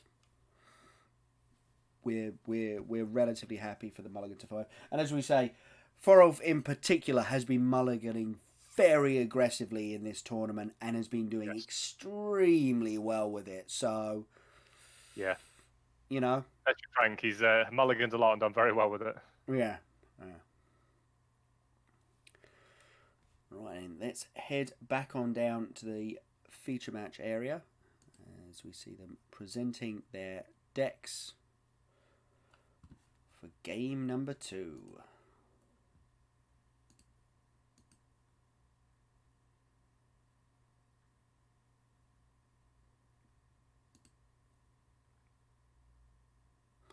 So, I mean, it's possible that what we actually end up seeing is a Tron on Tron final. You know, classic Tron versus Eldrazi Tron, of course. Yeah, it's going to be an interesting one as well because it's like you've got 3 colorless decks at the top of the standings. Yeah, Hardened Scales. Theoretically, a colorless deck. Yeah, Hardened Scales is a pretty colorless deck in that it is very much based off of the ideas that we put forward in Old Affinity, and then obviously with supercharge them. Yeah, exactly, supercharge them. I think that's a very good way of putting it. Supercharged with Hardened Scales there. Yeah. So no, this is interesting, and again we see Forov taking a mulligan this time to 6. We'll see if this is going to be a keepable 6 for the Tron player. It's looking a bit more certain that it is, given how he moved his deck there. We see 2 maps, 2 Tron pieces, I believe that is. A star. Oh, has he got natural Tron? He's got natural Tron. So he's going to put the maps back. And this is actually a mulligan to 5 and... Oh, a mulligan to 6 for our Jund player. I didn't realise. So, yeah. Again, a mulligan to 5 for Tron, but this time Jund doesn't get to keep their full 7. No. Come on, I want to know if Tron's got a payoff piece already. No! Oh, I love it! The Inquisition-proof hand! Yeah, they're always good. Do always love the hand where it's like, oh, well... Beautiful. The Inquisition-proof hand. Well, it's just lands at the moment, so there's no payoff yet, as we see a forest come off the top, so he's got time. Yep. But again, we do also have Chromatic Star in play, Chromatic Sphere in play, so we've got a redraw available to us. So, yep. As we see Ren and 6 come off the top, I'd probably be... No second land, though. Oh, no. The greedy one lander on the draw from the Jund player. I'm going to see cracking the sphere, seeing another sphere. Well, keys to cast for no man. Cast that one straight for free. Yeah, so... Probably don't need to do it this turn. Yeah, they just check he does actually have Tron. Yeah, so he's just explaining that he has Tron. Yeah. Obviously, the art's being a little bit different to maybe what Zhang has seen. He's just confirming what's going on here. He's going to send the bolt upstairs. Yep. And there's the Thoughtseize that could have theoretically punished the double sphere cycle last turn, but actually just shows a hand still filled with lands. Wow. But no second land for Zhang. So as soon as there is a payoff comes off the top, this game could be over. Yep. Another miss. Still no second land, and he's just going to put a counter on that blast zone up to 2. 2's the safest place to leave that. You can always up it further if you see like a Liliana or something, but... Oh, I found the land. There's the land. Do you play the Goyf into the zone for 2? I feel like you basically have to. You are so far behind, you can't play around anything at this point. No, you're making probably the Tarmogoyf because you don't mind that one being the one that dies. But again, Zerolf doesn't actually have to activate it. He draws another land. It's literally his hand is lands right now. Yeah, absolutely. But he is going to play the green source out, so if he does happen to draw a copy of Ancient Stirrings, any of his Ancient Stirrings or his Sylvan Scryings, he'll be able to do that as well. We're going to see an attack here for 3. Artifact, instant, and sorcery.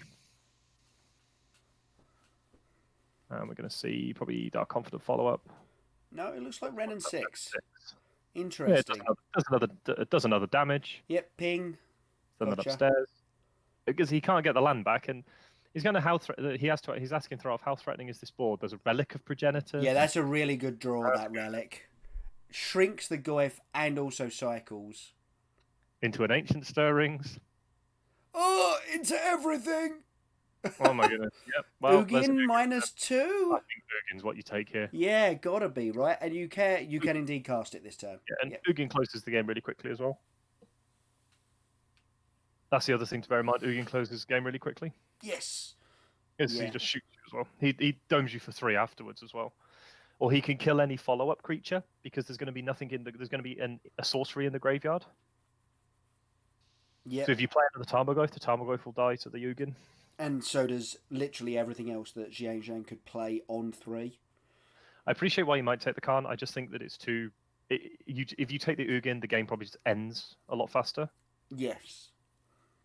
Whereas if you take the Khan, what are you doing? Destroying the mana base again? Is that the gen here? Yeah, I mean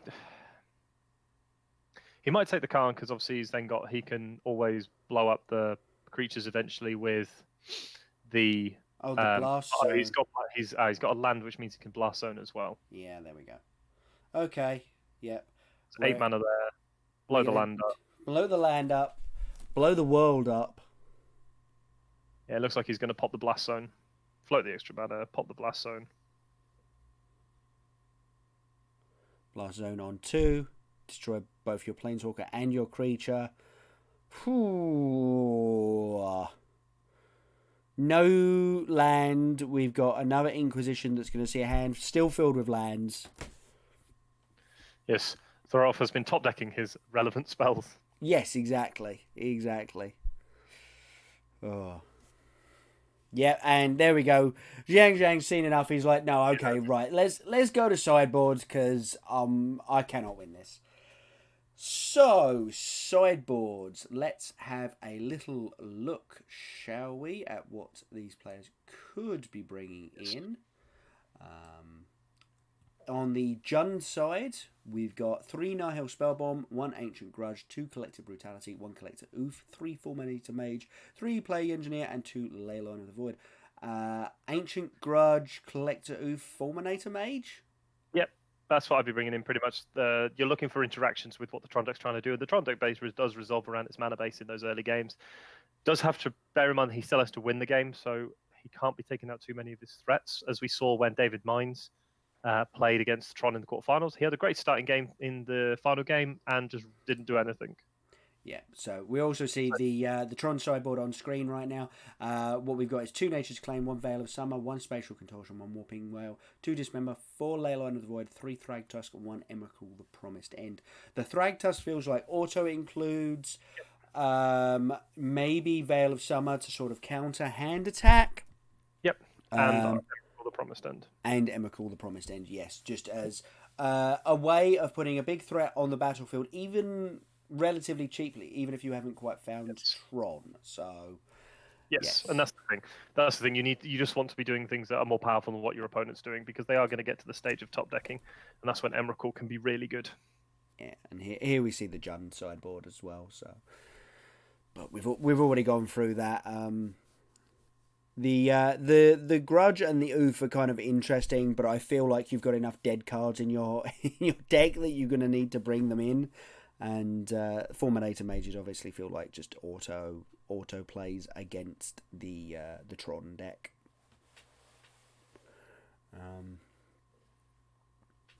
Yeah, so that's pretty much what we think of the sideboarding for these 2 decks at the moment.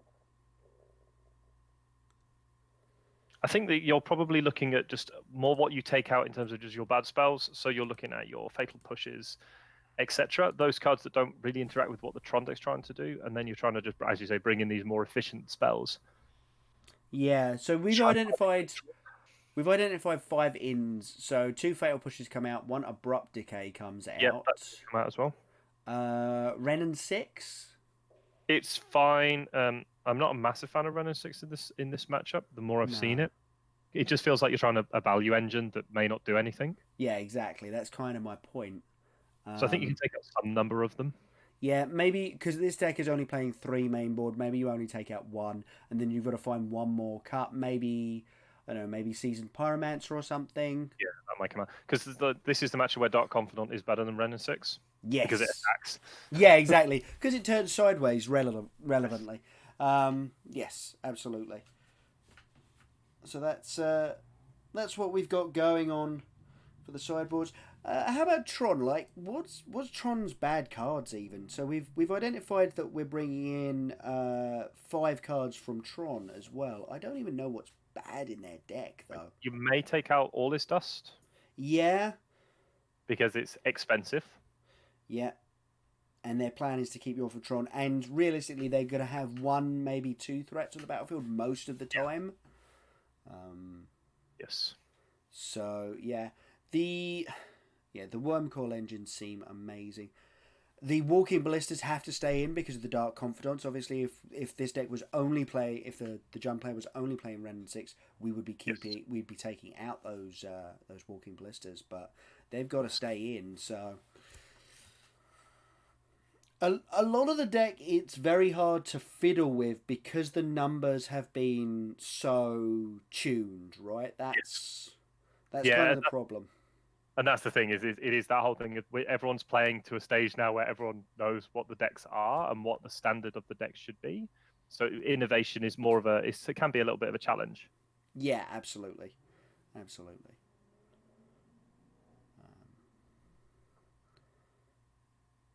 Obviously, it's kind of funny to be thinking about innovation when we're like, "Oh, new toys for Jund," and then we're like, "Oh, new toys for Tron." No, thank you. We're okay. We'll take classic Tron.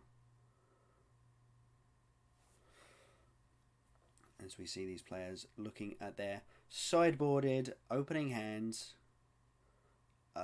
It's a little bit of a slow one with no real disruption from the Jund player.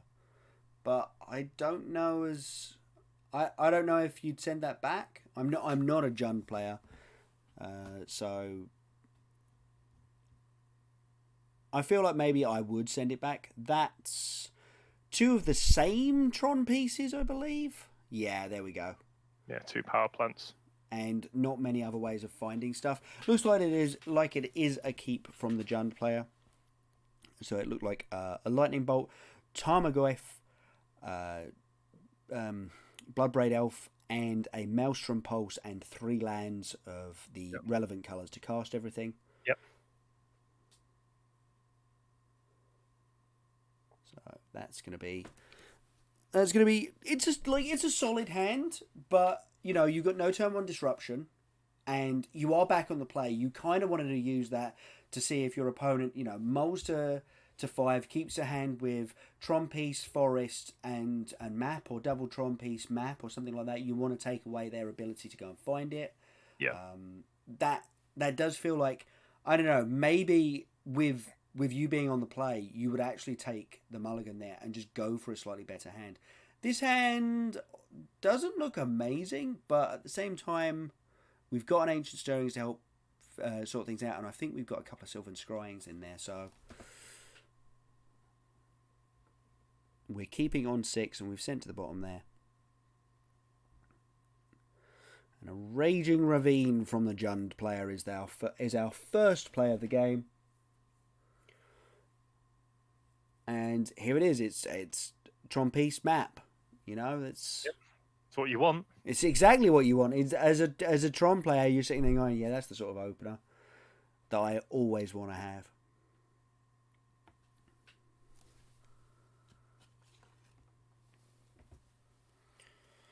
Yeah, we're going to shock here so that we can put a Tarmogoyf into play. Yep. On turn 2 with precisely 0 power. Yeah. Little bit of a teeny tiny little Tarmogoyf. Now there's no second Tron piece, which is obviously relevant to note. Yep, but there is 2 Sylvan Scryings and obviously a map on the battlefield already. Didn't Ancient Stirrings. Interesting. Oh, that card read is wrong. There's only one Sylvan Scrying in hand, and there's a Dismember in hand as well, I believe.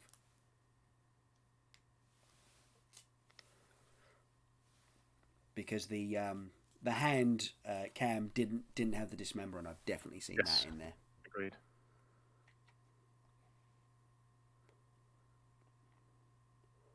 But still, didn't go for the scryings to get one Tron piece, and then go and look for the next one off of the map or something. Bolt you upstairs so that I'm dealing at least one with my Tarmogoyf. I mean, maybe that's why Forov didn't do it. He was like, if I crack my map, then I can do that after combat. And that means that the Tarmogoyf isn't any bigger off of it. Whereas Silver Scryings, I'm playing and making it bigger automatically. Yeah. No, definitely. It's the map, but he almost went and found exactly the same Tron pieces. Tron pieces in play, yeah. Let's not do that. Yeah, that's a little awkward.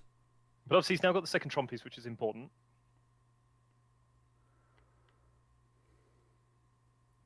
Scrying here. Yeah. There's the payoff. So he's got the payoff for next turn.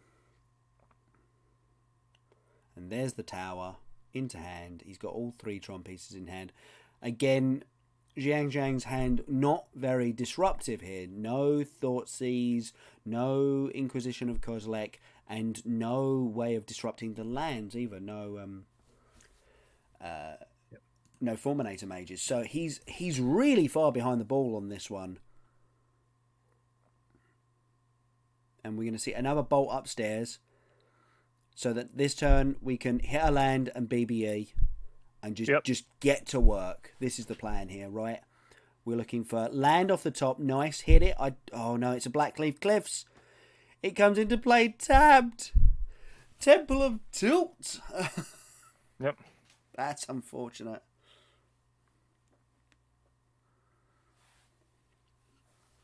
Because what we would have really liked to see from Jiang Zhang's side of things would have been an untapped land into play Bloodbraid Elf and hit a Thoughtseize. That would have been the turn right there. That would have put another type in the graveyard. Yep. And been able to Thoughtseize away that Khan.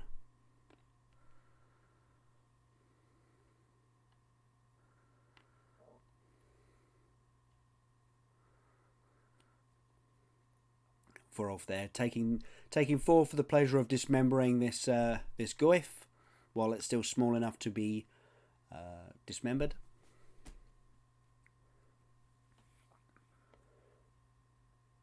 Okay, so we're going to see an Ancient Stirrings before we're even playing out the Tron, because we know we've got a hit in hand in Khan. We see another Khan, an Ugin, and this game is done. We're probably going to take the Ugin here because we've already got a Khan. Yeah. And then I expect to see a Khan enter the battlefield and probably exile the Raging Ravine. Yep, there's the Ugin. The Dismember was pretty good. It's pretty nice timing on that one. Yeah. Obviously, because there was already an instant in the graveyard, he couldn't really be blown out by... Yeah. By going dismember and then for whatever reason not realizing that it grew it beyond the size of the dismember to kill. He wasn't even beaten if there was a fetch land or things. Sheepy, yes, this is indeed the first semi. So we're going to see a Pulse of Marasa take care of that Khan and another Raging Ravine. So we're back up to 4 mana. For Jiang Zhang for that Bloodbraid Elf in hand. Still only 1 black though, so we can't play the Liliana. That's quite funny.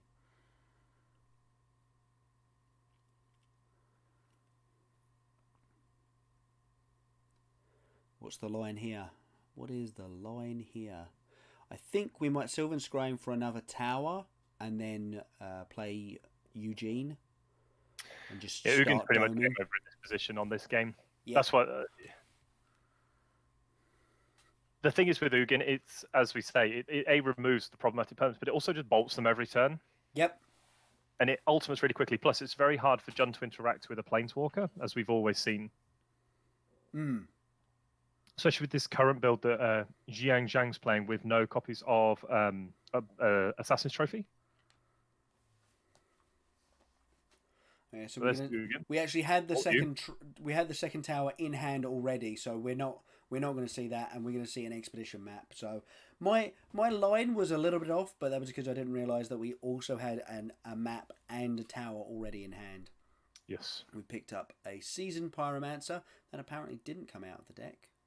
I think that's a Seasoned Pyromancer. He's flicking through it very quickly. BBE. And we're going to trigger. What do we find? Nope, can't cast that one. That'd be busted if you could. Inquisition's going to see the Sylvan Scrying.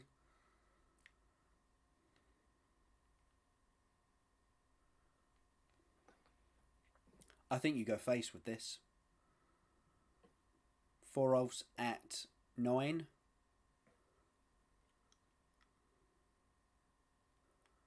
Maybe you can hit another Bloodbraid Elf next turn and cascade into a bolt or something. Yeah. But like, going at Ugin doesn't do anything, so nope. Agreed. Threaten a little bit of lethal and just see where it gets you. Yep. Agreed.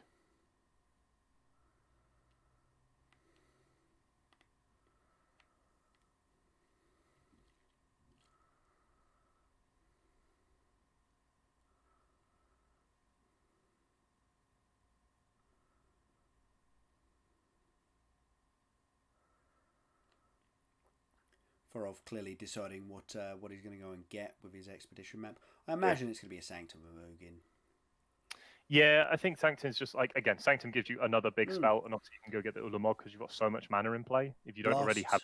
Blast Zone is actually a pretty good shout here as well. Yep. Obviously, with the amount of mana you've got, you can set it to basically any level.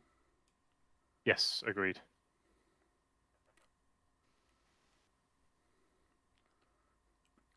Another Ancient Stirrings off the top. Wormcoil off the Ancient Stirrings seems like the take. Yeah, nice. This game's all wrapped up, folks. We're going to shoot that Bloodbraid Elf. We're going to cast this Wormcoil engine. Probably paying some mana for it. Oh yeah, he did tap the towers. Almost feels like an afterthought at this point, though. We got the Bloodbraid Elf. No! It could have been real if we see the bolt here. No, there's a Fulminator Mage. Oh, that's a Fulminator Mage in hand for him as well, isn't it? He's just going up. Wait, what does his Ultimate do again? Draw 7, gain 7, put 7 permanents onto the battlefield. Yeah. Win the game, mostly. Yeah. You know, in my first match of competitive Magic, I had someone Ultimate and Ugin at me. Nice. Yeah, it was real funny. I'm sitting there with my janky Teamer deck that I've been trying to put together, and this guy's like, yeah, this is Esper Dragons. Don't worry about it. Ugin, Ultimate Ugin. Yeah. Right then. So on to a game number 4 here. Tron up 2-1. Definitely feels like that sort of game is more emblematic of how these games are meant to go. Yes. So let's bring it back to us here. So I think we'll probably see something again very similar in the next match. Yes. I do think that maybe Jiang Zhang should have been a bit more aggressive on that mulligan, but obviously it's easy enough to say that while I'm sitting out here and he's sitting in there, and I'm saying it after he's lost the match. It's like, well, once you've lost the match, yeah, sure, maybe I should have mulliganed, but the hand didn't disrupt and it didn't put a clock on very quickly, and those are the things that you need to be able to do to some degree. Like it was a perfectly keepable mid-range hand, and it wasn't ever going to beat Tron. But That is the problem we're playing against decks that are so off your axis. Of course. But, yeah. As we say, going forward, we've got one last match today that's Hardened Scales versus Eldrazi Tron, so that'll be very interesting. Kind of cool, actually, that despite the fact that we've had a lot of relatively new decks over the last couple of years, what we're seeing is the classic old stuff doing well this weekend. Yeah. Or at least having made it to the top 8. Obviously, when you look at the breakdown of numbers, you're like, okay, Hogak's really good in Modern. Fortunately for us, the draft portion of the tournament rather sorted out things so that we had a little bit of diversity in the top 8. In that apparently the breakdown was the players that played Hogak that did well in draft didn't do well in constructed, and the players that did well in constructed with Hogak didn't do well in their drafts for the most part. Apart from Martin Mueller, obviously. So that's how they've ended up in this situation where we've only ended up with one Hogak deck in the top 8. Whereas I think if it had just been a Modern tournament, we would have seen something like 8, based on the numbers. Despite the number of Leyline of the Voids in the room. Right then, it looks like they are shuffling up, and our Jund player appears to have taken a mulligan, so let's head back down there, and we'll see how that's going.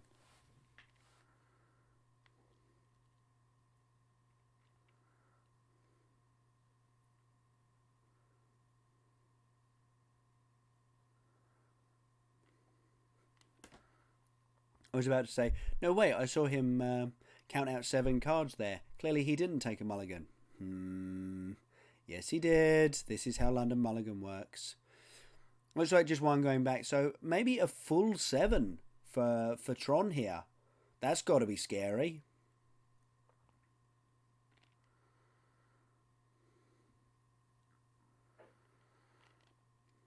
Here we go. This is the sort of hand you wanted from Jund.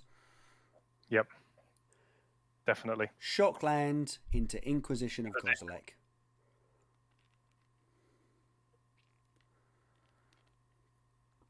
So mine, 2 Tron pieces, in fact, mine and Tower and Forest, couple of Thragtusk. That is a very good 7.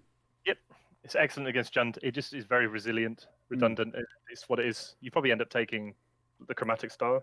The Relic was the take, I think, primarily because it does basically the same thing, except it also exiles the graveyard. Yes. And with a Tarmogoyf in hand, Jiang Zhang wants those graveyards to be around for a little while at least. Yeah, oh, we found another star off the top. Oh, yeah. Yep, we did indeed.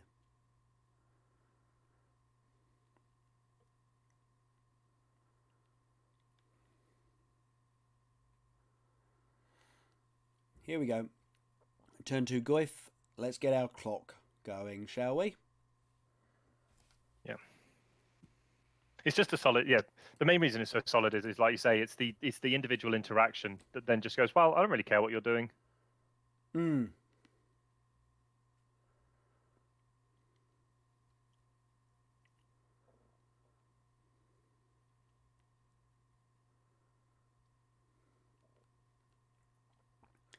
3 types in graveyard: artifact, sorcery, and land. Sylvan Scrying, that's all the Tron pieces. Well, there's Tron, folks. Yep. And unless that was a Fulminator Mage off the top, which it wasn't, and unfortunately it wasn't a Thoughtseize to go and take the payoffs. Although I say that, I think the payoffs are both Thragtusks at the moment, so they're still going to have to wait at least one more turn here. Yes, definitely.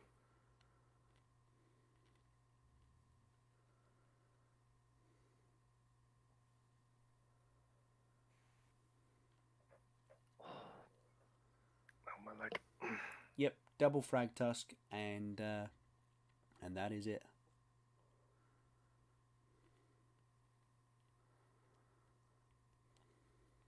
That's so painful that he found the Tron piece.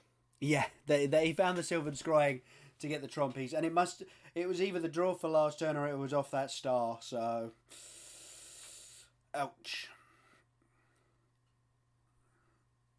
We're going to see another Inquisition of Kozilek. And there's another Silvered Scrying, another star, and then double Thragtusk. And what do you even take? Probably the star? Just because it's another redraw? Another look at more threats?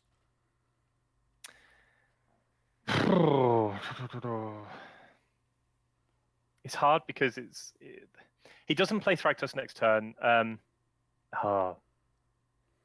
know the star's probably the right thing because you can't spin your wheels into the various different colors. Actually, you have to take star because otherwise they go Tron piece, star, crack star for green, Thragtusk this turn. Exactly. Yeah, exactly.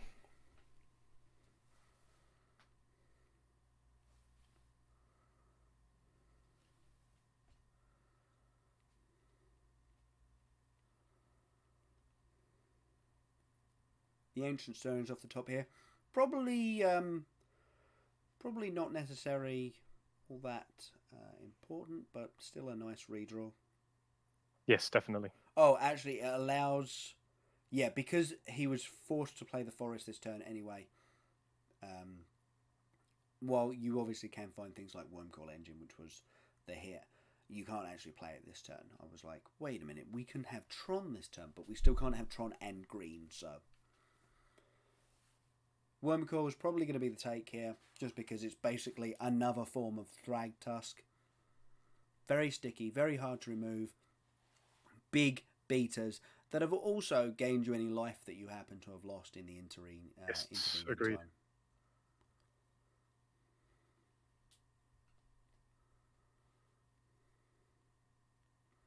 Oh, he's considering that relic. I mean, I suppose double Thragtusk means that you're a little bit more open to just take some more wheel spinning technology. So he's going to cast that Relic of Progenitus. Yeah. Okay. I quite like that. Yeah, you're under very little pressure at the moment. It's only a Tarmogoyf. And you can be under precisely 0 pressure if you Relic. Exactly.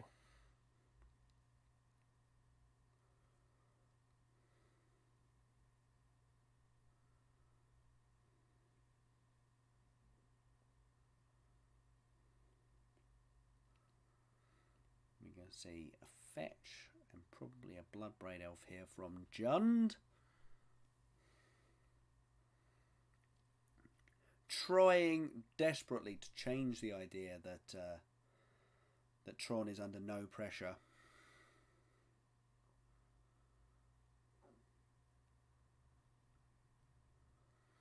Has to be noted, there is a Maelstrom Pulse in Jiang's hand, which means that if Forolf gets maybe cocky is not the right word, but gets a little bit over eager and just plays both of these Thragtusks, can actually have them both removed. And obviously, while the 3/3 beasts are definitely, real enough creatures, they won't each by themselves to stop a Tarmogoyf. Yeah. I mean, at the same time, you've just gained 10 life from your 2 creatures as well. Yeah, which is so something to bear in mind. Yeah, so you're not really under any pressure anymore. No. We see here a walking ballista. That's pretty good. Severin's hand has been helpful. Just great, yeah. And here we go. It's going to be a 4/4 walking ballista. How big is that? How big is that? I will shoot them both, please. A lot. It kills Tarmogoyfs, let's put it that way. Why? Oh, it has to shoot the second one twice because there is now a creature in the graveyard. Yes, and state-based effects. Yep, I had forgotten that one. I was like, wait a minute, surely it should have come in with 4 counters, not 3. It did. It had to use 2 on the second glyph. But that's a by the by because I don't necessarily think it super matters at this point. Yeah. I think we're done here. I think we're going to be moving on to semi-finals 2 fairly shortly. Thoughtseize. See those 2 Thragtusks you've seen before, and see Sphere and Sylvan Scrying. We'll take a Thragtusk.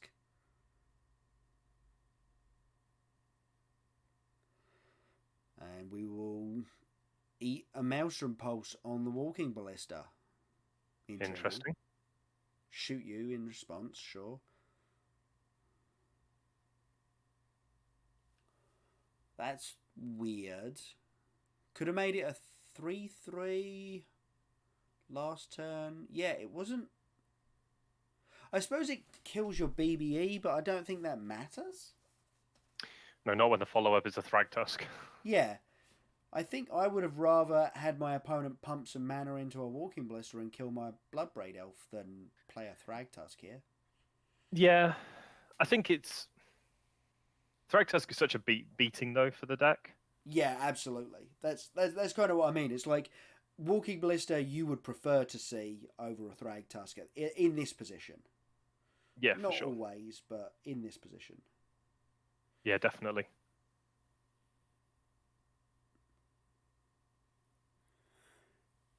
Okay, so Thorolf is obviously managing his mana. I do believe he's still got 1 floating. Yeah, there we go. 1 colourless floating. And with that, and the 3 mana from Tower and the 1 mana from the Forest, he's going to play the Thragtusk. And the Sylvan Scrying is going to get himself a Blast Zone. And yeah, this is looking grim. Hard. Yeah. This was looking pretty grim, I agree. Very grim. It's kind of one of those ones where you're sat in the Jund position going, oh, it's going pretty well. And it's just like, I can't do anything. Yeah. Yeah. It's like, what did I do wrong to deserve this? Yeah, yeah. Because realistically, you didn't do anything wrong in this game. There were no decisions that you made that I look at and go, why did you do that? That seems so bad. Exactly. It's just, you're up against Tron. Yes, it didn't quite work. Yeah. Which is unfortunate because I do think that Jund has performed very well this weekend, especially in the hands of Xi Yang when he did take down some of the decks that we saw on camera. It's like, yeah, this deck is still good. So we're going to see another Bloodbraid Elf. Into Bolt again. He keeps doing that. It's very impressive. It's a shame it's not better in this matchup. I still think you need to Bolt the Thragtusk. Yep. And then get send... one traded off. Yep.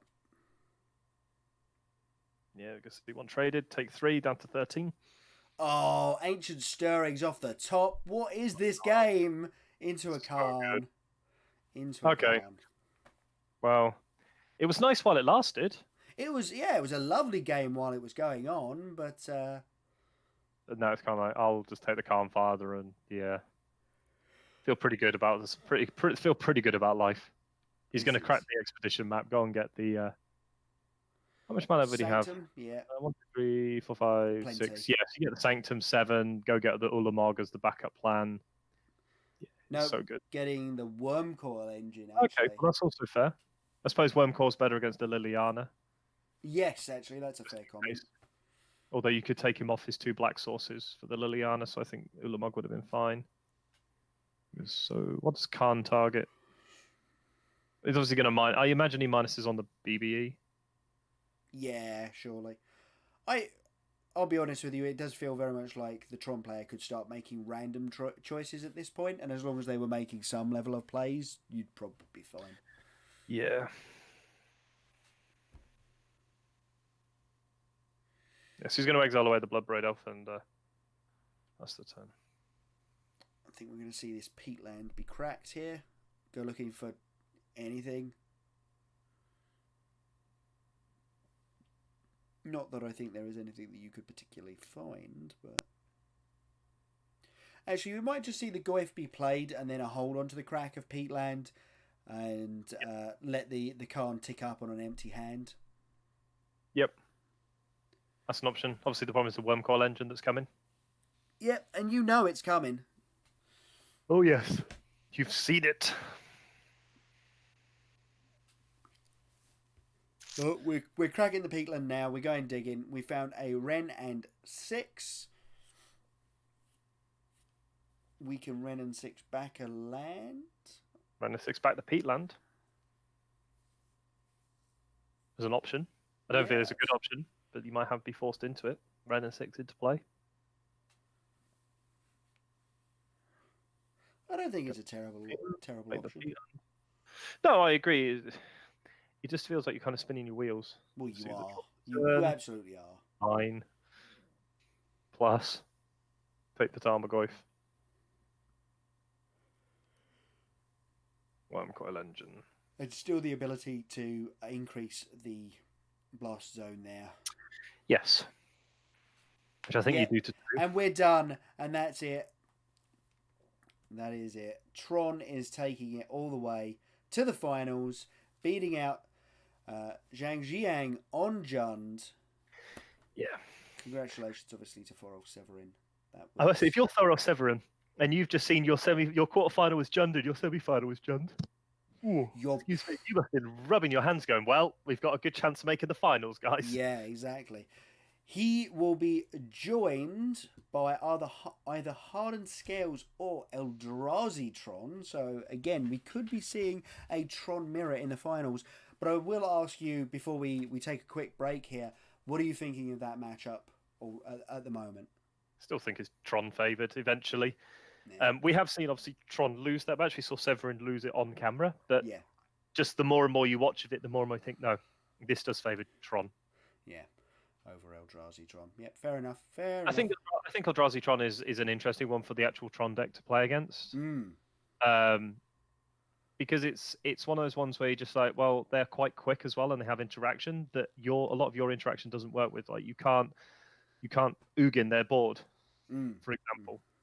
But again, you're playing much bigger spells. You're going up to Ulamog, which is a hard answer to the Eldrazi Tron list because they can't actually kill that card. So it comes into play as an indestructible creature that they then have to attack around, which you can then get rid of 2 of their creatures with, and you kind of just go, well, we're pretty much all right here because there's no way around it.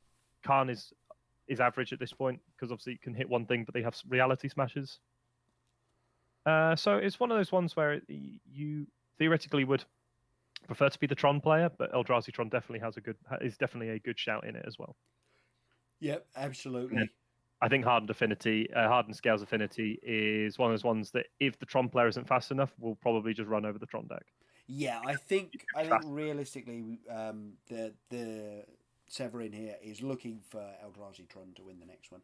But we'll get into how we think that match will go before that match itself. For now, we're going to have a very quick break and come back with the second semi-finals in a moment. We'll be right back.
Welcome back, folks. We are here for semi-finals number 2. We have Hardened Scales Affinity versus Eldrazi Tron in our second semi-finals. Sean Gifford on the Eldrazi Tron deck with an Alvaro Fernando Torres on the... I will nail his name first time one of these days. Alvaro Fernandez Torres on our Hardened Scale Affinity deck. Really interested to see how this goes. John, what's your feelings on this particular matchup before we head down to the feature match area? I think it's going to be very interesting. Yes. Because, purely on the fact that generally the Hardened Scales Affinity deck gets onto the field quite quickly, but Sean has access, as we've seen, to Chalice of the Void, which counters a lot of the issue cards that are being presented by the list of by the Eldrazi list. By the Hardened Scales Affinity list. And I think it'd be very interesting to see how those two interact once you get into the actual nitty gritty of the game. Absolutely. It does look like Fernandez Torres actually took a mulligan here to 6, while Sean Gifford kept a full grip of 7. Obviously, a good start. Good start for Fernando Torres, being able to get some pressure onto the field straight away. Yeah, absolutely.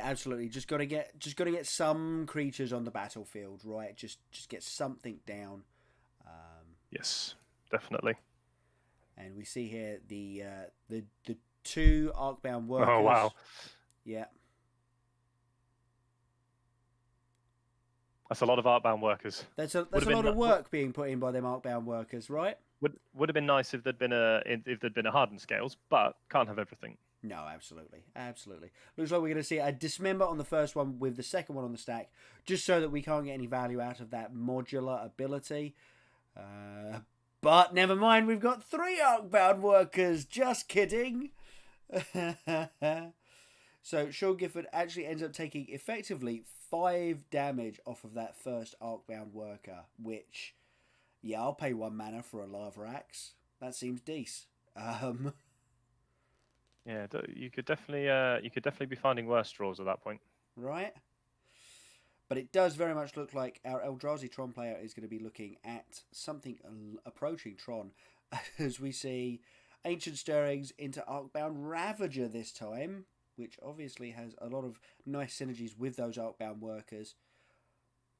We see... Was that Inkmoth Nexus fired up? No, it was not. It was Pendlehaven. Oh no, it was the Arcbound Ravager cast. Of course. My bad. I'm just losing my marbles over here. And in for 2 with both of the workers again.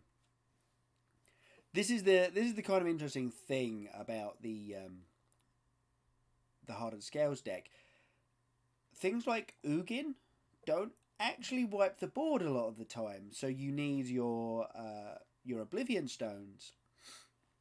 And, yes, exactly. And you don't even particularly want to rely on your single target removal, because many of the threats are kind of sticky and have like death triggers and things. So yep. You can have a lot of problems. And actually, let me just check. Exactly. So Ugin doesn't work. All Is Dust doesn't work, which is obviously more relevant for this matchup. Ugin not being in the Eldrazi Tron version of the list. We could have out of the sideboards.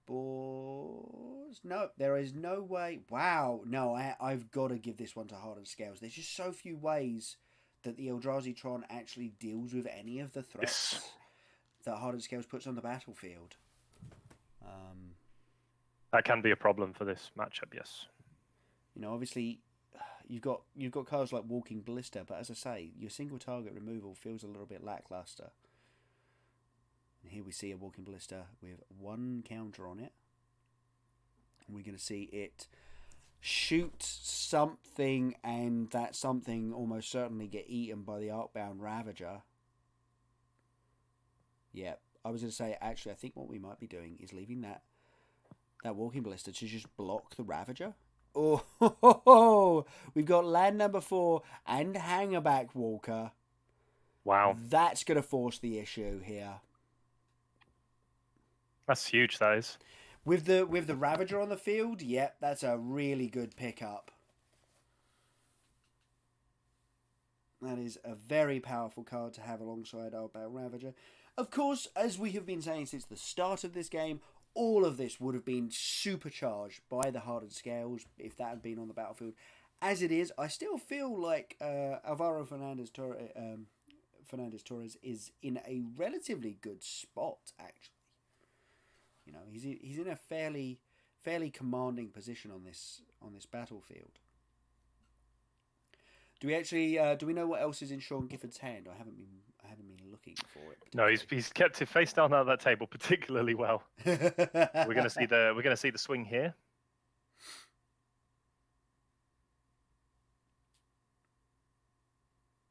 And here is the problem. You're gonna take it, because if that Walking Ballista really is the only thing going on,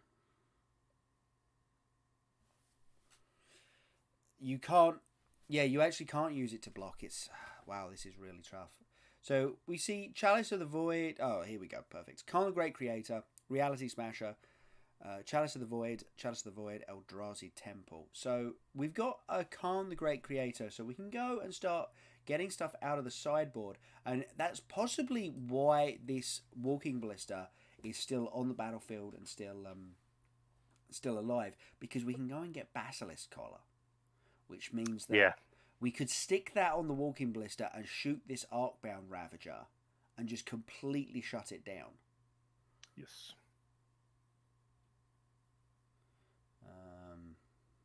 The other one that we could obviously get is Pithing Needle to maybe shut down either the Ravager's Sacrifice ability or the Hangerback Walker's Pump ability.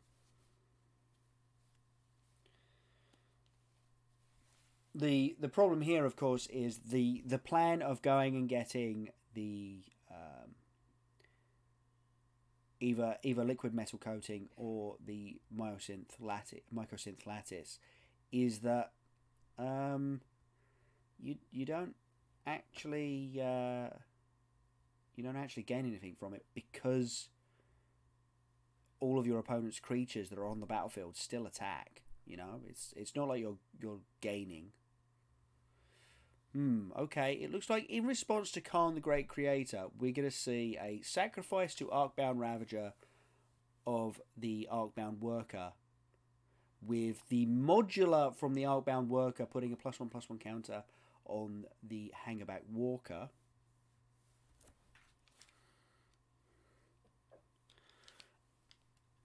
And again, I invite our viewers to consider what this would look like if there were a Hardened Scales on the battlefield. Yeah, this game would be a little obnoxious if that was the case. Yeah, absolutely. So again, same trick. Arcbound Worker sacrifice to put a +1/+1 counter on the Arcbound Ravager, which allows the Worker's modular ability to go on the Hangerback Walker. We're now seeing the Hangerback Walker sacrificed to gain 4 Thopters to make the Arcbound Ravager even bigger. And now Khan the Great Creator is going to resolve, because obviously he wanted to continue using the abilities of his artifacts. Yes, and they all get shut down. Yeah, by the Khan the Great Creator. Yes, so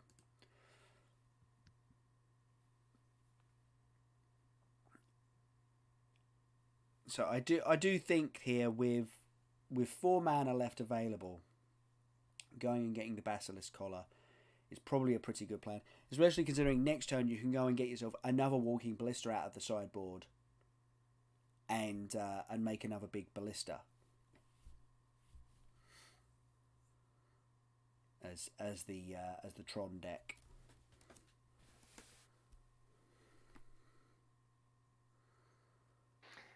Yeah, and this is obviously one of the concerns: is if the Khan does stay in play, it's what can you get that then obviously interacts with the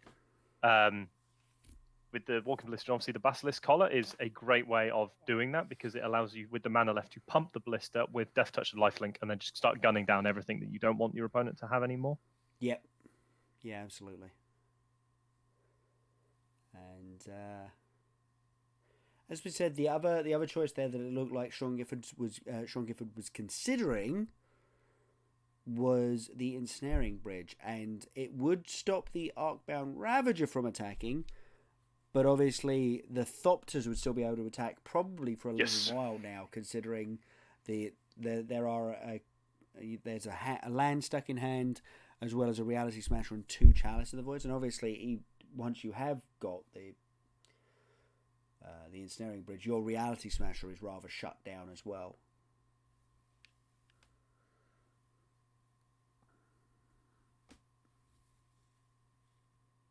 No, he's going to go and get the Ensnaring Bridge. That's interesting.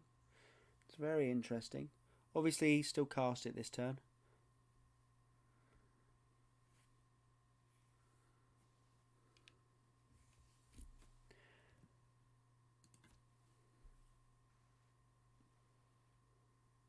The Ensnaring Bridge is a nice appeal. Yeah, it looks like it, but it doesn't mean Reality Smasher is also good. Yeah, it does mean that next turn, though, this Reality Smasher is kind of just useless, right? Oh, Reality Smasher back on blocks. Ooh, that was a very quick flash there. I did not catch what Alvaro Fernandez Torres has picked up there. I imagine we're going to see 3 of these go and take out the Karn. Probably 1 straight at the Dome. No, actually, all 4 at Karn, because if you did it the other way, gets shot down. One of them going at Karn gets shot down, exactly. Oh, ooh. Clearing Karn's good because it allows you to then allows your Arcbound Ravager to be relevant again. Exactly. That is important, and it looks like, unfortunately, Alvaro Fernandez Torres has decided to go for this line, saying, "I'm okay if you trade your Walking Ballista." So it's fine. He still has the Pendelhaven, so it would have always resulted in him connecting with the damage to kill Karn. Oh, of course, yes.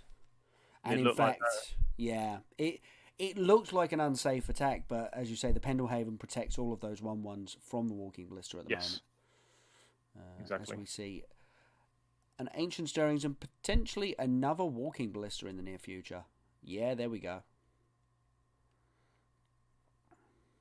We're probably even going to see that cast this turn for X's 1. Yeah.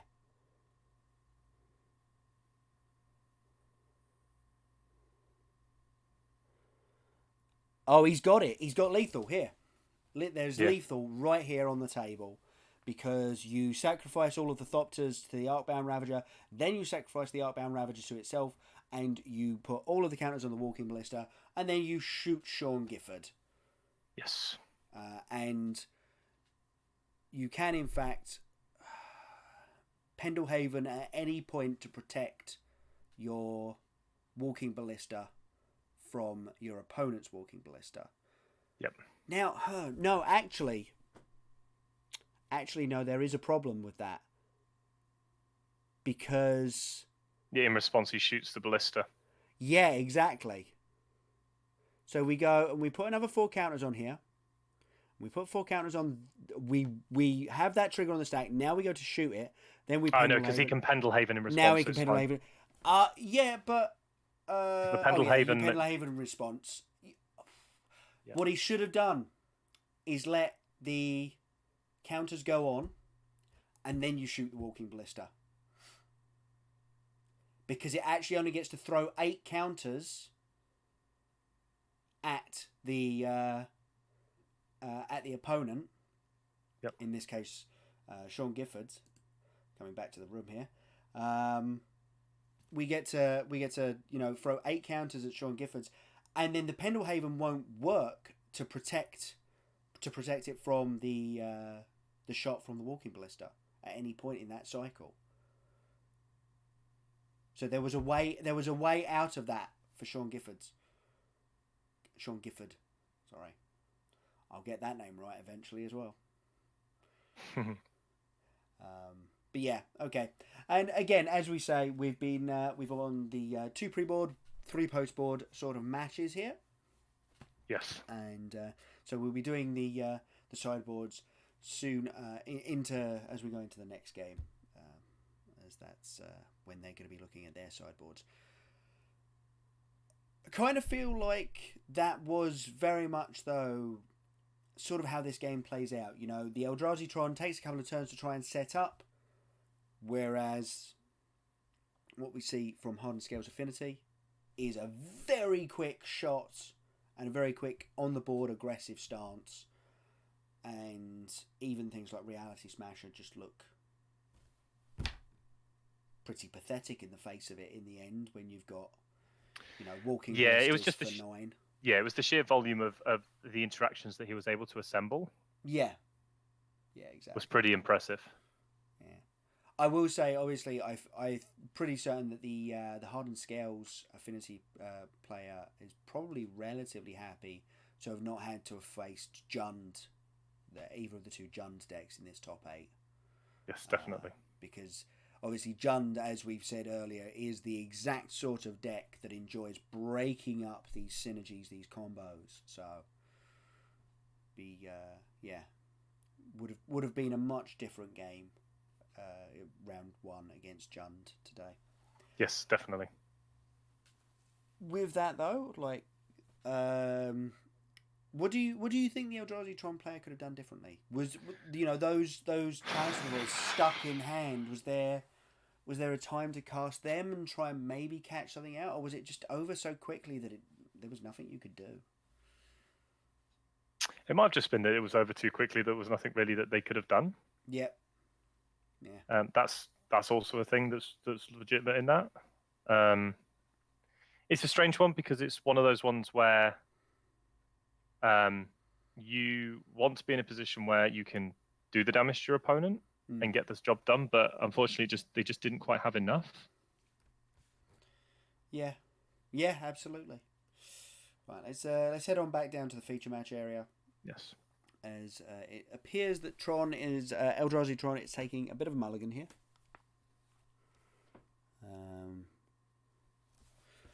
Although I will say Alvaro Fernandez Torres doesn't seem super happy with the hand, given the body language, but maybe I'm reading too much into it. Oh, that's a hand. We got Evo Leap, 2 workers, an Ancient Stirrings, and 3 lands, one of them green. That's a pretty reasonable hand. Again, would have been nice if we could have had a Hardened Scales, but you can't have it all, can you?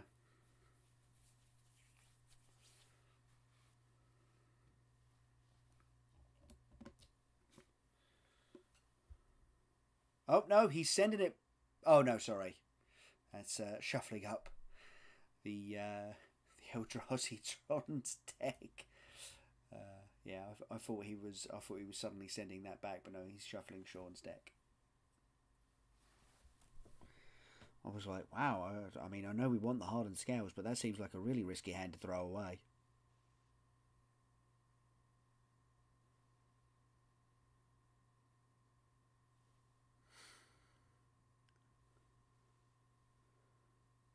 We've got a single land, no, 2 lands in there. Chalice, Matter Reshaper, Mind Stone, Thought Not Seer, and Warping Whale. This is a pretty good hand. That is a pretty good hand, actually. Going to throw back the Matter Reshaper. I think that's probably reasonable. It's definitely the lower power of those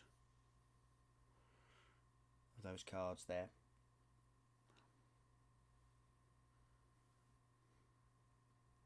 As we see Tron piece into Chalice of the Void on 0. Interesting. What does Hardened Scales even play for 0? Oh, Mox Opal and Welding Jar. Yes. Yeah, okay. There are a few good targets for that. Just something to bear in mind. And they do rely on them a lot to get them going, especially with the Mox Opal. Yeah, of course. And this is why the Eldrazi Tron list functions well as just a deck when it doesn't have Tron pieces, because it can play like Reality Smasher and Thought Not Seers. Yep, exactly. if we hit one more land here, we will be seeing one of those Thought Not Seers. Oh, that is a Hardened Scales. I thought that was an Evo Leap. He's having to think about one. So he's got Dismember in hand. Yeah, wants to know if he should do the thing again where he stops the modular triggers from working. Yes.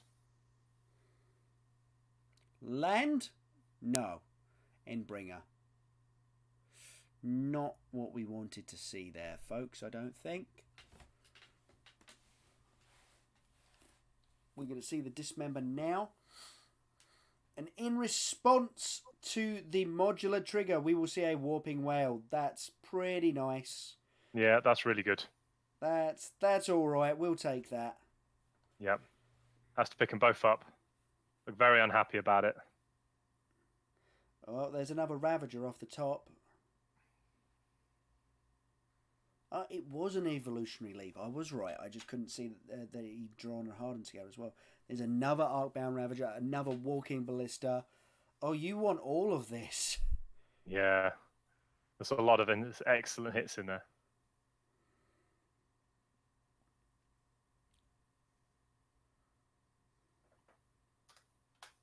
And he's obviously just trying to plan out the next couple of turns, what he needs to take. He's going to take another Ravager. I'm not against that. I quite like that. Like, double Ravager is a pretty sick setup. Yes. And gives you a fair amount of redundancy as well, in case what Sean Gifford has kept is a hand filled with removal spells. What he's actually got is a handful of uncastable Eldrazi at the moment, but that's not the point. Land? Nope, Reality Smasher. That again, uncastable Eldrazi. Yeah, and he's starting to just run out of abilities of things to do, which is a little bit of a problem. Yeah, absolutely. A little bit of a shame as well, to be perfectly honest. I would have liked to have seen how this game had progressed if Sean Gifford had been able to cast some relevant spells for another couple of turns. Yes.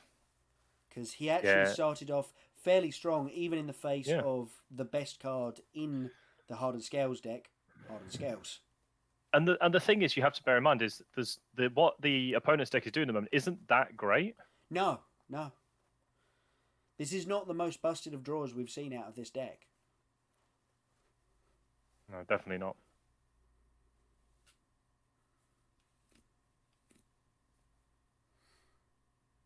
It's quite slow. He was able to interact very nicely with the two Arcbound workers. Yes. And it's just sort of fallen apart from there. And then now there is a Arcbound Ravager in play that threatens to just take over the game at this point. So we're cracking the Mind Stone. We were sort of looking for a land, and obviously, if it's any land, we're at least mana neutral. If it's the last Tron piece, we're way up on mana. As it was a Dismember to take care of that first Arcbound Ravager. As I say, the fact that he's got the second one in hand means that first one had a nice amount of redundancy on it. So what we're probably going to see here is Ravager and Walking Ballista. If you have access to both seem pretty good. Yep. Here's the Ravager, 2 on it. Here's the Walking Ballista, with 2 on it. I think this is where you start to pull massively ahead again. And the Evolutionary Leap to follow up could just be the nail in the coffin, as it gives you so much value. Yeah, it can. It absolutely can do. But at the same time, I think, mostly got lethal on the battlefield. If you're allowed to untap, I'm almost certain you do. Yeah. Because you can... Right, Thought Not Seer, Reality Smasher, Endbringer. None of those are castable right now. No. And there's a Walking Ballista that's going to be smaller than your opponent's Walking Ballista. Yeah, he's almost got lethal right here, because obviously we can sacrifice the 2 lands to put 4 more counters on the Ravager, which makes it 6, which when you move it over is 7 to the Walking Ballista. So we're only 2 away already there. But I think in reality what we're going to see is a slightly more conservative play. Oh, but we can activate the Inkmoth Nexus because it's an artifact creature, isn't it? Yes. And yeah. Yeah, Inkmoth Nexus is an artifact creature, yes. We're going to see the shot here, shot back, Pendlehaven. We're going to put another 2 +1/+1 counters. Up to 3. Sacrifice both of these to 6. Attack. Dead. Good games, sir. Very nicely done. Very nicely done there.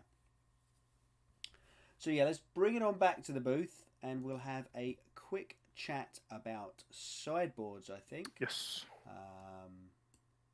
Give me a moment here.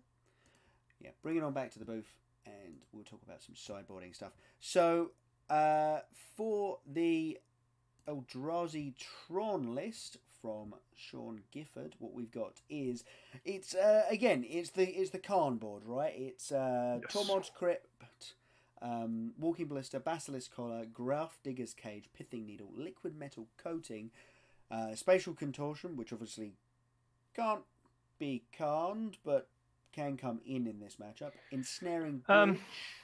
Yeah. I think. Sorry, Kevin. Sorry. I was going to say, I think a lot of the problem with this matchup is with the Karn sideboard, you're missing out on a lot of the spells that you'd want to have access to. Exactly. That is my problem with the Karn board at the moment. Yes. It is technically a wish board, but obviously because it's a limited wish board, the things that you want out of your sideboard just suddenly just go away.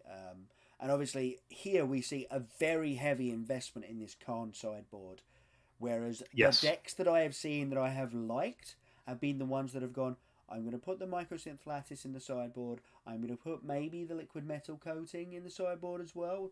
Don't know about that one. And then they're like, and then the cards that I take out of the main deck to move all is into the dust sideboard. Yeah, your things like all is, well, I was actually thinking like O-Stone you could do, because then what you've got is any of the slow cards that you're taking out for Karn, you just put in your sideboard. You put the cards in your main deck, and you just have 5 maybe cards in your sideboard that are your Karn board, and then you carry on with a normal sideboard otherwise. Anyway, sorry. For one Ensnaring Bridge, which we saw him go and Karn for in game 1, I'm still not 100% on that being good, but whatever. I think because your opponent kills you in such a strange situation, like they don't necessarily always have to attack you. Yeah, exactly. And sometimes they're attacking you with a pile of 1/1s. Your Ensnaring Bridge just might not be good enough. Yeah, that's kind of my feeling as well. For Leyline of the Void, which we actually saw come in previously, and looked rather good. So actually, Leyline of the Void is probably not a bad place to be. We've got 1 Mystic Forge, 1 Microsynth Lattice, and 1 Wormcoil Engine. What are you seeing? Like I say, Spatial Contortion and maybe some Leylines of the Void? Yes. And that's I think that the Leyline of the Void seems average because unless you want to go on the line that the Hogat deck did and interact in that way, so you might want to bring it in. Spatial Contortion is obviously great. It's another removal spell, which is something you are interested in. Absolutely. After that, yeah, exactly. That's the question. There isn't, because you're playing against another colorless deck.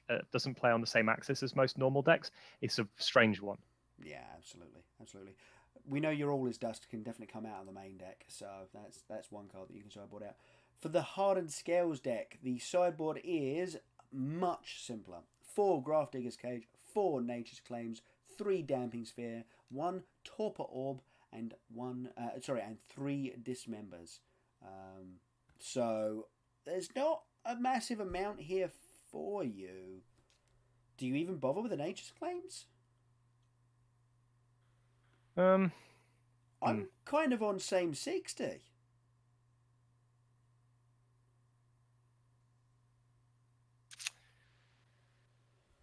Like, I think that you definitely want something, like you want the interaction with your opponent's artifacts and enchantments because they can cause problems to you.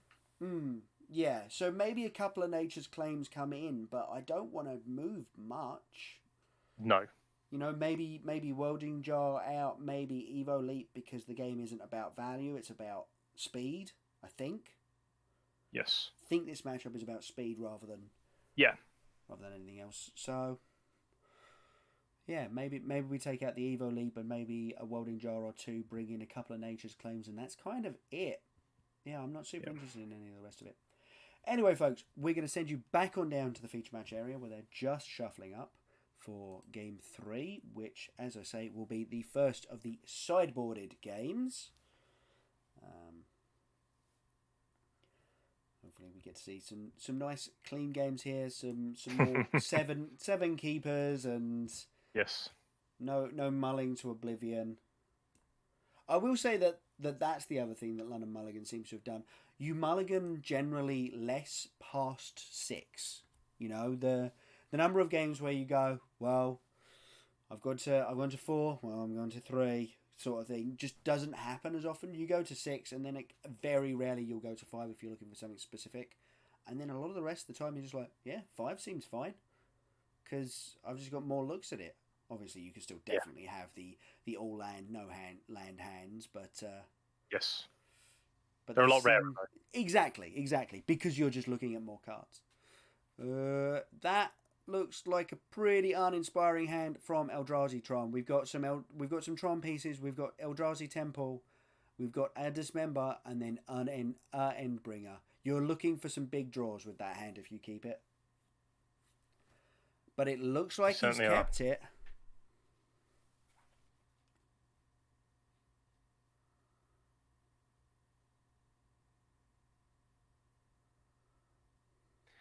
I think it might be that you're a point where you just need something to do.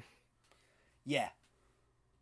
Right, we're going to see Forest into Animation Module. Love it. So what is the hand there? We've got Animation Module. We've got the Nature's Claim that we're talking about. Evo Leap is still in the deck, and we've got an Arcbound Worker. So Animation Module to open, because obviously next time we can go land, Arcbound Worker, make another servo, and then your Evo Leap looks freaking amazing. Yes. Because now you've got chaff creatures to start throwing away. Yeah. Oh, but he found the Hardened Scales. Never mind. Oh well, maybe not so many chaff creatures to throw away. No. I think we're probably going to go with the worker still here. Yeah, absolutely. It makes a 2/2. Yep, get some power on the battlefield.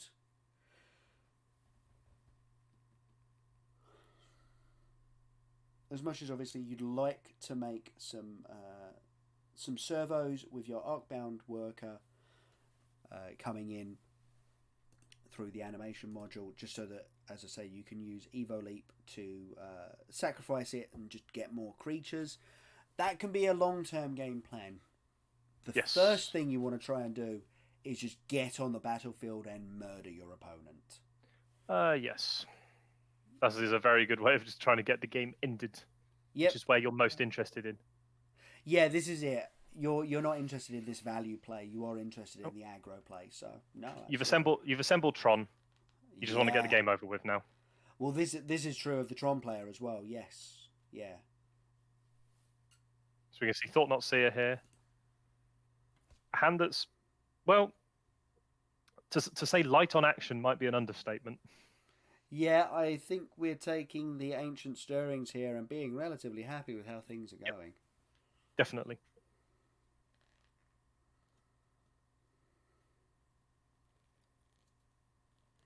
I definitely don't think you want to be flying into other strategies here. I think just getting rid of what the best card in your opponent's hand is the best place to go. Yep.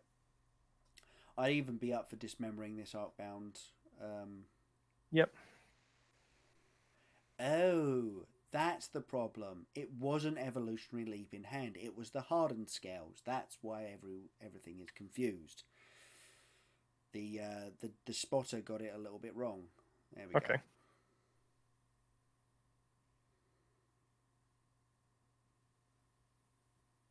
Animation module. Animation module, because it is technically a +1/+1 counter placed on a permanent you control. It just doesn't happen to be a creature. Yep. Which is pretty nice. Nice tech, yeah. It gives you a decent blocker. We're going to see the Dismember here on the Arcbound Worker, though. Yeah, absolutely. Get rid of it. Is the servo's coming in as a 3/3 though? Let's yeah, and then it'll make another 1/1. It's definitely exactly. So it comes in. We're going to graft onto the servo so that you can make Another one. Oh no, didn't. Interesting. That's a little weird. Okay, maybe he's holding off for the next thing, but this Endbringer is going to be pretty much lights out. I know what it is. He doesn't want the the only +1/+1 counter that he currently has access to on a creature, because if the creature dies, his only way of making servos and things just goes away. Because at the moment he could untap, play a land, and use the animation module to put another +1/+1, or in fact another 2 +1/+1 counters on the land, and then make another servo as well. So, yep. Except this Endbringer is going to pretty much end the game. Yep, very quickly. We see an attack from the TKS there. Yep. 4/4 still relevant. But Endbringer is just going to be so good now. Like, even if it just pings something once a turn, target creature or player, it just pings things.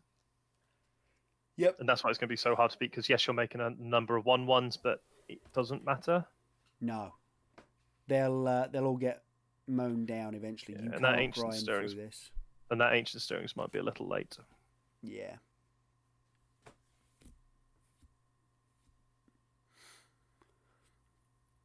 You definitely go for it though. You've got to have a little look, see what you can hit. We've got an Arcbound Ravager, that's a good pickup. Walking Ballista, it's also a pretty good pickup.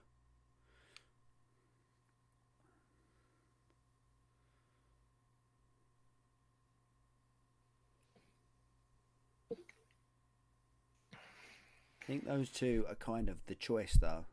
Yes. Ravager or Ballista there. Going with the Ravager, definitely has the ability to get more out of hand here, whereas the Ballista feels like the game ender later on. So puts it into hand. I'm assuming going to play a Forest here and then just start going off with the Ravager and making some servos.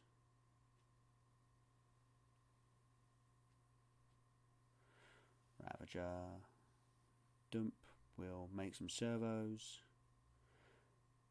And again, not moving that +1/+1 counter. Despite the fact that it would effectively be more +1/+1 counters, it would also be risky +1/+1 counters. He's Alvaro is very much holding on to the idea that he may have to start putting +1/+1 counters on things the hard way. Yep. Obviously, it's nice that he can, in response to the Endbringer, grow the Arcbound Ravager. Yes. Yeah. So absolutely. it will get to a point where it is a very large threat, but it can also stop things from blocking. Like yes, that's one of the Endbringer's other abilities. For a single colorless mana, you get to make it so that target creature can't attack or block this turn. And this Blast Zone is pretty horrible to be looking at as well if you're in the position of Alvaro. Yeah. It's going to eventually just get a tick to 2. That covers you up on the Arcbound Ravager. We also see a warping whale there. Not at its ultimate, not at its best. No, absolutely not. Not against an Arcbound Ravager situation here.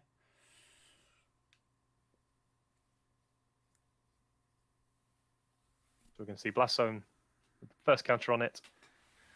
That's just it sets aside the land so we can pump it. Yep. He's like, I'm blow ready it to up. do this. There's also a world where he blows this up and takes out the. He's going to pop it straight away. The Hardened Scales and the animation module. Obviously, animation module going to get sacked in response. Is the Darksteel Citadel also going to be sacked? Yeah, no. Those two creatures are going to be sacked. Means you just might go all in on this Arcbound Ravager. Yep. And then hope you can find a Ballista.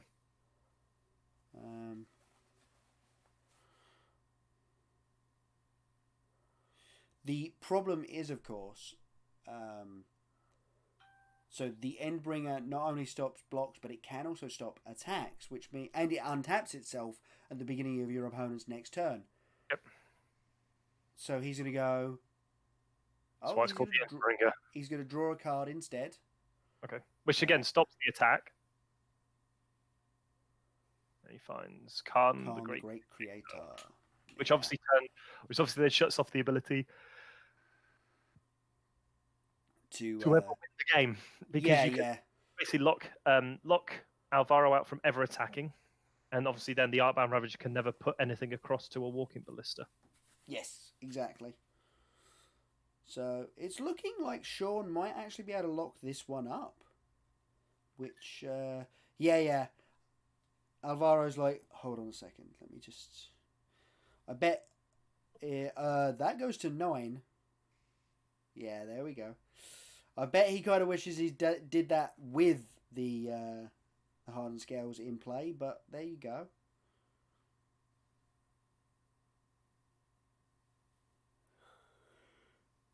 Do we have a land drop for the... No, we don't have a land drop from Sean, do we? No. Interesting. No, he played the Blast Zone. Yeah, played the Blast Zone. And then untap the Endbringer. Yes, he definitely wishes he had sacrificed that land with Hardened Scales. As we see Hardened Scales off the top.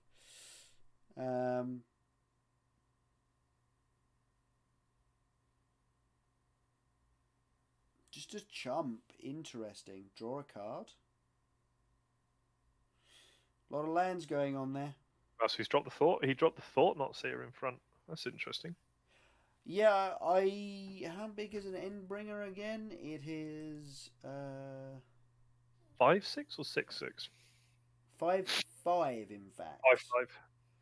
Yeah, so if he put both in front of it, they would have all traded off. Mm-hmm. So, yeah, okay, fair enough. Given that after this turn, Redraw, Endbringer just shuts down that Ravager hard. So.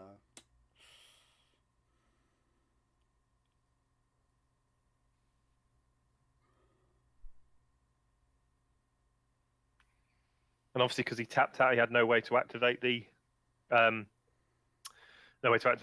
apart from to ping a point of damage. Yeah. Not sure that. Mind you, with all these Tron lands now flowing off the top, he's going to draw a card. Find an expedition map.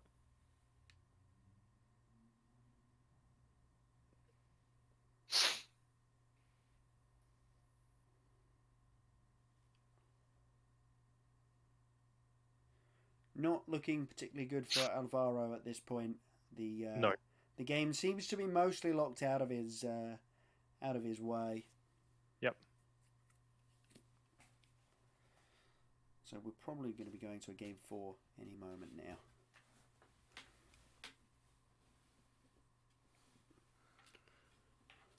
Which will put Alvaro back on the play. This is obviously important. Yes, very true, very true.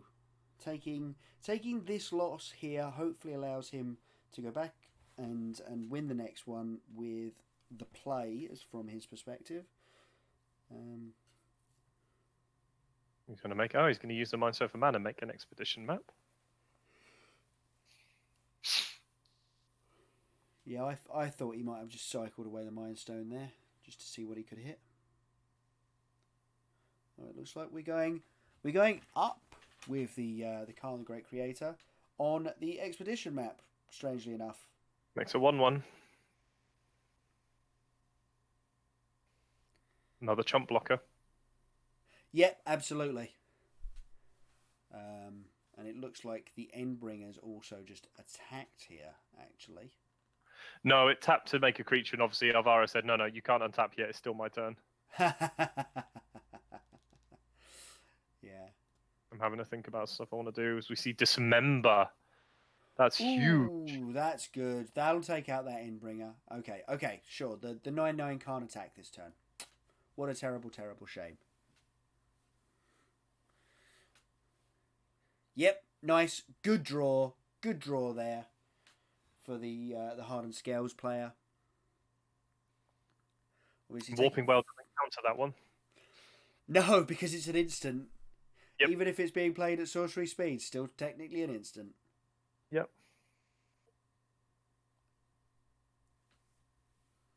is it? Pass back. He still has access to that Nature's Claim as well. That's oh my god, another Endbringer off the top. Oh, come on. That's some One- good drawing right there.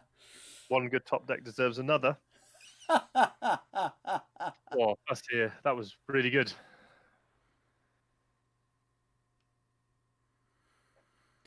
We see just checking the sideboard there, making sure he knows what he could go and get with Khan. Also, very funny interaction that I hadn't realised, I've just seen come up, is that Expedition Map had summoning sickness, so it couldn't get sacrificed. Ha! Yeah. Even though it came into play, because he made it into a creature, it therefore had summoning sickness. Yes. Yeah, one of those weird little quirks of Magic, like turning a land into like activating a man land and going, oh wait, this has summoning sickness. And the old Nisses that used to make creatures lands creatures but didn't give them haste, and yeah, doesn't have summoning sickness when it's not a creature. Yeah, goes and finds another blast zone.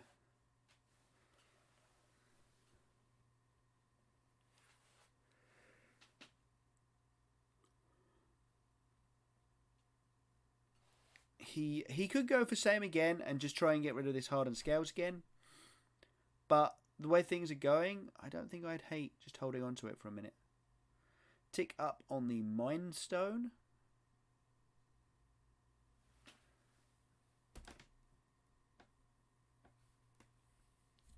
He's also considering what he wants to do with this Endbringer on his own turn, because obviously it untaps. Oh.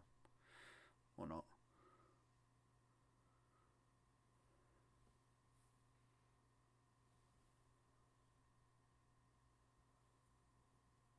Ooh.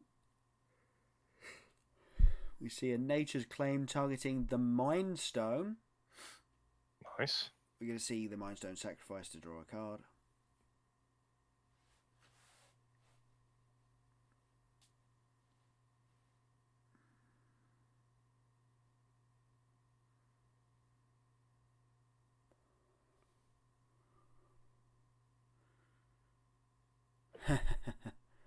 At Khan. Warping Whale. Yeah, we've had enough. We have had enough. It is time to go. The Warping Whale was going to make a Scion token there, and then move to chump blocking. So let's come back to the booth here, as we are letting these players shuffle up. Looks like maybe a little bit of changing the sideboard for Eldrazi Tron there. Wants to just consider a different way of playing it out, perhaps. But no, that one was very interesting. Obviously, we've watched two games now, where the Hardened Scales deck just got to do what it wanted to do and just ran over the Eldrazi Tron deck. This game, what we saw was the Eldrazi Tron deck managed to take control of the situation, and it was still, it was a relatively fast start from Hardened Scales. That was not a slow start, so we'll see how this plays out. Obviously, we've gone to the sideboards and seen a little bit more removal. We've added at least one Warping Whale, but possibly also the Eldrazi Tron player just mulliganed more aggressively, looking for lands, for interaction spells this time. That would certainly be one of the things that I would be considering doing. Just going and looking for more interaction. Yes. Because that definitely feels... Sorry, carry on. Yeah, the extra interaction was obviously what allowed him to pull through that game, being able to deal with things before Alvaro could get the value into it. But obviously we saw Alvaro bring in the Dismembers. Obviously they're really good because obviously sort of the Endbringer was the problem card for a lot of that match. If he'd have been able to deal with that a bit quicker, then obviously he would have been able to start attacking again.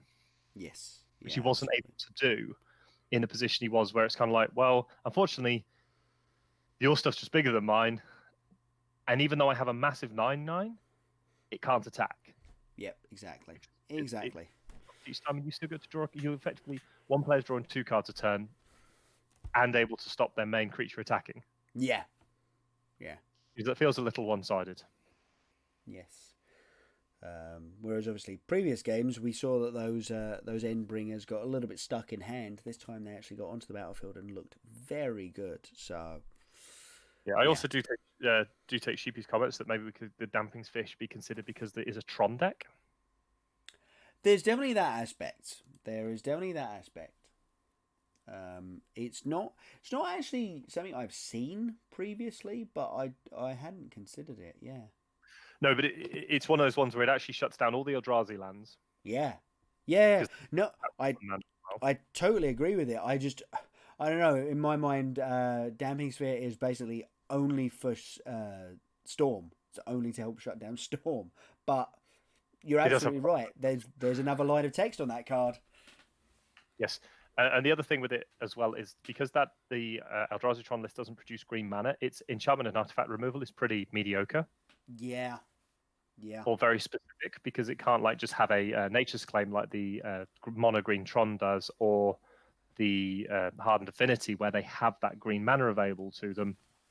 You can just go, no, I'd rather you not have this really impactful artifact. It's gone, but you can't deal with mine because you don't have that ability unless you assemble a high enough level on your blast zone, a high enough counter count on your blast zone. Yeah, it's the blast zone that becomes the weird thing fixer, right? The artifacts and the enchantments. We see a mulligan here for the Hardened Scales Affinity deck. In fact, let's send us back down to the feature match area.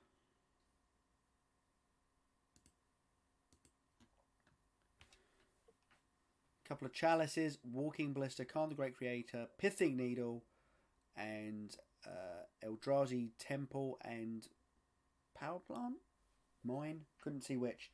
Didn't look like a tower, but it was definitely a Tron piece.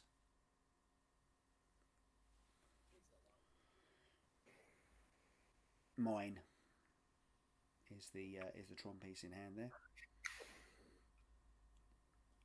So on the draw this time for Eldrazi Tron. It's got the double chalice, which is interesting. So obviously one can get set to 0, one can get set to 1. Yeah, and he's got Pithing Needle. Yeah, exactly. So he's got great pieces of hate, but he decides that he doesn't want to play with that. He is going to take a mulligan. No, I think this is the he's shuffling up his opponent's deck. Oh. Well, he just put his cards back on top of his own deck. Oh, did he? Then, yeah, sorry. Yeah. Oh, yeah, I can't see a hand pile. Yeah, it looks like he's taking a No, yeah. Oh. And it was a 2-lander as well. Yeah, so it looks like he's taking the mulligan. He had 2 lands in that hand as well. Yeah, but again, no removal. No actual, removal of creatures. And this is kind of the problem. Your opponent just goes, I'm just going to put this creature on the battlefield and kill you with it. Especially, obviously, on the play versus on the draw.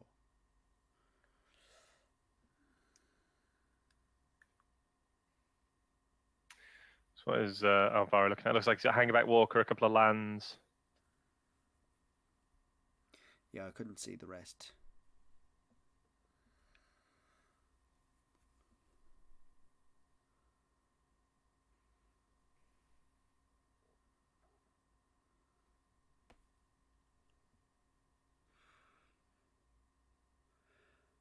As we wait for Alvaro, it looks like he's considering keeping this 6, and he sort of knows which is the 7 he's sending back.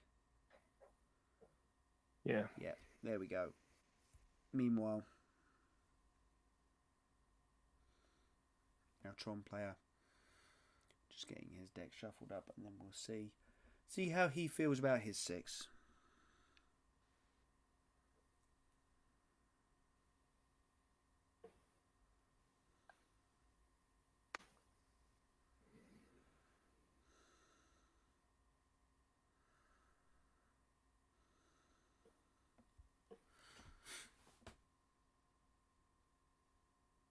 So obviously we'll see what if we believe both players mulligan to 6 at the moment. I believe that's the case. Basilisk Collar moved into the main board rather than looking for it out of the Khan board. This looks like a pretty good hand. We've got Leyline of the Void, Basilisk Collar, Walking Blister, Chalice of the Void, Ghost Quarter, Urza's Tower, and then that Matter Shaper that's definitely going back. Tell you what Matter Shaper's really good for in this deck. Sending back for your 7th card.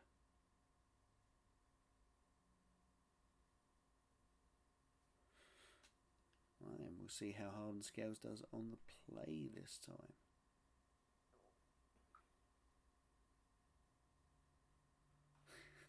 For some reason, my brain went, "Oh, that's the Affinity hand. Wow, it's really similar to the Tron hand."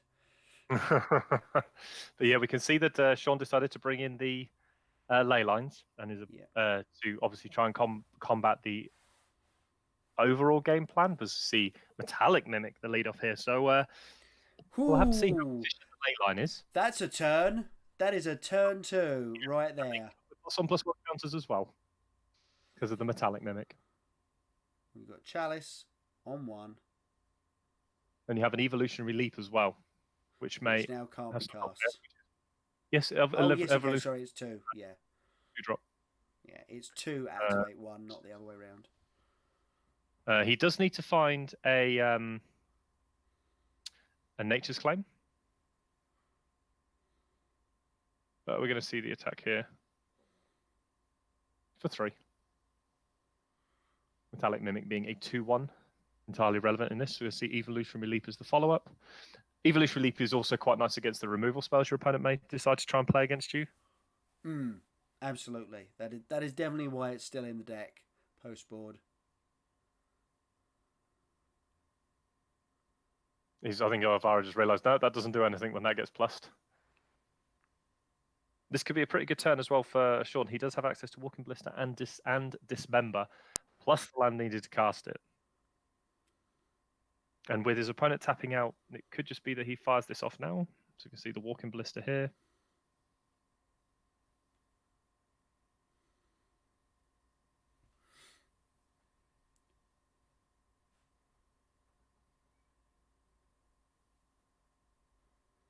As we see.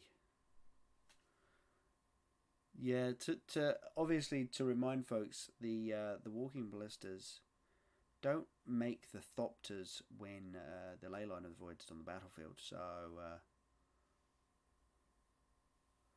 this Dismember is just exiling it. Yep.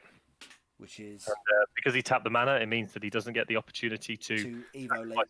Yeah. Get some value out of it. They're going to see the pass back of the turn here. Yeah, a little unfortunate that he went for the pump in his own turn. Hardened Scales is a pretty good draw. Can't cast it through Chalice. Nope. So I think if you're definitely looking for your Nature's Claims for this Leyline of the Void, this is going to be pretty annoying. But you do have the Dismember.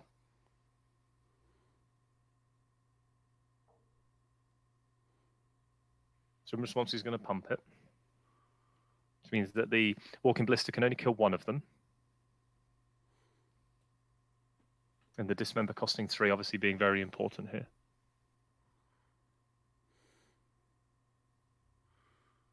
Okay, interesting. So we're going to see the untap.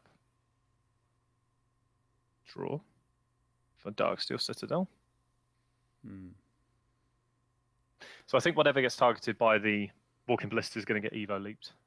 Yeah, absolutely. Which I imagine is going to be the Metallic Mimic. Yeah, surely, got to be. Considering obviously especially considering the Walking Ballista can just pump itself, and the Metallic Mimic shooting it down would only take one of your +1/+1 counters off of the Walking Ballista, which still leaves you with a decent creature on the battlefield. Yeah, but obviously Alvaro playing the strong game here as we see the mine come off the top, which means he's got 2 mines, so he doesn't have Tron available yet. Yeah, he's got a tower and 2 mines. But obviously, he can pump the Ballista once. Yeah, absolutely. Oh, it looks like he's going to go. He's considering putting the Basilisk Collar. I think you do to the Walking Ballista. I think in response, you fire off your Dismember because your opponent can't pump any further. Yeah. Yes, he's going to pump the. He's going to pump the Walking Ballista before Sorry, he's going to pump the Hangabout Walker before, just so that the Walking Ballista can't shoot it down. I mean, surely you would pump it afterwards, because if your opponent just responds and blows it up straight away, it's pretty bad. Yeah. This construct's getting, this metallic mimit's going to get evo leaped. So evolution is you sacrifice a creature, then you reveal the card, reveal the top of your library until you hit a creature card that then goes to your hand. So Alvaro Fernandez Torres are going to take 1. And managed to find an Arcbound Ravager, and then an Arcbound Worker. Just getting bodies on board at the moment seems pretty reasonable, as your opponent doesn't have anything to do. Again, though, the Worker can't be played through the Chalice, unfortunately, but that Ravager seems like a good hit there. Obviously, again, we were discussing this earlier, but the modular ability of Arcbound Ravager does not work through Leyline of the Void. So we are still really very much looking for a Nature's Claim here, as far as Alvaro is concerned. Here we see a Thopter Sword seeing 2 cards that can't currently be cast: the Worker and the Hardened Scales. Or at least they can be cast, but they will be countered instantly.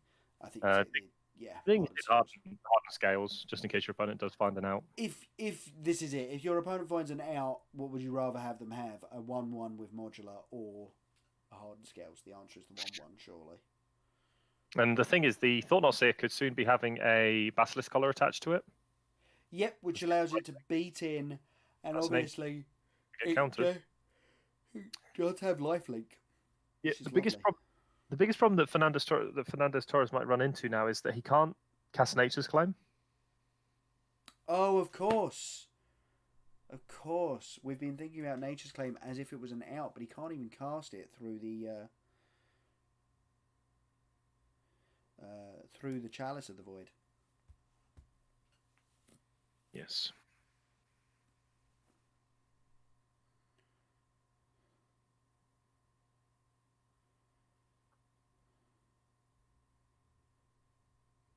See this pumped.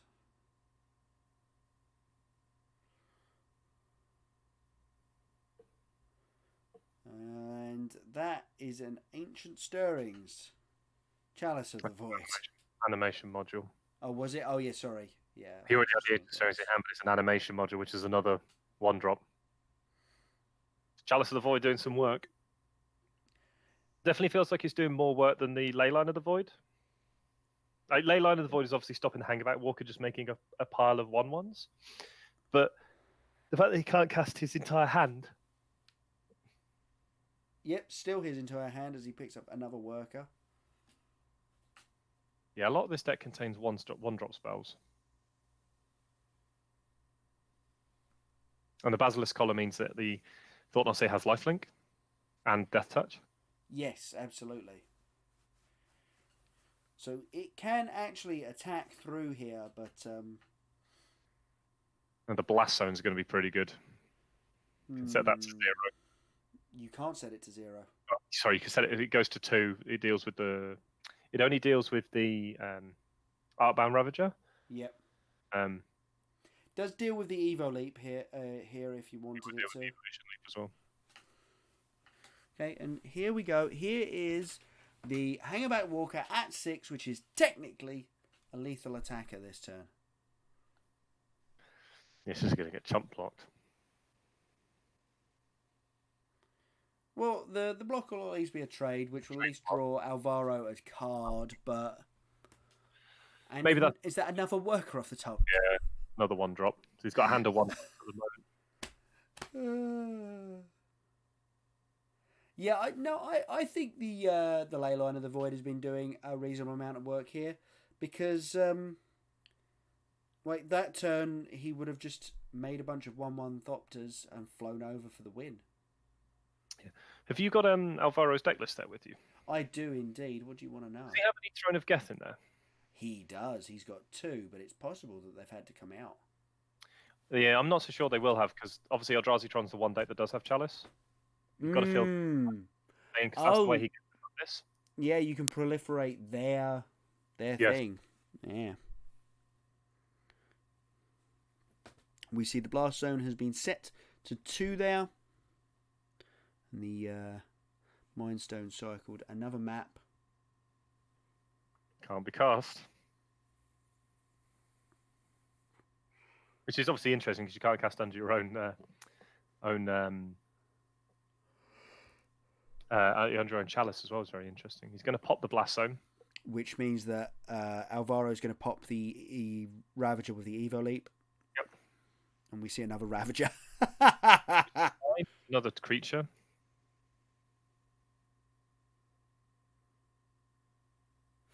And then obviously the Evo Leap goes away as well.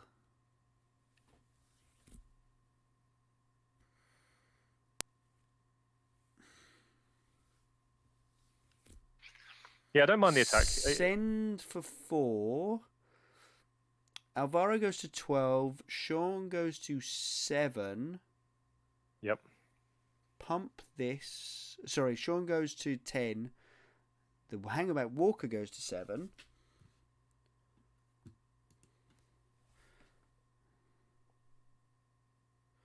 Aha, finally we've got some 2-drops in hand. We've got Metallic Mimic and Arcbound Ravager. Yeah. So this is going to be a reasonable turn. Yep. With the blast zone having gone. So send for 7. Name construct with your Metallic Mimic.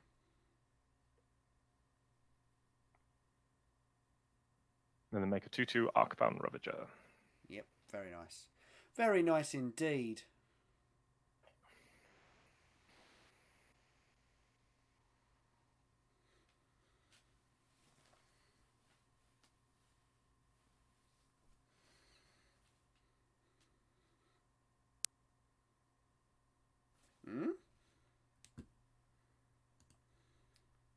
Because Arcbound Ravager is a beast. Sorry, yes, I thought it was a construct. Yep, okay. A Warping Whale. It kills the Mimic. Yep.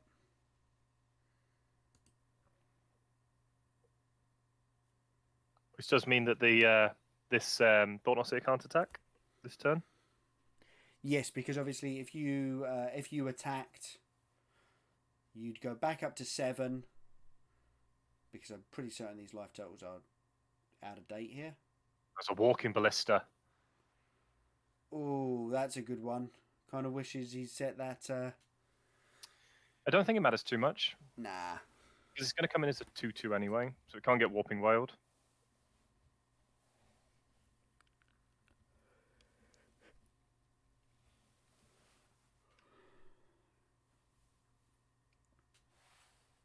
So send in with the whole team. Yep. Nice one. I like it. Because he's at 3, he obviously has to block the Hangaback Walker. Yes. Which means that he's going to net gain 0 life, so he's going to stay at 3 with lethal in play. Except obviously what he's actually going to do is Warping Whale away the Metallic Mimic, right? Yeah. So he'll actually gain 2 off of this, but he'll lose his Thought-Knot Seer, and Alvaro will lose his Metallic Mimic, but he'll draw a card at least, and then he's got this Walking Ballista that he can cast for 2 next turn. He can cast it for 2 this turn. Sorry, to cast it for 2 this turn. Yep, there we go. Warping Whale. So the Warping Whale keeps him alive for the moment. He's actually going to make a Scion. Interesting. He does the same thing. It still trades with the... No, Scion goes under the bus in front of the... Oh, okay. And then you... Yep, this is better. This is much better. Aren't gaining any life. Because because the Arcbound Ravager will sack itself. So you're dead on board. If you don't put the thought... You're actually dead on board no matter how you block. Because you're at 3, wherever the the life link goes, you sacrifice that to Arcbound Ravager's trigger, so it's going to sacrifice to itself. And then you Walking Ballista and ping him for lethal. Very nice. Got there in the end. So it's lethal. And Alvaro Fernandez Torres will go on to the final to meet our Tron player. So it's going to be a colourless match-off in the final, as we thought. Obviously, it's pretty interesting with how big Hogak was meant to be. Yes. Well, Maybe I think with how big Hogak really is. But But what you can say is maybe it turns out that colorless players are better at draft. Maybe it's something like that. Yeah, absolutely, absolutely. That was really impressive.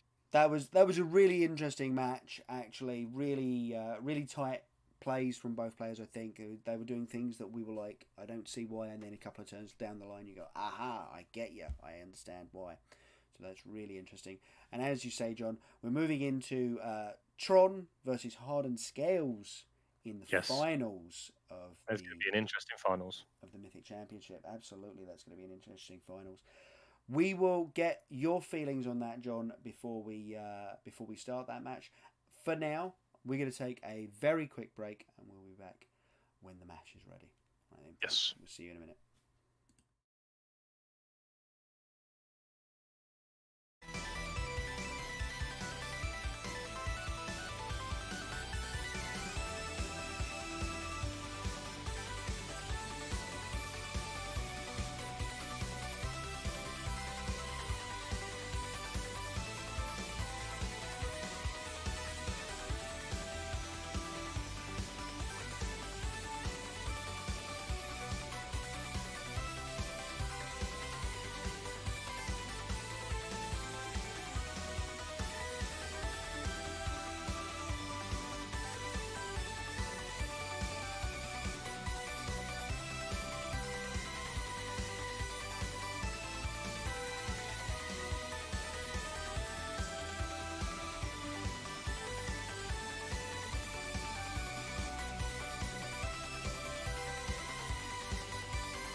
Myth.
Welcome back, everyone, to the finals of Mythic Championship IV from Barcelona.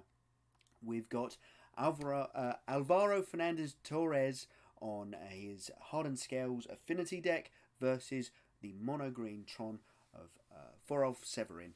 Looking to have had an interesting route here from the quarterfinals onwards, but definitely really interested to see how these two decks do in a head-to-head fight. Obviously, we just saw Alvaro take down Eldrazi Tron.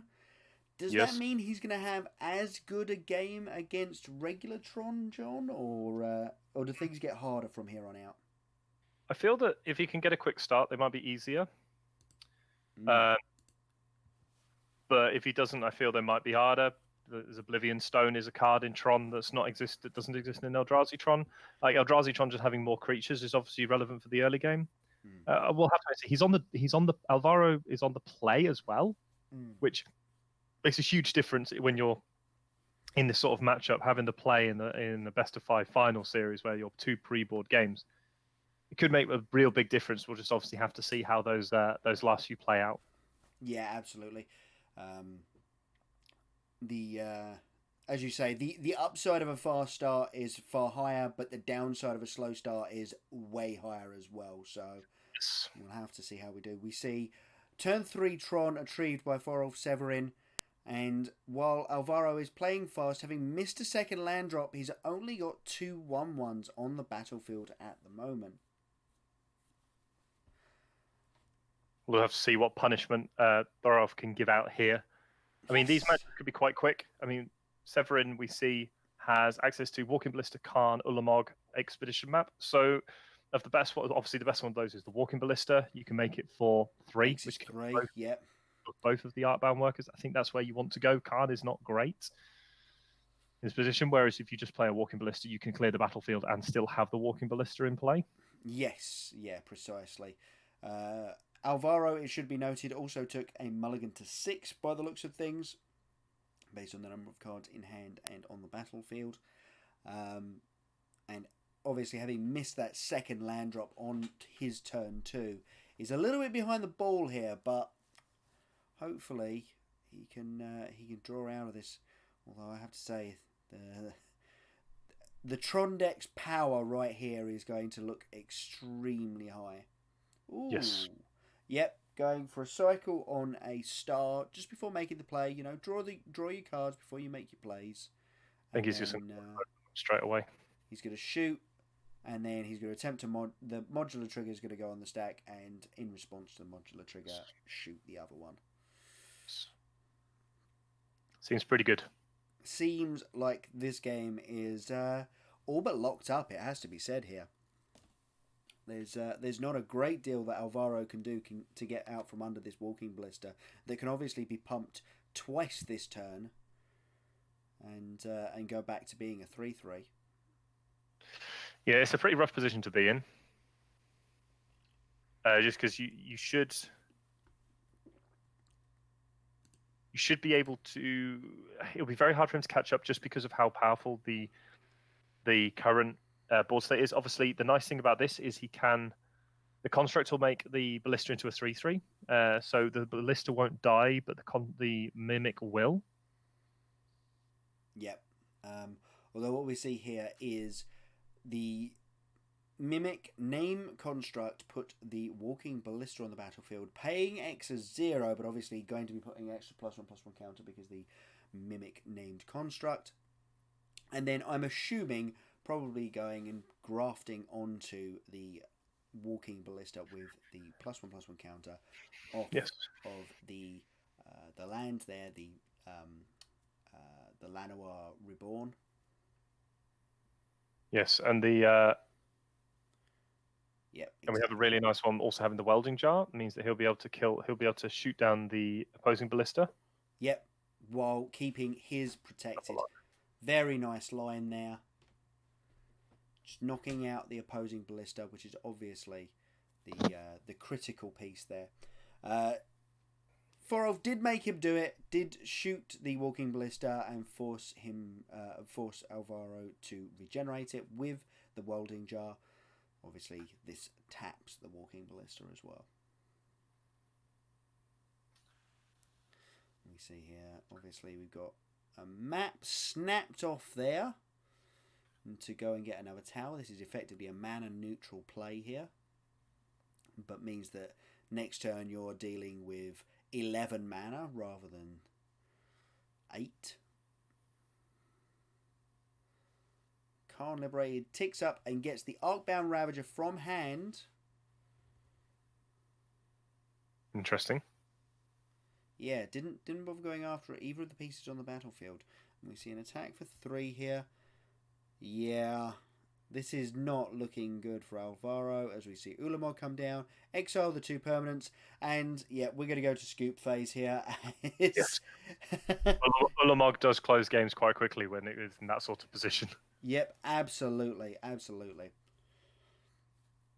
So coming back to the booth here, yeah, we saw blistering speed of play there from both players. I will note that they both knew exactly what their first few turns were going to be, and then obviously it all rather fell apart when no second and then eventually no third and fourth lands could be found for the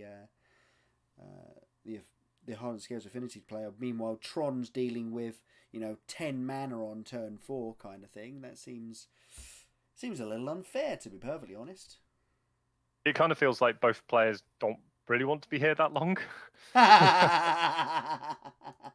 Yeah, absolutely. That is, I mean, I thought of it with the Eldrazi Tron deck. It has to be said, Hardened Scales can be a very quick game. Tron can also be a very quick game. This might be a surprisingly short finals, despite the length of time that we've had games go on for in some of these top 8 matches. We've had some very long, grindy games in this top 8, but it looks like the final might not very well be one of them, given how quick these games can be over. Do you think that there is anything different that the Hardened Scales player can do? Is there anything that they could use to disrupt, especially obviously out their main board? We're talking main board here. Anything they could do to disrupt the Tron or make it harder that even when the Tron player did manage to achieve Tron, just means that they're not actually doing anything meaningful? Is going wide the plan here with things like Walking Ballista, or not Walking Ballista, sorry, Hangerback Walker, or? I think you just want to try and go as fast as possible. Okay, yeah. Just I think, as much power on the battlefield as possible. Yes, I think the faster you go, the better in this situation. Play as if you're gold fishing and just hope that you get there, kind of thing. Yeah, because on the play, you should have 3 turns effectively uninterrupted, depending on what the Tron player is trying to do.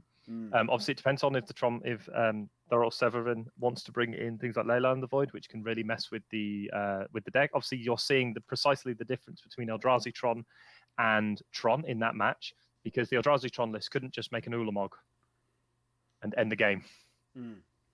Whereas it has to rely through individual sort of like 1-for-1s and stuff, the Tron deck just goes, no, I'm just going to make this Ulamog and this Khan and this Walking Ballista. And the Walking Ballista was huge in that. Yeah. Especially with him missing his second land. It was really critical that he was able to punish that missed land drop. Yep, precisely. Which was unfortunate for Alvaro. He had a reasonable start. It wasn't the most explosive start, but it was just getting absolutely obliterated by the turn 3 Tron into 3/3 Walking Ballista, take both your guys down. It was pretty rough.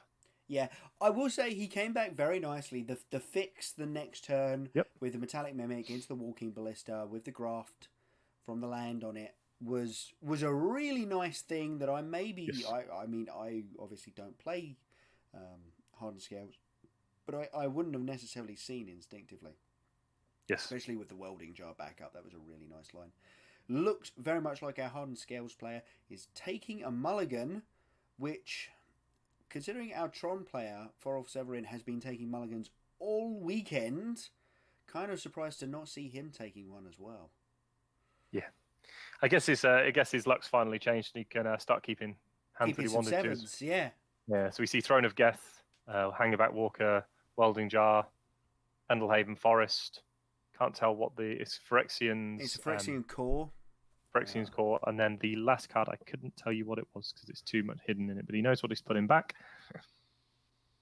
Yep. He's happy with that one to go underneath. So bottoms up on that one, and we'll be on to game 2. Nice and quick turnaround there. Good, Yeah, I suppose when you're pre-board, it's kind of like neither player wants to be messing around, as we see. it was a holding mock jar. total. That was the That's last pretty card. quick. Yeah. Which means we're going to see a we're going to see the hanger back for 1 on turn 2. So we're going to see mine into Chromatic Sphere. We see an Arcbound Worker. That's pretty good. So we can get Arcbound Worker and Hangerback Walker into play this turn. Yeah, we can actually, can't we? Seems pretty reasonable. Arcbound Worker left with the Throne of Geth still in hand. As we're going to see a draw. It's the payoff card. Oh, and we're going to have maybe turn 3 Tron. Depends on what he finds. That's the mine. So he's going to have turn 3 Tron. Yep, there we go. Yeah, very nice there. Cycles into green off of the Chromatic Sphere and is able to cast a Sylvan Scrying. Did also pick up a spare mine there, although it does look like he's not going to need it. That hand stacked. That's Oblivion Stone, double Karn Liberated. Yep, it's very stacked. And we've got an So Arcbound Ravager. Ravager. That's a good start, actually. I'm not convinced it's going to be fast enough, but it's definitely a good start. See an attack for 1 here. Mm-hmm. We're going to see follow up with the Arcbound Ravager. Arcbound Ravager and hold on to the activation. You're going to do it now. If it's Karn that's coming down, you're not incentivized to hold it for that long. So you Blast Zone the draw for the turn. Blast Zone has looked so good in this Tron deck all weekend. Just dealing with the weird stuff that that the Tron deck occasionally has a little bit of trouble with, and also just sweeping away a ton of stuff on the battlefield as well. Here we go. Can't shoot your Hangerback Walker. Which does mean he's going to lose the Karn. Yep, but he's got a backup Karn, and he kind of wants this Hangerback Walker to be sacrificed to the Arcbound Ravager just so that we can make some Thopters, so that when he O-stones next turn probably, he gets all of it. Yeah. It's a good line. They're going to make 2 1/1s here. Yep. As you say, you're giving up a Karn Liberated, but at the same time, what you're gaining is the ability to sweep the board and leave nothing left of relevance. Let's see, Forest. The Throne of Geth could be interesting. Like the Throne of Geth has an interesting relevance in this because it gives proliferate. Yes. Although I will say, obviously, I've rather forgotten about the welding jar on the battlefield that we saw played on turn 1. So that's going to keep around the Arcbound Ravager. So yes. Even and everything else is going to get sacked to it. Yeah. So I imagine this Karn is probably going away. We're going to Pendlehaven the Worker. We're going to pay 2 for a Throne of Geth. Send 2... Oh no, we're going to... Yep, okay, we're going to... Proliferate. Seems good. And then we can send the Worker at the Karn and the other 5 damage straight at Forol Severin. Very nice. The nice thing with Throne of Geth is because it's a tap, sack, and artifact to proliferate. It makes much efficient. We see Ancient Stirrings a draw for the turn. There's no way of casting that yet. No green mana available. But the Oblivion Stone's going to be an interesting one because it doesn't work too well into the what's world currently in play. Also, the Throne of Geth's going to work really nicely because he can sacrifice something to proliferate, which does effectively more than just sacrificing to the Arcbound Ravager. Yeah, because the Arcbound Worker will get counters as well. Yeah. The Oblivion Stone here. Stone and go. I mean, this is a lot of damage. Again, it pulls the Arcbound Ravager out of combat. Yes, and it's gonna. Does. He needs to find something to put the counters on as an Ancient Stirring. So if you can find a Walking Ballista, it's a good follow up post combat. Because obviously the next Karn's coming down to target the Arcbound Ravager. Yeah, absolutely. That's definitely the line of play here, isn't it? It's try and sweep everything up, let your opponent save their Arcbound Ravager, and then go, okay, Karn, exile it, and hope that what they haven't got is a really nice follow up play, as they might very well find here. If Alvaro goes for the Ancient Stirrings, Here we go. Send. Does Throne of Geth cost mana to use? No, it's just tap. It's just tap. So, tap, sacrifice an artifact, proliferate. Yep, absolutely. So we may see Alvaro attempt to sort of force the issue here and go, okay, I'm going to sacrifice a Thopter and proliferate onto these two creatures, effectively dealing an extra point of damage here. And then when the O Stone gets cracked, then go for the Welding Jar and Arcbound Ravager play.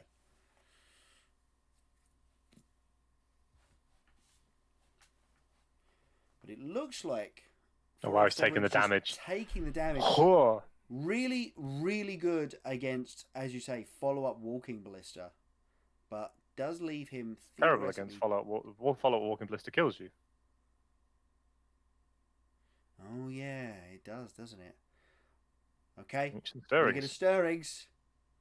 So, this is where if he's going to blow the O-Stone, he has to do it now. Yep. But obviously, everything's going to get regenerated. There's no Walking Ballista. No Walking Ballista. But there is another Welding Jar. There is another Welding Jar. But I do like the Blinkmoth Nexus. Okay. What's your thinking on that? Actually, I can see it. It doesn't put anything on the stack when you put it into play, so you get to put it into play, and they don't get to respond to it, and then you get to save that instead. Or rather, you get to. Yeah, it's more that Oblivion Stone can't destroy it. Yeah, exactly. Yeah, so it's just Oblivion Stone is destroy all all permanents, all non-land permanents. Yeah. So it can't. Oblivion Stone can't kill the Inkmoth Nexus, which means that he can save the Arcbound Ravager. If Khan comes down to kill the Arcbound Ravager, all the counters then go onto the Inkmoth Nexus. Yes, yeah, absolutely. So what he actually needs here is one more mana source next turn and an Ulamog, the Ceaseless Hunger, to target both the Arcbound Ravager and the Inkmoth Nexus. Yes. Right, so here we go. So here's the Throne of Geth Proliferate. It's going to sacrifice itself, because why not? Put counter on there, and then Arcbound Ravager is going to eat all of the other artifacts. Mm-hmm. 2 counters there, and then we're going to sacrifice this. That's going to put effectively 4 counters on this Arcbound Ravager, taking Let's go to 10, and then crack the Welding Jar onto the Arcbound Ravager to keep it alive. So he needs a Dismember here. Well, that's an Ulamog. There's the Ulamog. You can see. You can see Severin's face. I'm really sorry. I am so sorry. I am so sorry.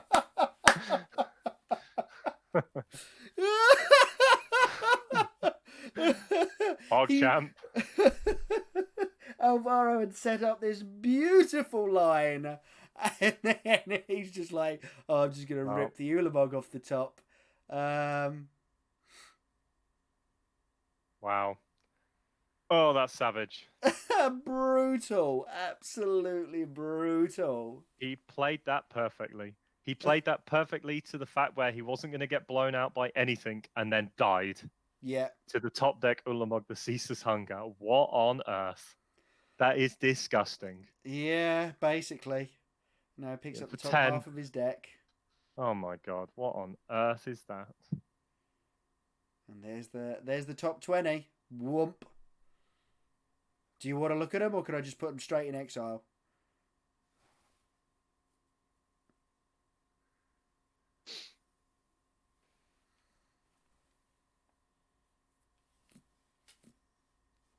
No, that was... And it was the fact that Vorolf turns to the judge and is like, "Can I apologise to my opponent, please?" Like, am I allowed to do this? Oh, and there's an Ugin. Oh, well, who cares about the Ugin? Who cares anymore? It's over. Yeah. Oh wow, that was. Man, yeah, going to take away the Graftlands. Just add in some. Let's scoop them up, boys. Let's move to scoop phase. Oh, what on earth? That was insane, and he played that so well. Yeah. No, Alvaro had set up a really interesting line there. It was insane. It was so clever, and then obviously you're just like, never mind. Like, no, didn't Here's an matter. Ulamog. That was, yeah. Yeah, it was that was a fun game. Fun games of Magic, folks. Yeah, unfortunately, you can't do anything about that one. That's a little bit unfortunate. That one was. Yeah, absolutely. So we're looking here at the sideboards. We've got Tron, 4 Leyline of the Void, 3 Thragtusk, 2 Dismember, 2 Nature's Claim, 1 Warping Well, 1 Spatial Contortion, 1 Veil of Summer, 1 Emrakul, the Promised End. I kind of like just a lot of this. Yep. The problem is I don't want to mess with the main board because the main board's so good. Well, the main deck's got the main board's got a lot of cards. Well, you've got your two Ugins and your All Is Dust. They can come straight out. Yeah, of course. Yeah. You might take out some number of Khans because they're not great in this matchup. No, because obviously your opponent's generally presenting more than one threat, and also all tend to be empty-handed relatively quickly. But I mean, I'm looking at this going, I would happily bring in the Leylines, the Thragtusks, the Dismembers, the Nature's Claims, the Warping Wells, and the Spatial Contortion. I don't like the Thragtusks.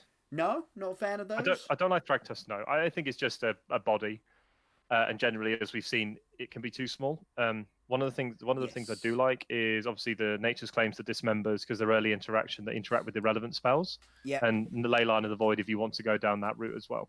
Yeah, and then for Hardened Scales, 4 Grafdigger's Cage, 4 Nature's Claim, 2 Damping Sphere, 3 Dismember, and 1 Torpor Orb. We spoke earlier, Damping Sphere seems way better in this matchup than it does against Eldrazi Tron. Yes. Because obviously the real game plan here is to use those lands to produce a lot more than 1 mana. So Damping Sphere would actually be a pretty good idea. Any interest in the Nature's Claims and Dismembers? Because it feels like those are the only two. Because you're not going to be using the Grafdigger's Cage and you're not really going to be using the Torpor Orb.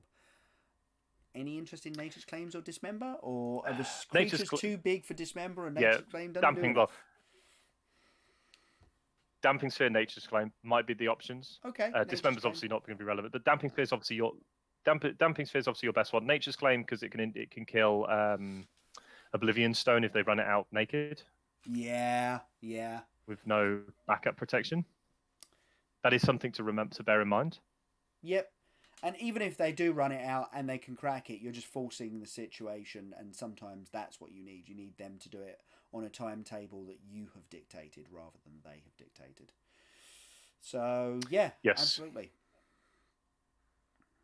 No, it looks like quick bathroom break for old Severin, as he's like, yes. Yeah, do you mind? I feel like there's going to be a big party in a minute, so I may need to nip to the loo before that happens. I'm gonna go and apologise now. I need to go and apologise to some people. After what happened, I need to go make some apologies. Yeah, that was a hell of a top deck. That top deck was insane. I'm like, I mean, we might be having how many times do you ever think you'll see that again? Probably won't. Not for a good long while there. Just draw naturally into an Ulamog at exactly the right time. You've got exactly the ability to cast it, and it deals with exactly the 2 threats your opponent has deployed. No, exactly. I don't think I'm going to see that very often. That was mental. That was so good. Yeah. No, really, really good to see that happen that way. Actually, it's obviously a shame for Alvaro, but just kind of amazing TV. Kind of amazing to watch. Yeah, it was pretty good. You don't get much better than that, do you? No, that was pretty funny. Do like that. So, who do you think picks up the most side afterboards? Do you think Yeah, go on. Most number, I think that Severin might pick up the most number of cards. I think the most impactful cards might be picked up by Alvaro, just because he gets access to Damping Sphere. So he can basically say, you won't have turn 3 Tron, and you need to find ways to deal with my stuff. Obviously, there's the sheer number of cards brought in by the opponent is more relevant, I think. the power level Alvaro is what he needs in this matchup might be more important than your volume of numbers Severin's bringing in. Yeah, absolutely. I can't argue with that one too much. Yeah, shutting down a turn 3 Tron definitely feels like the more impactful play than, Nature's claiming one creature or something. Exactly. Yeah, so, no. But we'll definitely get to see how it plays out in a moment as we go to the sideboarded games. That'll be really interesting to watch. Obviously, thank you all very much for joining us this weekend. If you're in the chat and you haven't joined the competition yet, exclamation point Ren and 6 is how you're entering for a chance to win some codes on Arena. Just some packs for some Arena codes. Seems good.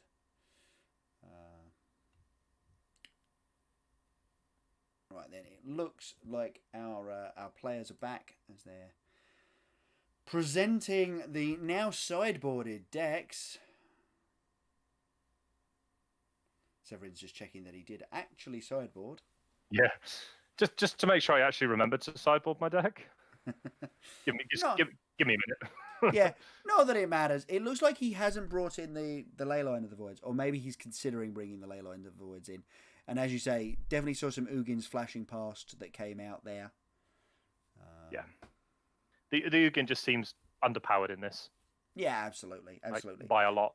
Its tick up only dealing 3 to only 1 target means that A, it'll get outsized a reasonable amount, and B, Alvaro can often just deploy more threats. And its minus, which is usually the game-ending Wrath effect, just does very little because there's basically no coloured permanents on Alvaro's side of the battlefield. 5. It hits 5 of them. Brilliant. Evolutionary Leap and the 4 Hardened Scales? Yes, pretty much. Brilliant. Yes, obviously it is a lot weaker in that regard, so it's just a card you just don't want. Yeah.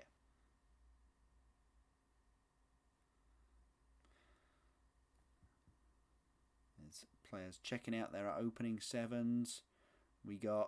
I saw a map and it looked like a Tron piece, but it might not be keepable. Or maybe he's broken the streak, and what we've actually got is a keepable 7 from far off. We don't have a keepable 7 from Alvaro. It's going back. That's unfortunate.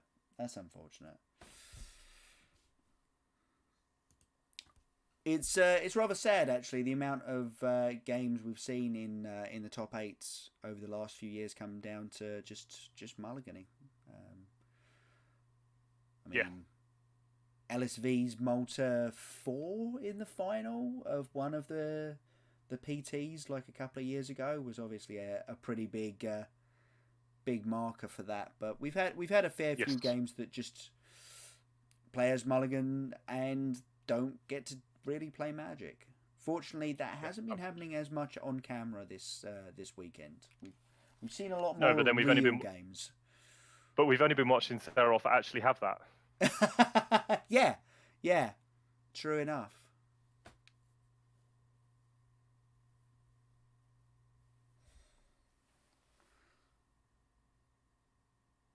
So it's kind of like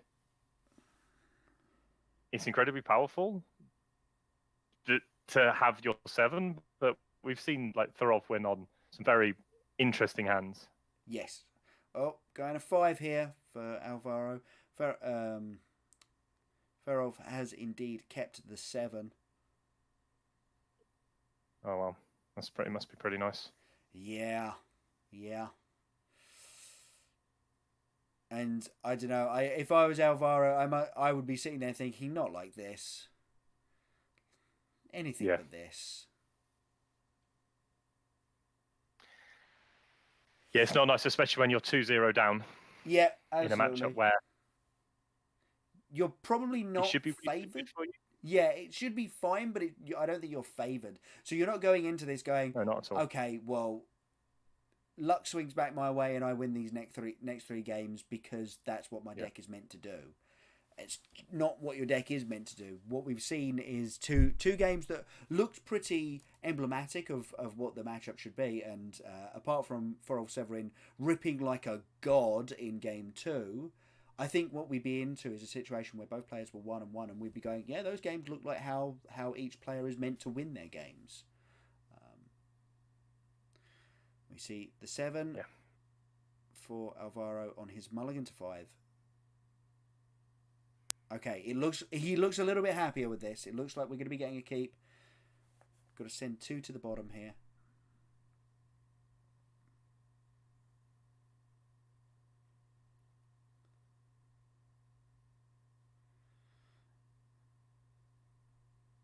Meanwhile, Ferolf is considering what the World Championship format might be like. Yeah, because that's what they get for when they win. Yeah. Yeah, invite to the World Championship, $100,000, I want to say, for paper. A lot. Yeah, a lot of money. We're going to see Yes. Hardened Scales on turn 1. Okay, in the finals, we've got a Hardened Scales on turn 1. It only took us game 3 to find it, but it definitely. Yeah, but we finally get there. That's the main thing. Finally get there. Arcbound Ravager, no, Walking Ballista with 2 counters on it. Okay, but it looks like we've got turn 3 Tron, having ripped the second piece of Tron off the top for Ferolf Severin. Do we have a payoff for him? I can't really. It looks like a Walking Ballista at the back there. Yeah, okay. This could be bad. 2 quick hands. Yeah. Yep, we're seeing an attack for 2 from Alvaro. He better have a good follow up here. Yes. Otherwise, that's a Arcbound Ravager. Arcbound Ravager with Darksteel Citadel. It might just be too slow though. That's the problem. Of note, the modular triggers are shut down because there is a Leyline of the Void. Yeah, exactly. So we see the ley lines obviously did come in. Yeah. It's a little bit unfortunate that this is how it is, but gonna see an Arcbound Ravager. He does have another Walking Ballista in hand, but this is going to be pretty important. This is going to be pretty hard to beat. Another Tron piece, but we've got the tower in hand, obviously off the map. We've got Tron online, and we've got extra Tron. We've got over Tron. He's had turn 3 Tron all 3 games. That is brutal. Yep. The thing to say here is obviously the Walking Ballista with this Arcbound Ravager doesn't look as good as maybe it could have. Yeah, it's just because the Tron players basically just gone turn 3 Tron the game again. It's just like, well, not really much I can do. No. You're playing, as with the Hardened Scales Affinity list, you're playing a reasonably slow mid-rangey deck. It can have some explosive draws. Don't get me wrong. It can make some very explosive draws. But I think not as explosive as the Tron deck can do. Yeah, I think really the way to look at it is not it's a mid-rangey draw. It's a synergy-based draw. And if things work nicely together, then obviously what your deck looks really powerful. We see Chromatic Sphere cycled into green, because obviously that still leaves him with 6 mana to cast this Walking Ballista for X's 3. Probably shoot out the Walking Ballista from under Alvaro Fernandez Torres, and just carry on with life from there. Ooh, or we're going to see a slightly slower play here. Interesting. Another Walking Ballista, another Arcbound Ravager in hand. I don't even know which one I'd go for. Does he have a Dismember in hand? Who, Forolf? Yeah. Possibly. Because that needs might to be have why one. he's... Doesn't look like Doesn't look like it. No, so... I mean, obviously modular switched off, so it's not... Yeah, the modular switched off is obviously a problem. So my point is there, you can't like dump a bunch of counters on the Inkmoth Nexus or anything like that. But it does feel like you're taking a lot of freaking damage coming through here. She's taking 4 here. Go down to 14. I'd be very interested in having played, say, a Walking Ballista pre-combat off of that Darksteel Shores. and then eating it with the Ravager. Yeah, Just maybe. push a little bit more damage now, and then when your opponent does finally find whatever it is they're looking for, you've got them at a low enough life that occasionally you just get to go, here's my Walking Ballista, kill you. I mean, obviously both of the cards in his hand only cost 2 to cast anyway, so he could have eaten the Darksteel Shores anyway. But so we're going for another Outbound Ravager. I mean, the line they might be going for is he gets the Sanctum of Ugin now, plays Ballista for X's 4, gets Ulamog, and game ends. Yeah, true enough. True enough. That's probably why we're seeing the slightly more delayed effect.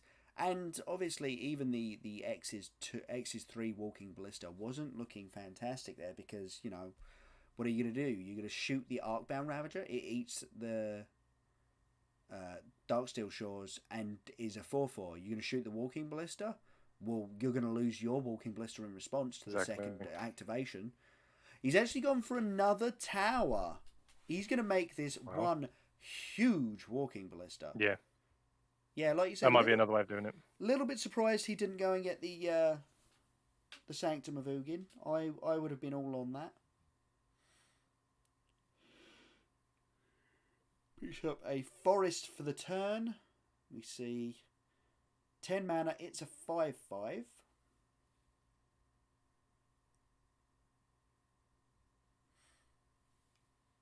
There's I was just saying, there's nothing you actually do here. It's a 10. It's a 5/5 Walking Ballista. Yep.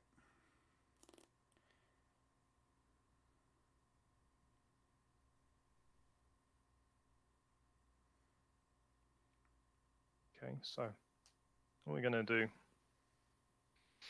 How do you want to do this, Mr. Thorvin? Looks like we're going to start shooting these Arcbound Ravagers, actually. Yep, so that's 1 point.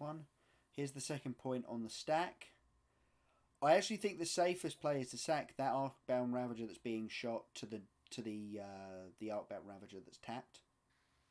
Yeah, except he's then going to shoot that one down as well. Yeah, but then he can sacrifice the Darksteel Shores. Oh, the Darksteel Citadel, yes. Yeah.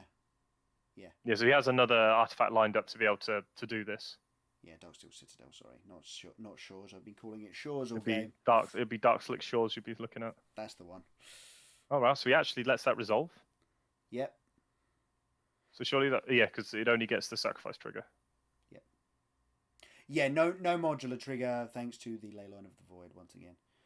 That is a Mox Opal, which means that this Walking Ballista is actually going to be a 3/3 for 4 mana, which is not terrible. We can also see...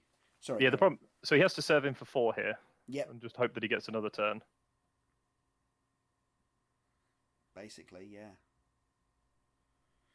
And given Thorolf's hand at the moment, he doesn't actually have anything to close this game. Apart from the Ballista that's in play. Well, yeah, but I mean, that's not going to close the game this turn, is it? Here we go. Mox Opal. He's on the stack.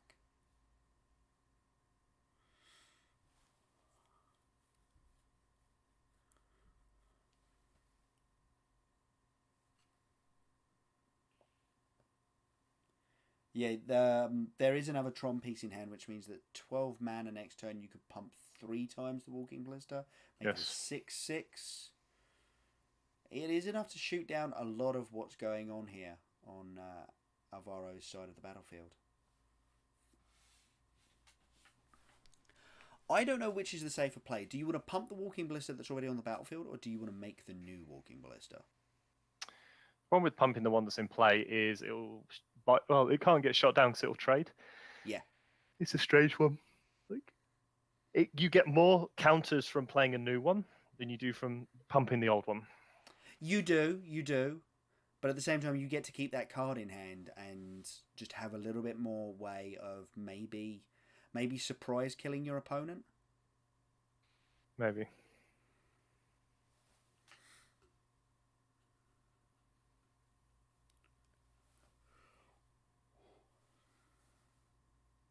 The thing is, though, I feel like if you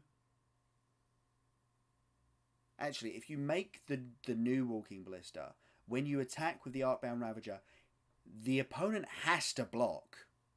Yep. Because they're at an effective 9 with 2 artifacts that you can eat. Or rather, sorry. You make the new Walking Ballista. You've got 3 counters that you can take off of those Walking Ballistas that don't kill the Walking Ballistas but do start dealing damage to your opponent. So your opponent's effectively 11.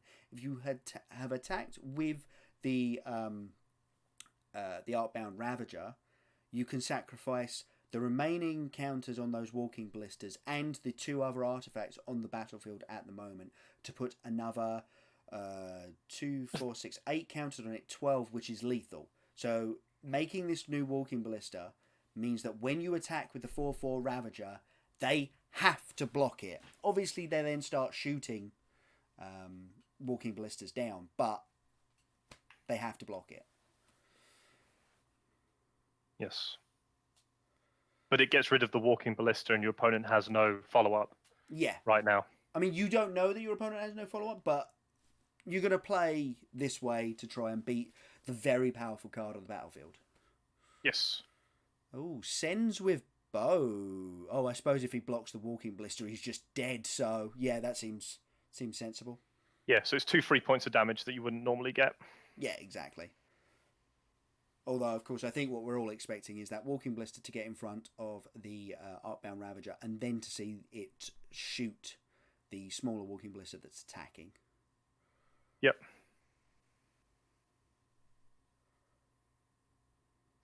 But he only needs to put 1 point of damage from the small ballista onto the ballista, and then the other one can go upstairs. Or he sacks it to the Arcbound Ravager. Yeah, he sacks it to the Arcbound Ravager.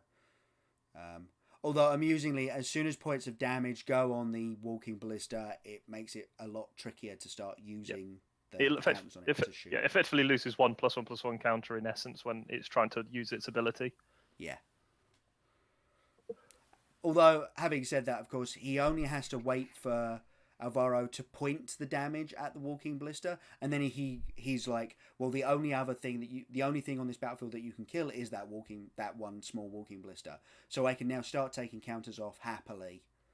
And yeah, he's in response to this. We're going to see the Walking Ballista that's being targeted activate going back to 4-Elf, because that 4-Elf's Walking Ballista now cannot kill the 3/3 Walking Ballista on the other side of the battlefield. Yep. So he's happy to just let it have as many counters as it wants.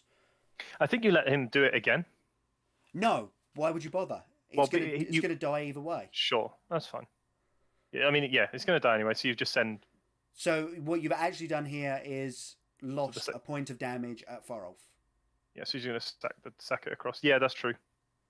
I feel. I guess it does get exiled. Yeah. Problem now if he finds Khan. Okay, so he found Ancient Stirrings and he's got a forest. So that redraw's horrible. We got another redraw and it's a very good one. Is it any good? No, it's bad. We've got a Chromatic Sphere and we've got another redraw. It's completely missed. But it's not looking safe. It's not looking good. We're gonna see that Chromatic Sphere into hand. He's seen so many lands. He really has.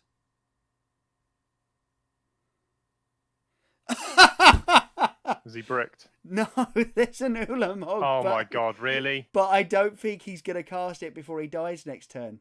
I think no, he played land this turn. Yeah, he's already played the forest. Oh no. He had to play the forest to play the Ancient Stirrings. Oh no. But it's another Ulamog off the top. Oh. One time it gets you, the next time it won't. Oh dearie me, that's definitely how you play this match. Yeah, lying by the seat of your pants. Right. That was a welding jar, I believe, which is basically just another artifact to sacrifice to the Arcbound Ravager there. We're going to go to combat. We're going to allow no blocks to be declared, and then we're going to sack a bunch of stuff and kill you. Yes. Pump the Walking... Oh, actually, we don't even have to sacrifice stuff. We can just pump you can pump the ballista... Yeah, and then throw the ballista at him. Yeah. I mean, you can do you can play the whole lot very cleanly. You can pump the ballista, get 2 extra damage there, then you can sacrifice Three counters three off the ballista. artifacts, three artifacts, which is another 6 damage, and then throw it. Yeah, so he's dead in multiple different ways. Yeah. At that point, so yeah, so 2 and 1, he managed to dig himself out of it with another. But even with his opponent finding another Ulamog, be one short. Oh my goodness me, that was. Woo. Want to point this out? Alvaro Severin is going to the sideboard, taking the full 15 and just shuffling it in. Yeah, I mean, that's to try and hide what you're actually doing. Yeah, absolutely. And good on him for doing it. I just never have the patience.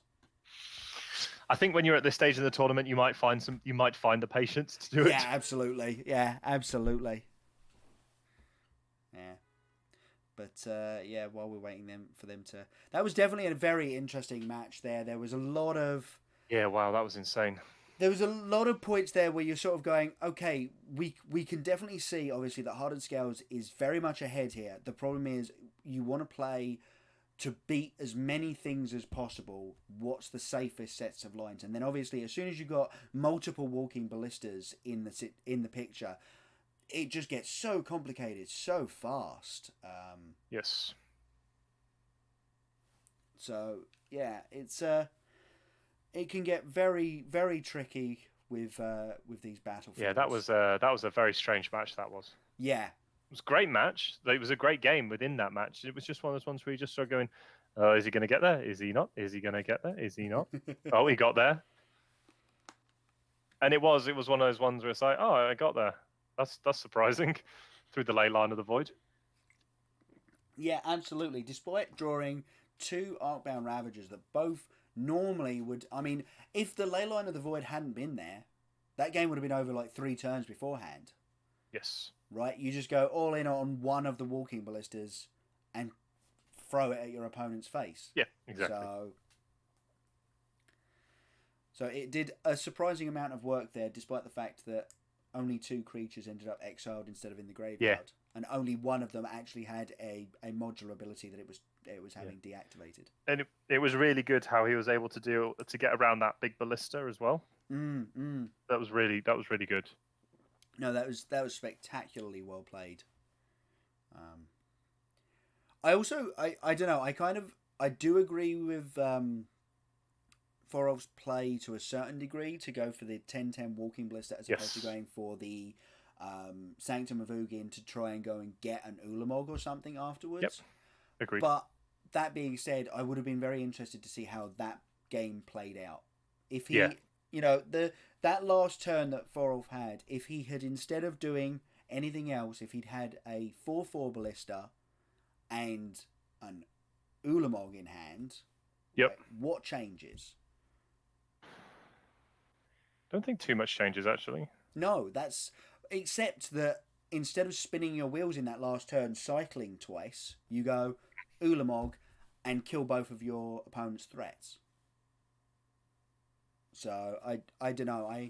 I think that, I mean, hindsight's 20/20, but if he played that line, I think we would have seen a different outcome there. Possibly, yes. As we head back down to the feature match area to watch Shuffle Cam, the most Shuffle Cam exciting of cameras. Shuffle Cam equals best cam. You should know that by now. Well, the amount of Shuffle Cam we've watched over the weekend, yeah, absolutely. Yeah, it's been pretty good.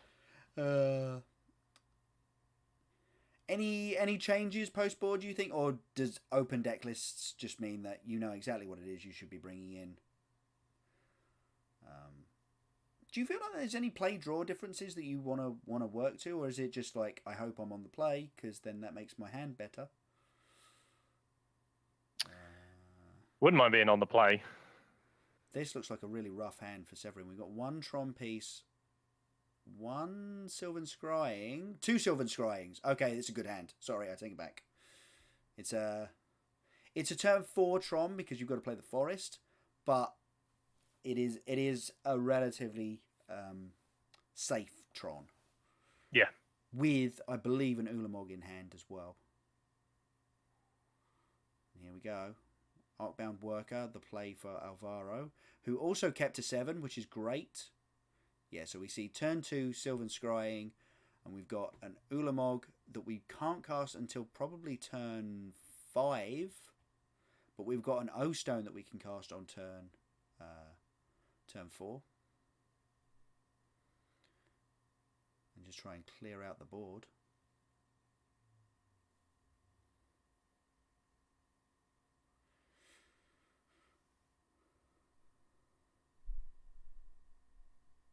At least I think. Having Hardened Scales on turn 2 is a little bit unfortunate.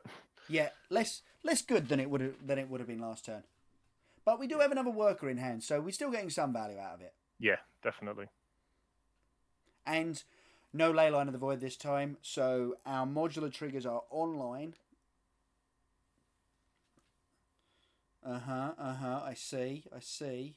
We're going to Sylvan Scrying and go get the tower, because I think we've actually got 2 mines in hand. So it'll be pretty good if that is the case. Yeah.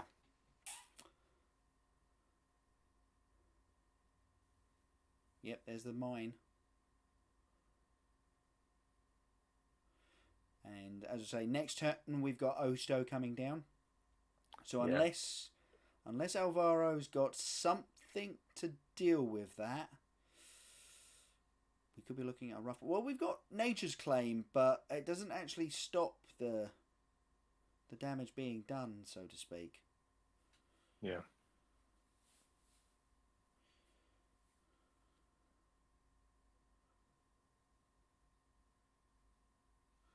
Coming across the table for 3 this time. And yeah, there's the Ravager. Nature's Claim up in hand. There's Tron. There's 3 mana. And here comes the O Stone. Oh no, he's seen the Warping Whale he's just drawn and he's just reconsidering. But yeah, I think it's still the best line.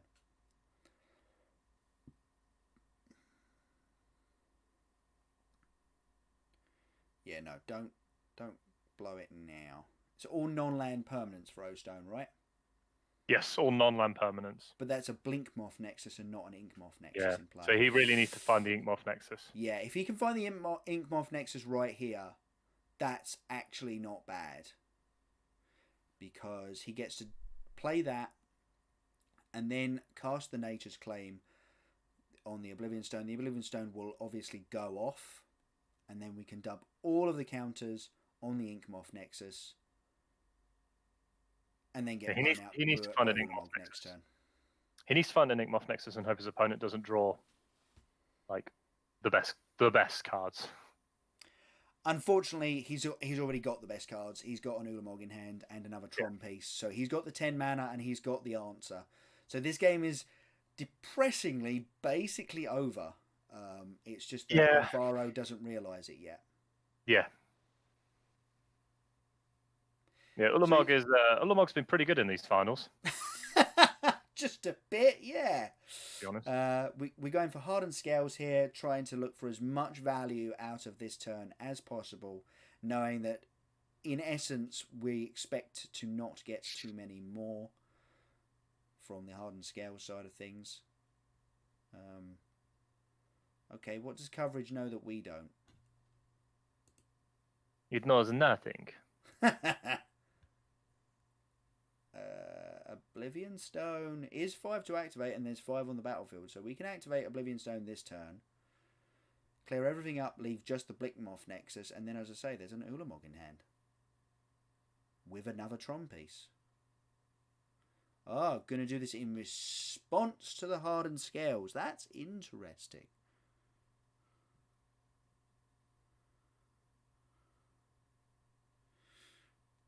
Yep, sack everything to Ravager, and then put all of the counters on that Blink Moth.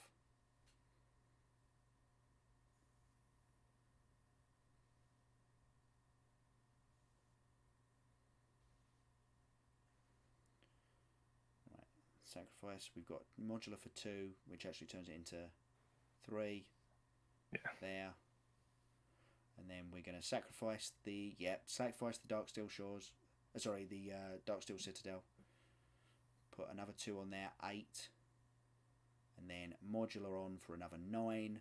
9 plus 5 is oftentimes 17. No, 9 plus 5 is oftentimes 14. Come on, I can do maths. And it does actually get to attack this turn, so this is a 2-turn clock.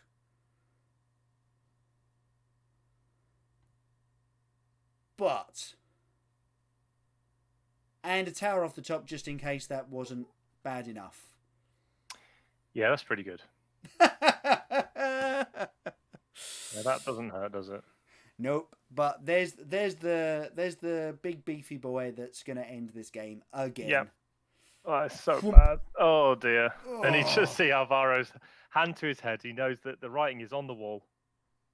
Which unfortunately means that we may soon be crowning our Mythic Championship IV champion. Farrell Severin. He is at 1, so he has to obviously. I love it. He can't quite figure out how to tap the correct mana for it, and he's just going, I tap it all, whatever I've got left, I don't care. He's got enough, obviously. Yeah. Target the Blink Moth Nexus, target something else. He's still at 1 life. So here's the interesting thing: is he's at 1 life. He has to take a forest and then hope that the opponent doesn't rip a land and a walking ballista, or just a walking ballista, because Hardened Scales. Hardened Scales doesn't work if you're not going to put a counter on it already. You need to be able to put at least one. Oh yeah, that's fine. One counter on it. Okay, we've got 1 more draw step. We do. I think you make the other Hardened Scales. Actually, we've got 2 more draw steps. You don't make the other Hardened Scales, because what you're going to do is you're going to naturalize your own Hardened Scales. Sure. 10. Crunch.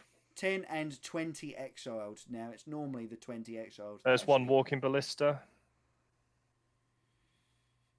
There's... oh, exactly 1 20. walking ballista. Okay. So he's still got 3 walking ballistas in the deck, and that's what he's drawing to right now. And he needs... well, he can't because he needs the land as well. I don't think he's going to get there. No, that's why I mean he gets 2 more draw steps here, because he's going to 10, and he's got... Thorov's got a walking ballista in hand. Oh, does he? Oh, okay. Yep. Then that's game. Wow. Yeah. And it was correct of Sarov to go after the land. Basically, Alvaro needed to draw a land that turn. And a walking ballista this turn. And a walking ballista this turn. Yeah. But this sets up, basically... 6, 7, 8, 9, 10. There's a 5/5. Holding up Warping Whale.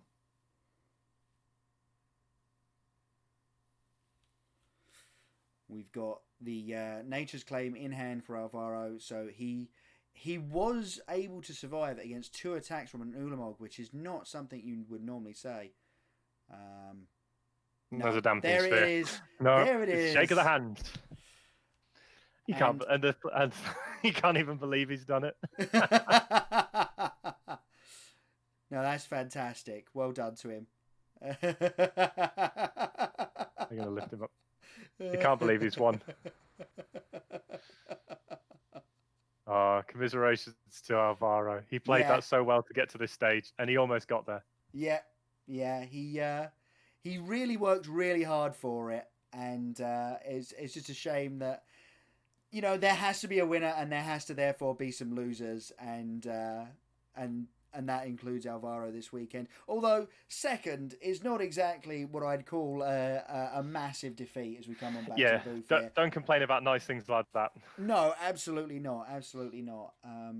Hopefully we'll be seeing more of Alvaro going forward. But just it wasn't to be this weekend as the final winner. But definitely taking home the second place spot is in no way something to not be proud of. Definitely, definitely one to add to the one to tick off the bucket list for life. Made top 8 Mythic Championship. Yeah. It's obviously unfortunate that he wasn't able to win it, but he played incredibly well to get to the final and also to win a game that he probably had no right to win when he was able to dig himself out of that hole that he was in with the walking ballista and stuff. So it was really good that he was able to get to. Admittedly, losing the final is pretty painful, but was good that he was able to get to that point anyway. Yes. And we actually saw throughout the day today he played really crisp Magic, really clean Magic. So, 100%. Congratulations to him. But Agreed. obviously, the man of the hour, Forolf Severin. Yes, definitely. Taking Tron and absolutely crushing it with a list that makes use of basically no new cards. Yeah, very, very old school. Very old school deck. The only like newish card that we've seen is Blast Zone, and yeah, that was good. But yeah, exactly. But we That saw card was it good. do some excellent work. So no, really, really great to see there, and no, congratulations to all of the top 8. Actually, I think they did amazingly well. Definitely. And yeah, fantastic results for all. Yes. Right, I think that's something not to be underestimated. But I did see some, obviously we didn't discuss it during the top 8, but they at the beginning of the run while you were busy, Jack, they put up the win rates for all the decks. Oh yes. Yeah. So if you're looking for a deck to go to, a deck to run with at a next tournament, well, although the Hogak didn't win it, let's just say that Hogak players clearly not very good at draft. Because the Hogak Dredge deck, which had seven people on it, had the highest win rate at 60.4% across 7 players. The next highest was Hogak. Yep. With 98 players, averaged a 56.2% win rate. Which, look, to an outsider, maybe that won't sound like very much, but to Magic players, we know exactly That's what really, any really percentage impressive. over 50% means the world. So I mean, 56% win rate for 98 players is pretty impressive. Yeah, absolutely. Bearing in mind, and bearing in mind, the look at the decks that are meant to be hating it out the format, where were they? Yeah, we saw all the ley lines in the sideboards and main deck. It's like, well, it's still got the highest percent win rate in a Dredge deck or a Hogak deck, and they got the 2 highest percentage win rates. Yeah, the amount if you look of ley lines in the room just suggests that there's not much that's going to keep this deck down. Yeah, and if you look at the next ones, like the Isaac Phoenix players, who the 48 of them had a 50.8% win rate. Eldrazi Tron, 42 players, 50.4% win rate. Humans, 38, 48.1%. Blue White Control, 38 players, 46.8%. Jund, 52.3%. So Jund had a decent win rate this weekend. Yeah.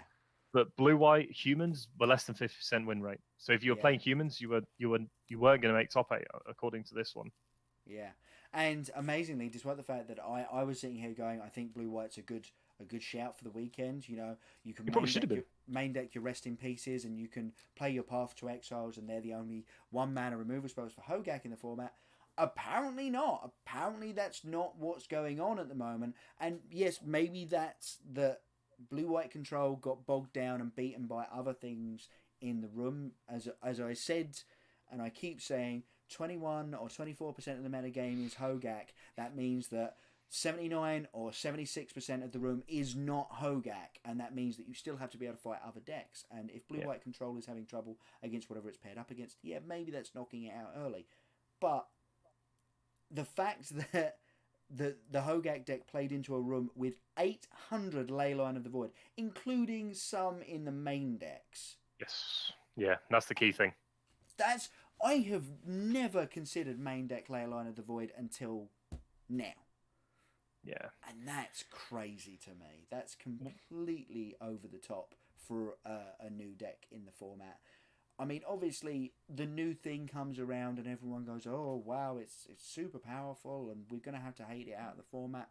But, you know, when people choose to hate those decks out of the format, they get removed from the format. You want to beat humans? You play a bunch of Wraths.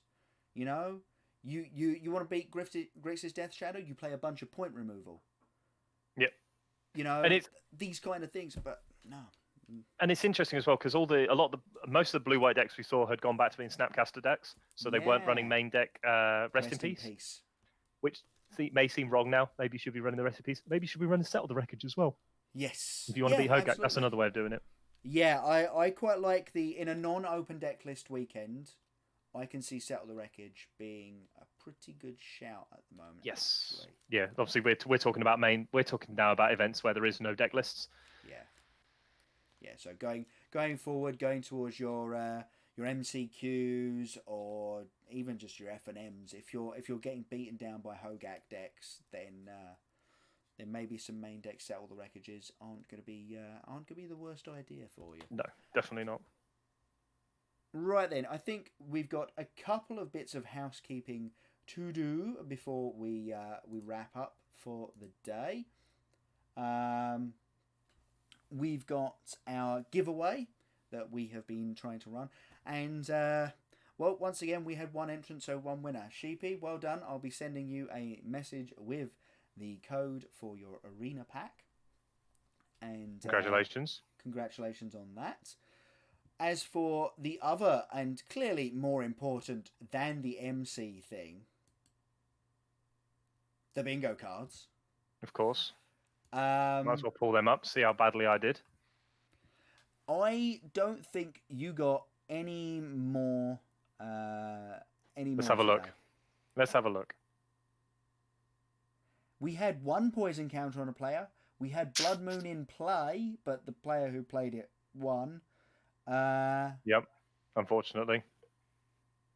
And despite there being Ravenous Traps floating around in the top 8 area today, none of them were cast. Yeah, that's pretty rough.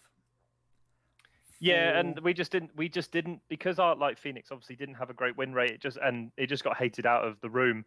And it also seems that the being pure Dredge just was the wrong version of Dredge to be on. That you should have been on Hogak Dredge, which obviously isn't going to run as many conflict rates. We saw Dredge once on camera, and it was so far behind that I never even got to see prized amalgams get put into play. Yes, yeah, absolutely. But the one thing that I will say we did get, Prowess creatures got pumped more than once. Yes, you did get that one. Yeah. So you were. I definitely think I have to concede. Doff my cap to Jack.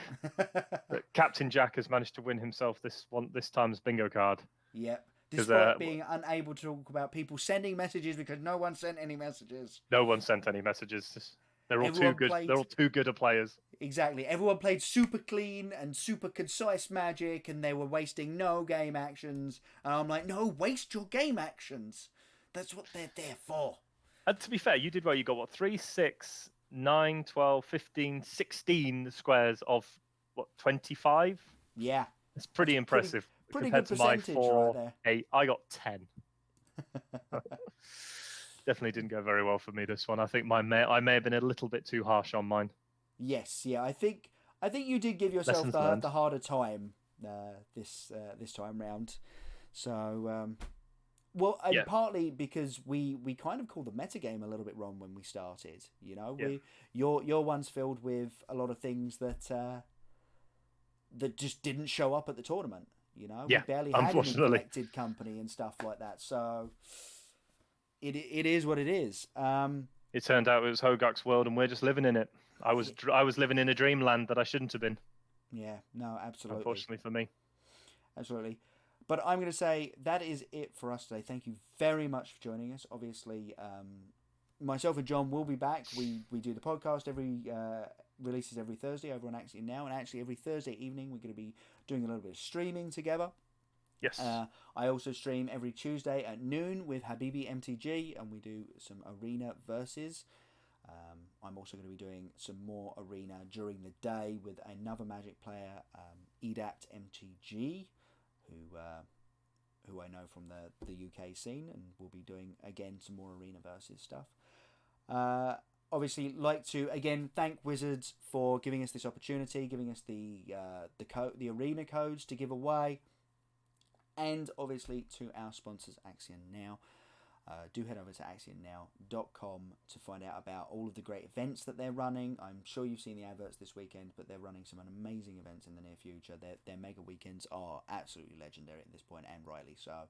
So do head over to their website. Other than that, I think it's time to say thank you very much for watching, and we will see you in the near future. Goodbye. Thank you very much for watching.